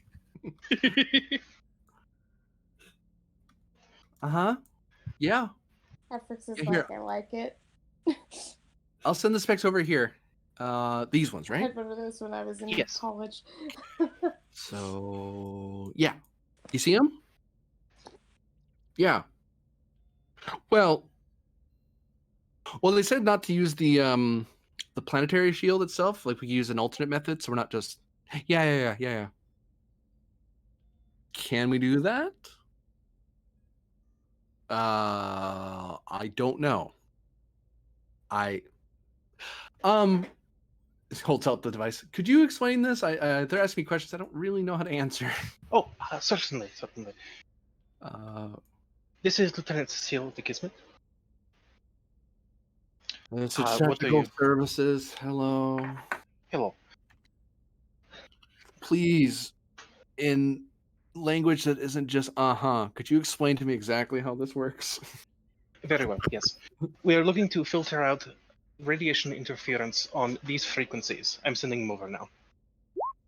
presence engineering difficulty 2. As this person was going, give me presence engineering. Nope. No, just it's difficulty 2. I couldn't roll that to save my life. Oh god.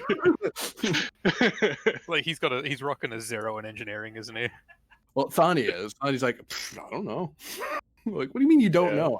That's not my job. I have really good con score. Like, that's not helpful. He's like rocking a 0 engineering, a 5 presence, and he's like, yo. Oh, her presence is pretty good, but it's still like Okay. it's probably like 9 presence or something like that. It's like, yeah, I'm rolling a 9 on an Yeah. engineering roll. Yeah. Shoot. Presence? Does it have to be presence? Could it be insight or reason instead? You have to explain it to this guy. All right. Because he's still working on old tech, so you have to explain to him, okay, right, you don't know current tech right now, because you use state-of-the-art tech. These guys don't. Mm-hmm. You know what?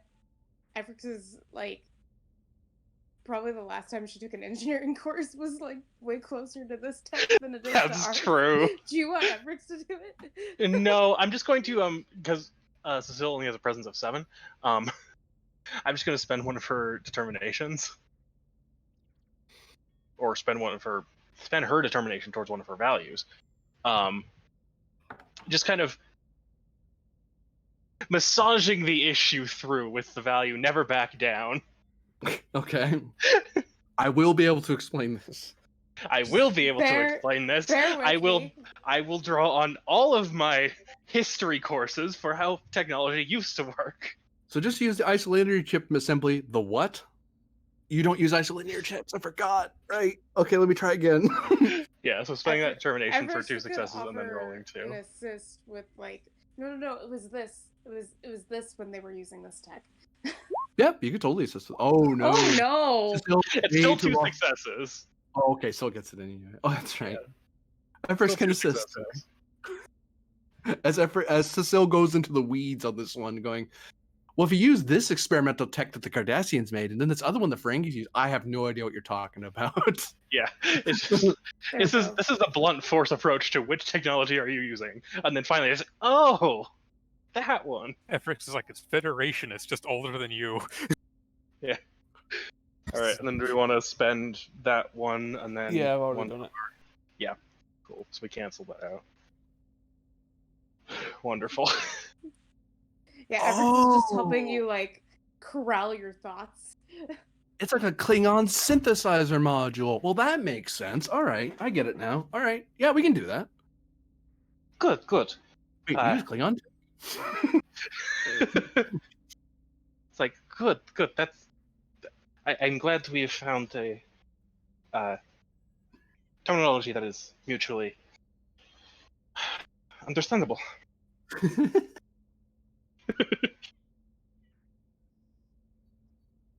Yes, so I do not believe it will be terribly either power intensive or material intensive to construct minor shielding here. Yeah, we can just adjust we don't even have to put up the full shields. We can just adjust the existing ones we have. We just have to replicate the right module, but that's fine. Now that I know what I'm replicating, I can do that. Good. Actually, I could probably have some spare parts lying around now that I think about it. Fantastic. And once we've got that into place, we will determine if it is indeed successful, and then we can pass on this finding to the other colonies who are experiencing this issue. Whoop.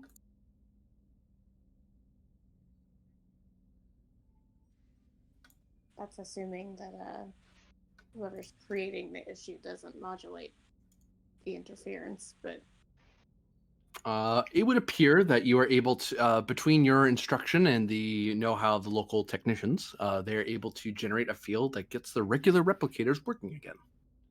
Fantastic. It helped that they already had replicators to work with instead of scrounging for parts. Mm-hmm. But once they were explained to we can use these replicators.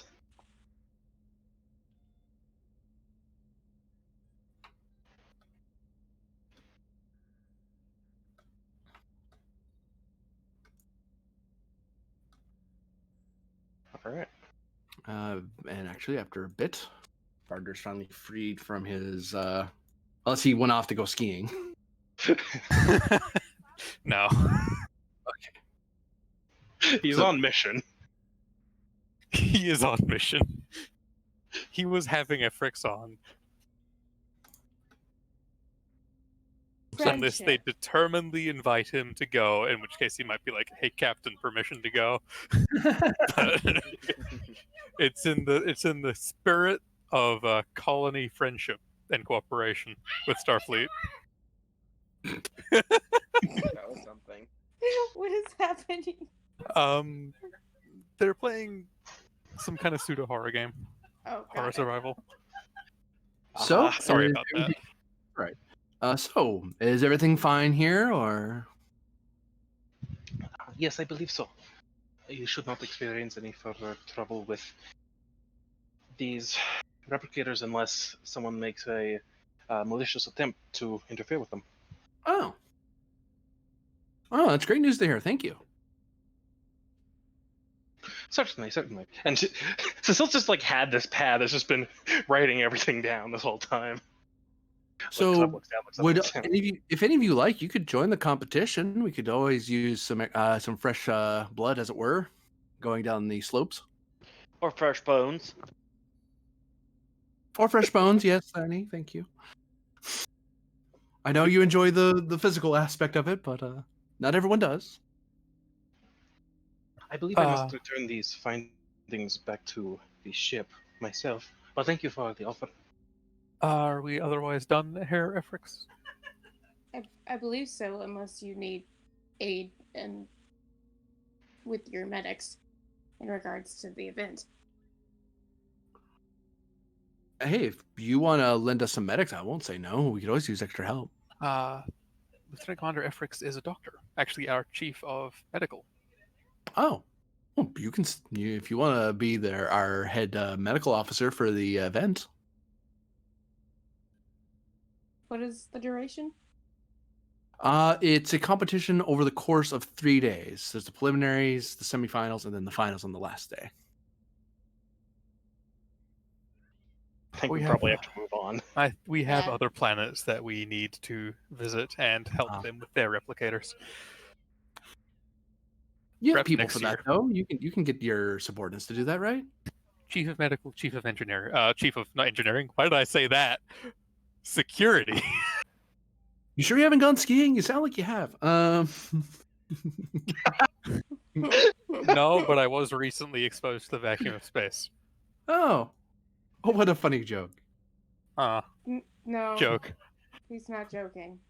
Yeah, I just came out of the hospital 6 days ago. 7 days ago. Oh, I'm sorry. I thought you were It's kidding. fine. No, Oh, that must be Or terrible. she was kidding. I don't remember it actually. So, Right. Probably for the best. Yeah. Well, talking about the terrifying vacuum of space is very interesting and all, but if you don't need me anymore, I think I'll be on my way. no. Thank you for your help. Yeah, hopefully your replicators work. I thought they Or did they work. should be. Hopefully they continue working fine. Oh. Yeah. I don't know if anything should be concerned about on the other replicators, but I'm sure Cecile and Yeah, Polish on will figure the that out. ones that dropped off, that were the non-Federation ones, when they fail, they're not like gonna like catastrophically fail, right, Cecile? I do not believe so. Okay. I mean, it would be Potentially, dumb if to, you like, attempted to run a dilithium current with a voltage of more than 3,000, it could potentially cause a explosion. Don't do that. That I'm assuming that's not exactly common practice. No, this would be if they attempted to recharge the proprietary batteries. Let's leave them a note to not do that. Yes, that would make sense. I mean, you did say not to try and run an additional power source through them. Oh, yeah. If you've already warned them, then you've already warned them. We can get back to the Angie-Sage and alert the Gizmet and Plank. Yes, certainly. I am certain the engineering teams will be happy to hear about these results. And then we can implement the changes on the ships as well.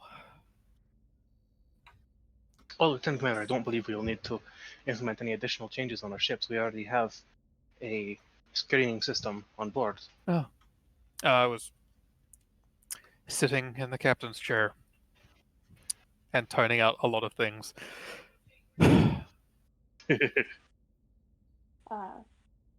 Let's get going. Yes. I assume we're back on the ship and talking also. Yeah, we're just walking and talking. Yeah.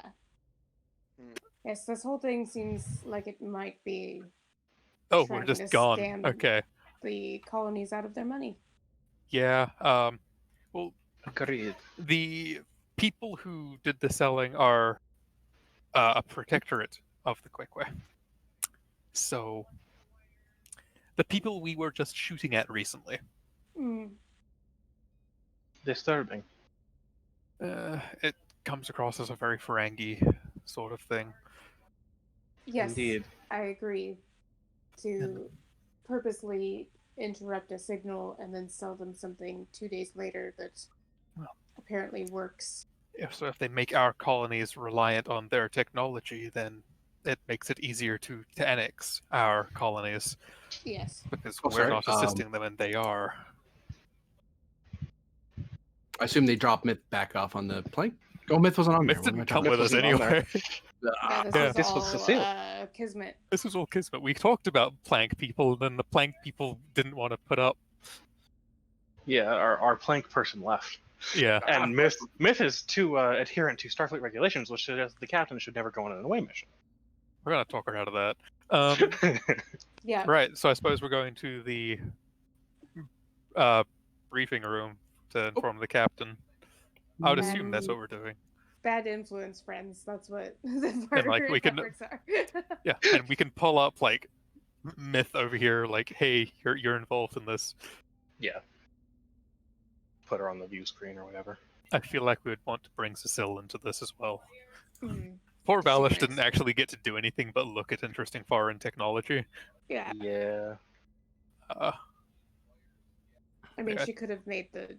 She maybe should have made the engineering role, but Yeah.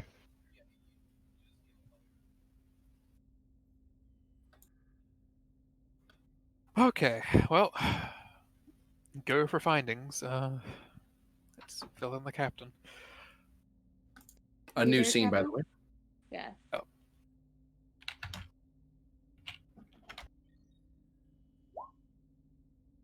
Captain. Doctor? Doctor, Captain, Captain, Doctor. Sorry, I'm good. Lieutenant. What are our Dumbledore. findings?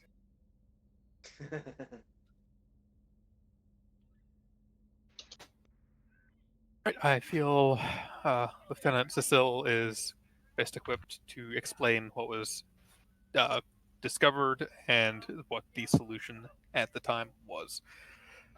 Certainly.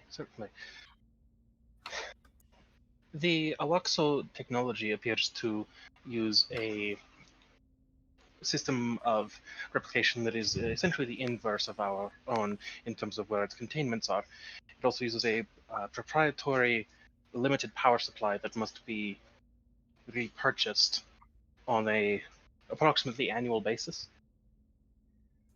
Their replicators are able to function in this interference due to a physical obstruction that shields the internal plasma reaction from outside interference, as well as shielding the operators of the technology from the plasma flow that would otherwise be potentially harmful. Planned obsolescence. It's also interesting that they report that these traders showed up to give them aid just 2 days after the initial finding of the interference. Additionally, this interference seems precisely calibrated so as to not affect or to not penetrate the shielding of these replicators. It seems deliberate. As I was speculating, it's potentially making our colonies more reliant on them than us. And if they do that, it's easier to get a toehold in the region. That's from a security outlook on it. If they wanted to make gains against the Federation, this would be a way to do it without outright hostility against us. I agree with your assessment. We were able to establish rudimentary shielding on the planet that should be fairly easily produced for the other colonies as well. Very good. See So to it their that replicators are back in order. see to it that that information gets properly disseminated.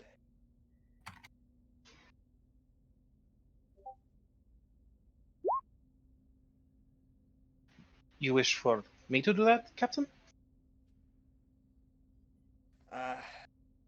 That's more of Alashana. Agreed. Or I can let her know once we step back out to the bridge. could be down to command if we just send it back to Starbase. Yeah. Potentially. No, that does seem more like a Starbase has it's more agreed. resources for doing that. Yeah, it's more so we need to get the information to Starbase. So it's like, hey, we solved the problem. Do this. In a manner of speaking. It's a workaround.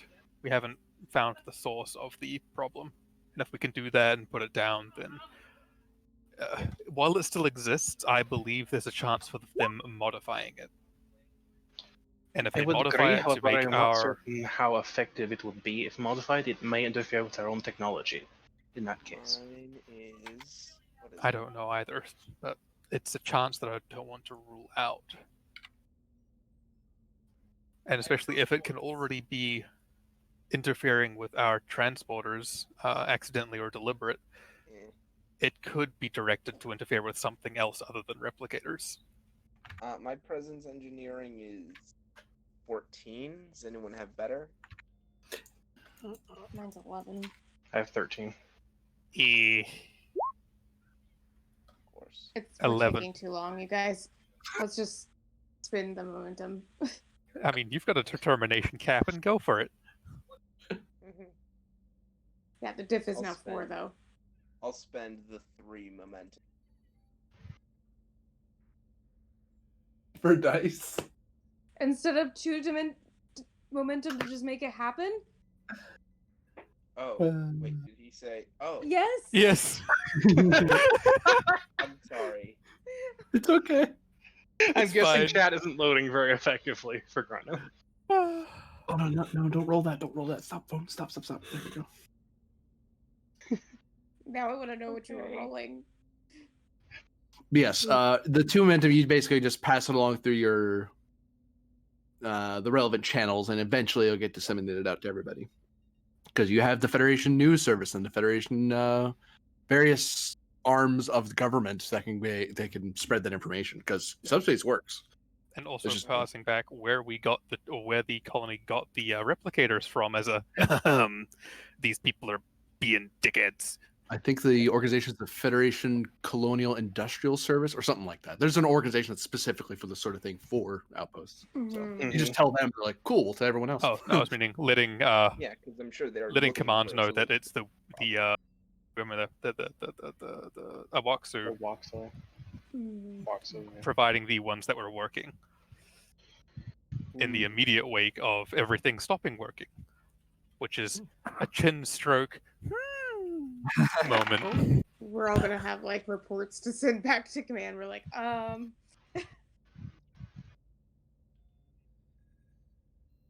Which So, is probably we can let Bonstab know that that's the thing, and he's going to be like, "Oh, that is a diplomatic move, huh? It's aggressive diplomacy." aggressive Mhm. negotiations. They're negotiations with the lightsaber. Anyway.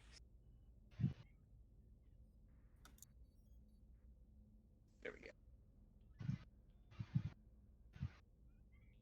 I see. Well, unfortunately, we can't call them out on it this very second. No, right now it's circumstantial and suspicious, but not. We can't prove it. It can be put on a tray and served later along with other little bits. I believe that investigating the source of this field would probably be useful in that respect, Captain. Do we have a means of locating that myth? Are our sensors able to pick that up? And Myth kind of looks to the captain to get like affirmation whether or not she should share this information.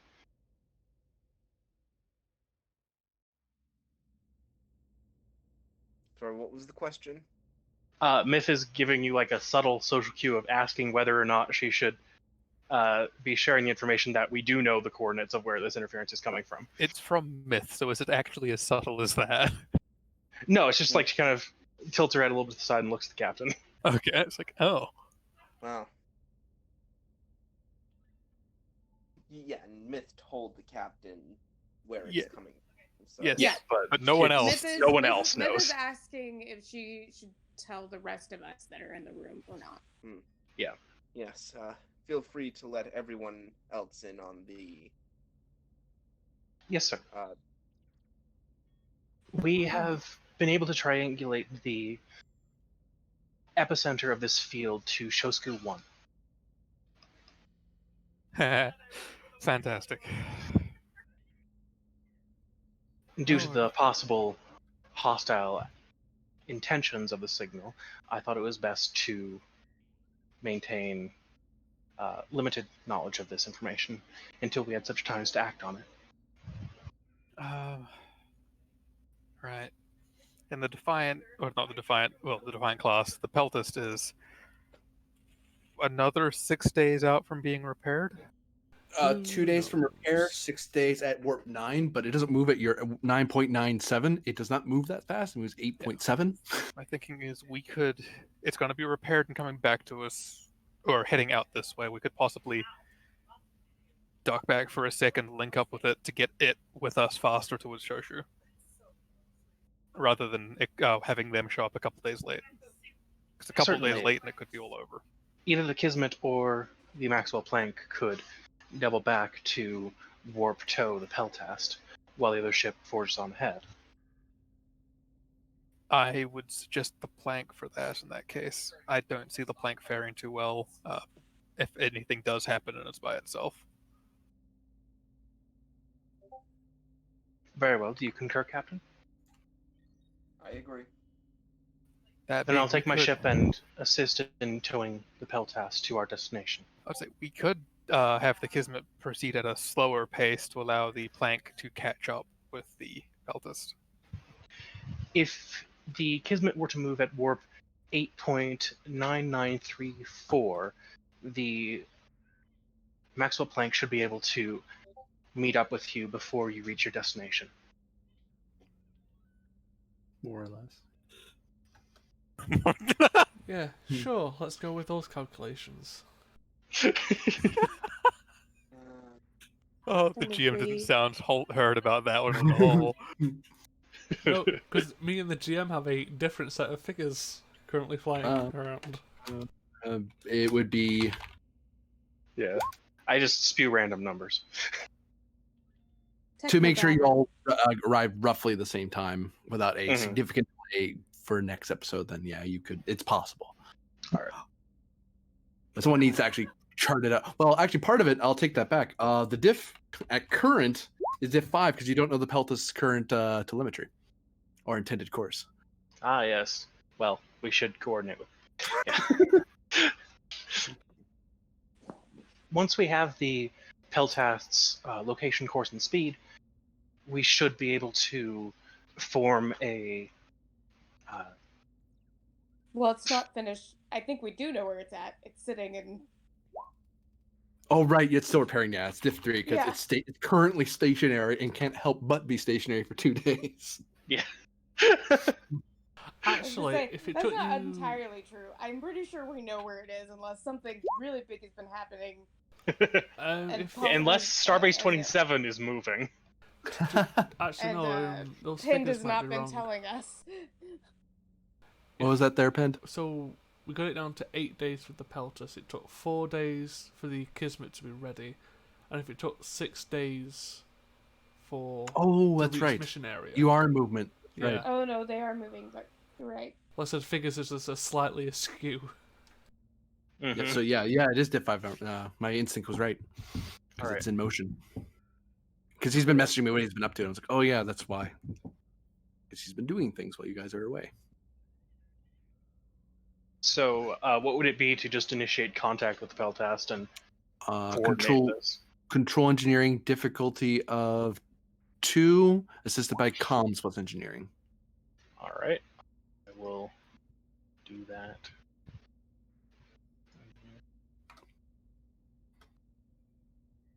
Assisted by comms engineering. I will buy 1 die with threat for the reroll.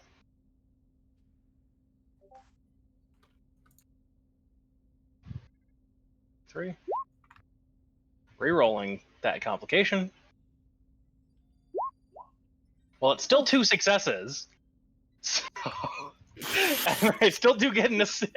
Like, I have succeeded, Man. just to be clear here. Oh, God's in heaven. All right. Because I do have my free success on control.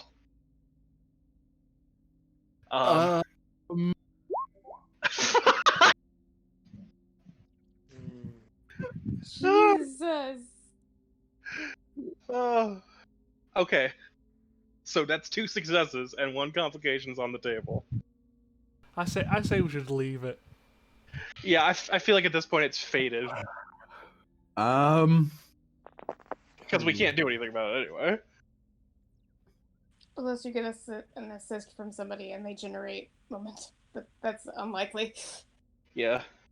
I mean, to be fair, so you could just say like Go ahead. you get part of the message, like I'm en route to Shu 1. Well, they made the roll, so they will get in contact with you, but something's gonna happen. Actually, you know what? Here's what I'm going to do to you. I am going to have the Peltist be required to make the same roll at difficulty 3, because the message is garbled by the time it gets to you. I was gonna say I still haven't used my super power of an advantage, and I don't know if that can be used to just ignore a complication. It can reduce difficulty, and you don't of a task. You normally call that before you do it. Okay. Or if there was a complication increase. It's the fact that I'm creating one because of the. Yep. I can't help the Peltist with that. I don't think. No.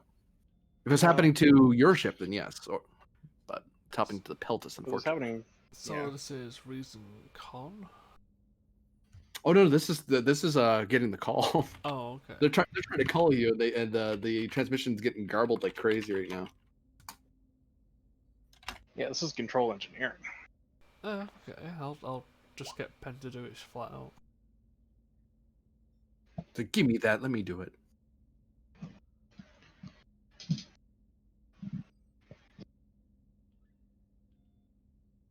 Would you allow a focus in starships? At complication? Add complication, yes. I'm just gonna roll 6 challenge dice because why not? Yes. Gonna up the complication up by 1, 2, 3. Would let me roll the challenge dice first. Oh, I might not get them. You're right. Sorry. We'll see how many complications You you get 5. Fine. Now I have to spend 1. Someone's getting a bit eager, Oh, that was good. Wait, 1, 2. Sorry, that's comp 4. I can't math. Because you base 1. You always have comp 1. Duh. I added +3. Energy drinks help to a certain degree, but not by much. I'll spend a determination because why not? Because you're a coward, that's why. I don't know. I mean, technically, I could just buy it off with what I've just done. But... Shut up. The ship helps too, so it might roll a complication. It might. Come Can on, I ship. I use believe you mission focused. directive to re-roll the comp? Because I'm trying to get into our mission area and talk to our Yep. squadron. If nothing else, you're supposed to maintain contact with the flagship anyway, so yeah, falls under regulations. Hey. And what was it? It was comms engineering. Yep. And is that comp 4 for the ship as well? Yes.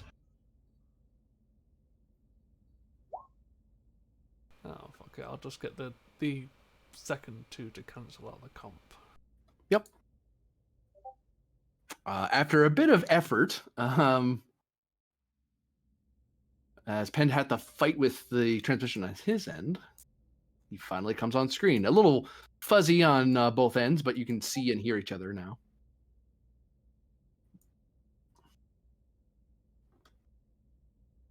Well, there we go then.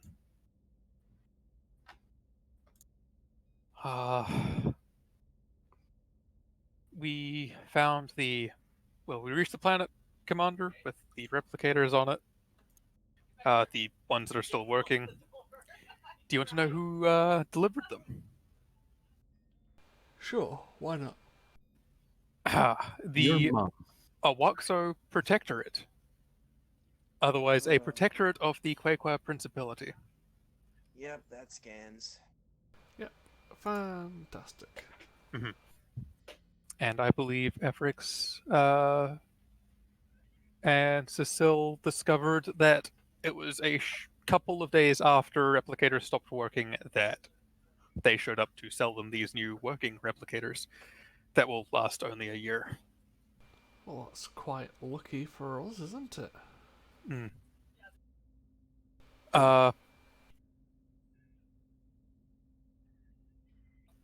Go ahead, Commander. Do we have any idea of where this is started from, or where we can go from here? I believe that is why you're being contacted, Commander. Can I look to Gurnan and Myth like, you're technically both the captains here. I'm just the intelligence officer. You want me to keep talking? The Maxwell Planck will meet up with the Peltas to provide a warp tow while the Kismet forges on towards the source of this interference.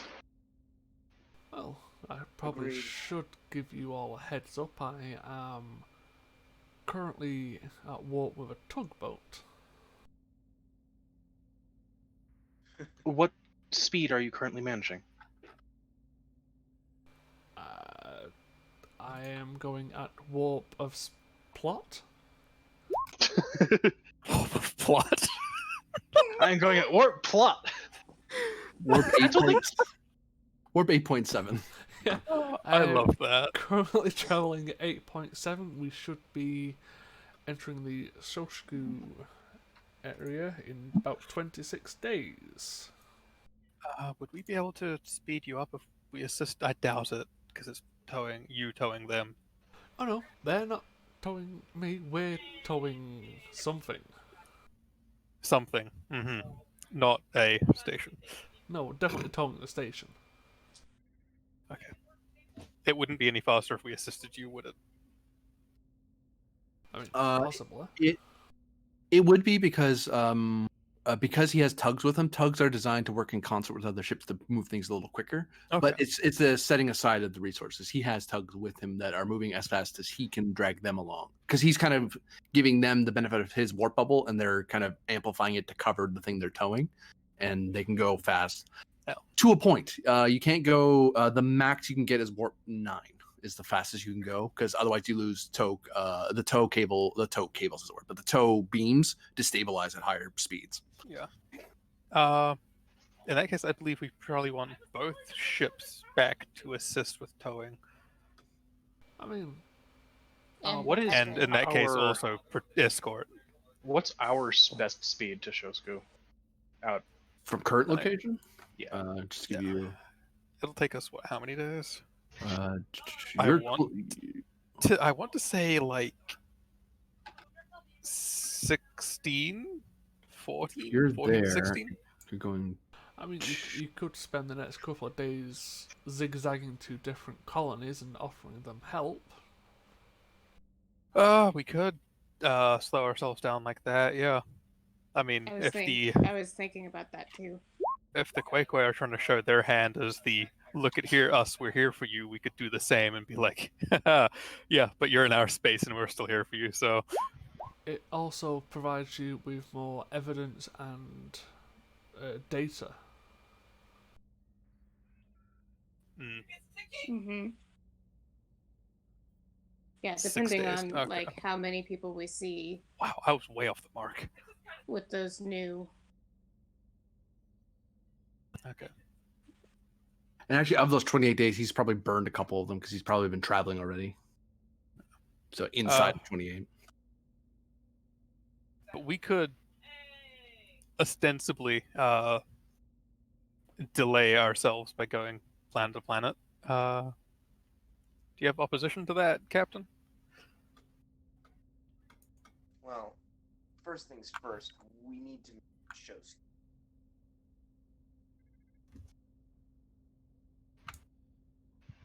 Well, our plan is to go there. It's just we can make up the time difference waiting for Pend by helping Federation planets in between there.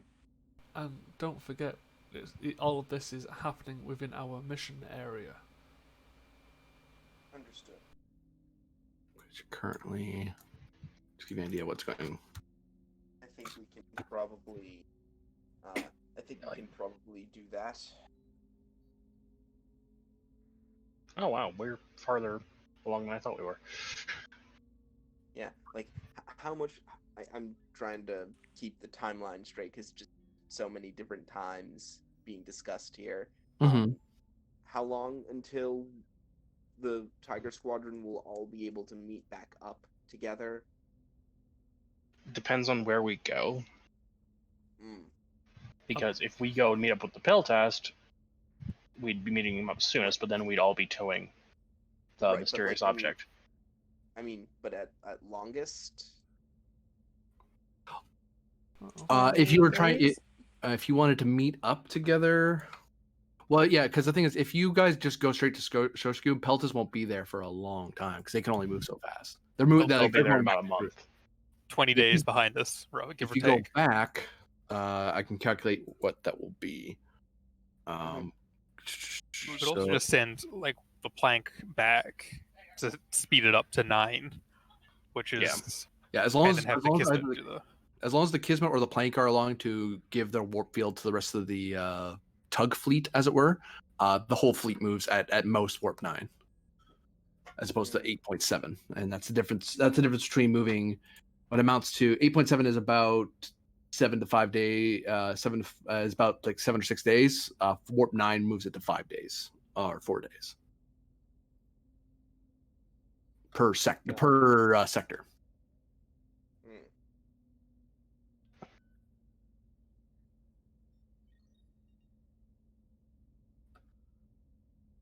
So it'd be like 20 days then? Yeah. I mean, like, So in that case, the Kismet would go to Shosuku-1 and be unaccompanied for about 20 days. Oh, we're not saying the Kismet goes directly to Shoshu 1. We're saying it delays by doing, I guess, hearts and minds. Like floating, going around the sectors and yeah, like obviously go to each place, gather more evidence and more data before we all meet up at say around here to go into Shoshku.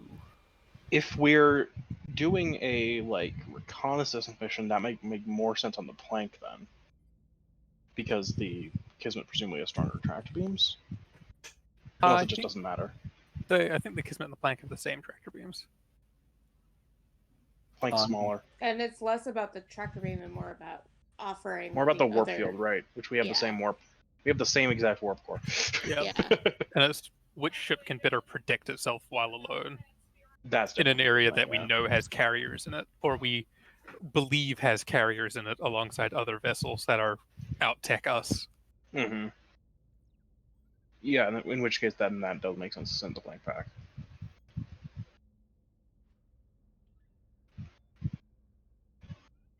And we just patrol while we wait. Yeah. What's that?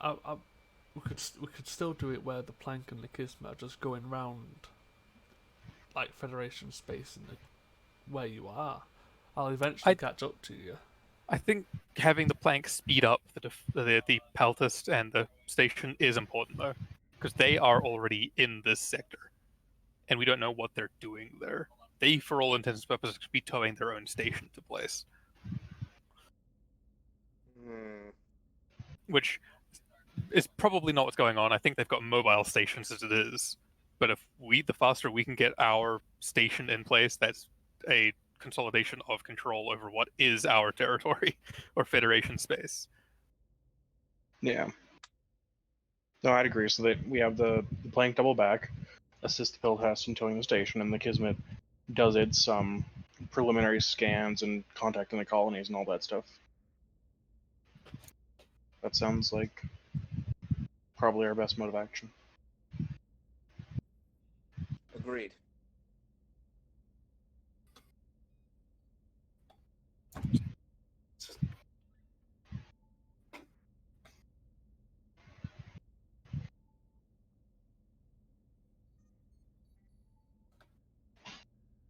Put back Very to well. the conference room. Sounds like a plan. Well, Then, Commander Pend, my ship will meet up with you shortly.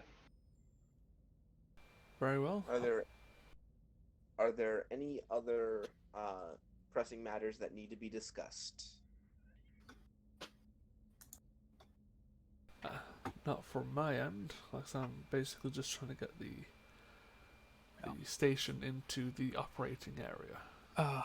I would say we'll be sure to sweep the Kismet ahead of where the plank and co will be heading through.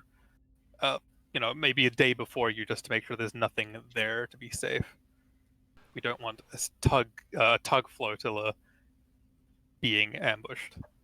I will forward all the relevant information on the field to the Kismet science teams. Lieutenant Cecil, I expect you'll be able to handle that. Could we spend 2 momentum as an advantage of the area is clear when we eventually all meet up? Which area? Close to Sosku.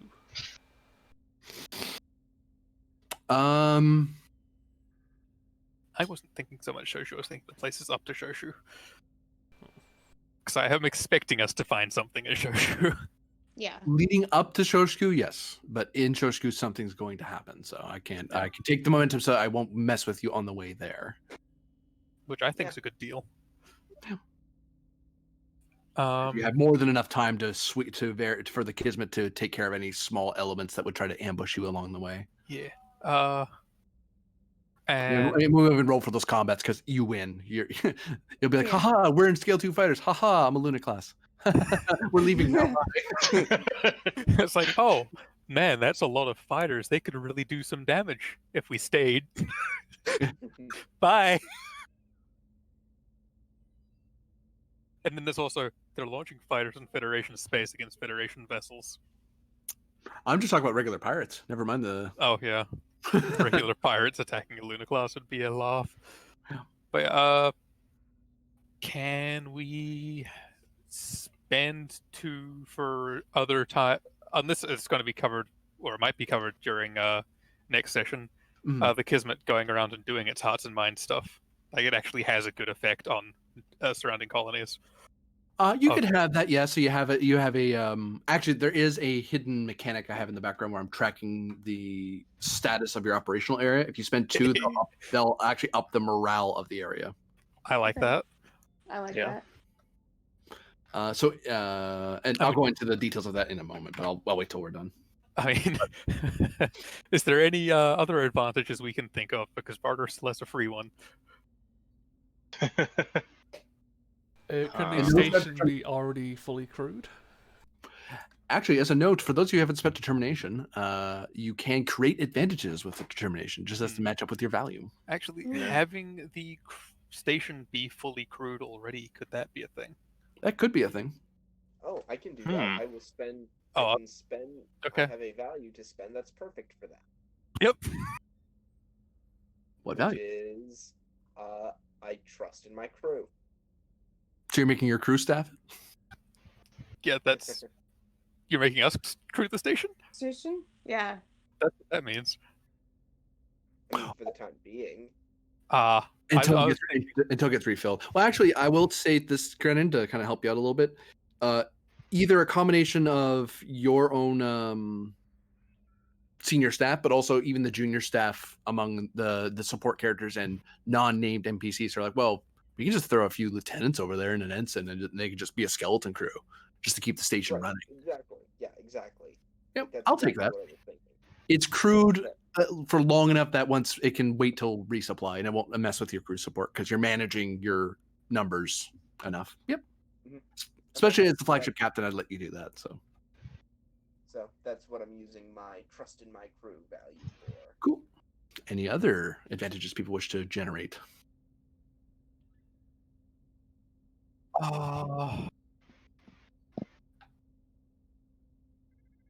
Maybe Vara can reach out to his new Telpoc friends. I mean, I could be like, hey, you've got, we know you've got survey vessels in the region. You think you could swing some of them through Shoshu on the date of our arrival? It's like, With what value? not even determination. That'd be intelligence files. Oh, using your intelligence advantage. You could, yep. Yeah. It's like, it's like, yeah, you're surveying these regions. We've gotten information on these regions. We can give you that, and then your ships will have free time to do this for us. You can do that. What would happen is that they would become a resource you'd spend for, so you'd spend their scale in opportunity and escalation. So the good thing is you don't have to spend escalation once when you're buying multiple things. So say you're buying multiple scale 3 birds of prey, you'd spend at least 3 threat at least once, and then you'd spend 3 for each for 3 momentum for each. Okay. So you up to not exceeding your fleet strength, because if it's bigger than you are, then you have they become the tactically superior force, and why are they listening to you? Yeah. Yeah. But does this like a good plan to everyone? Because the Klingons really helped last time. Okay, so so them boys pulled through. Yeah, they did.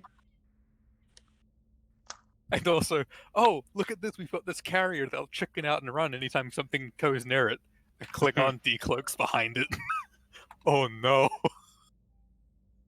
I mean, what we should ask is, could we make an advantage of completing the slingshot maneuver?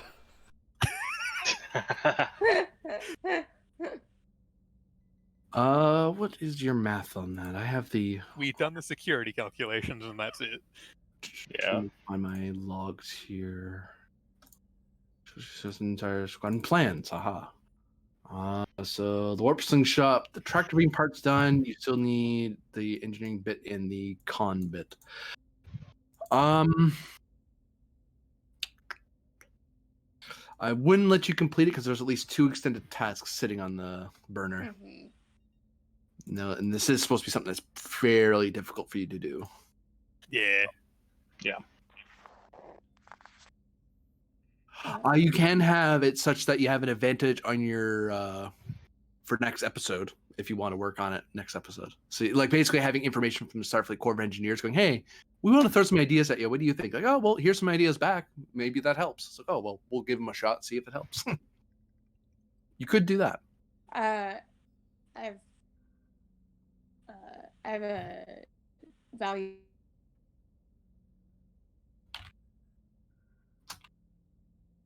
You have a value. You cut out. I'm waiting for the disconnect sound. Yeah. That's kind of what it sounded like was happening. Hello?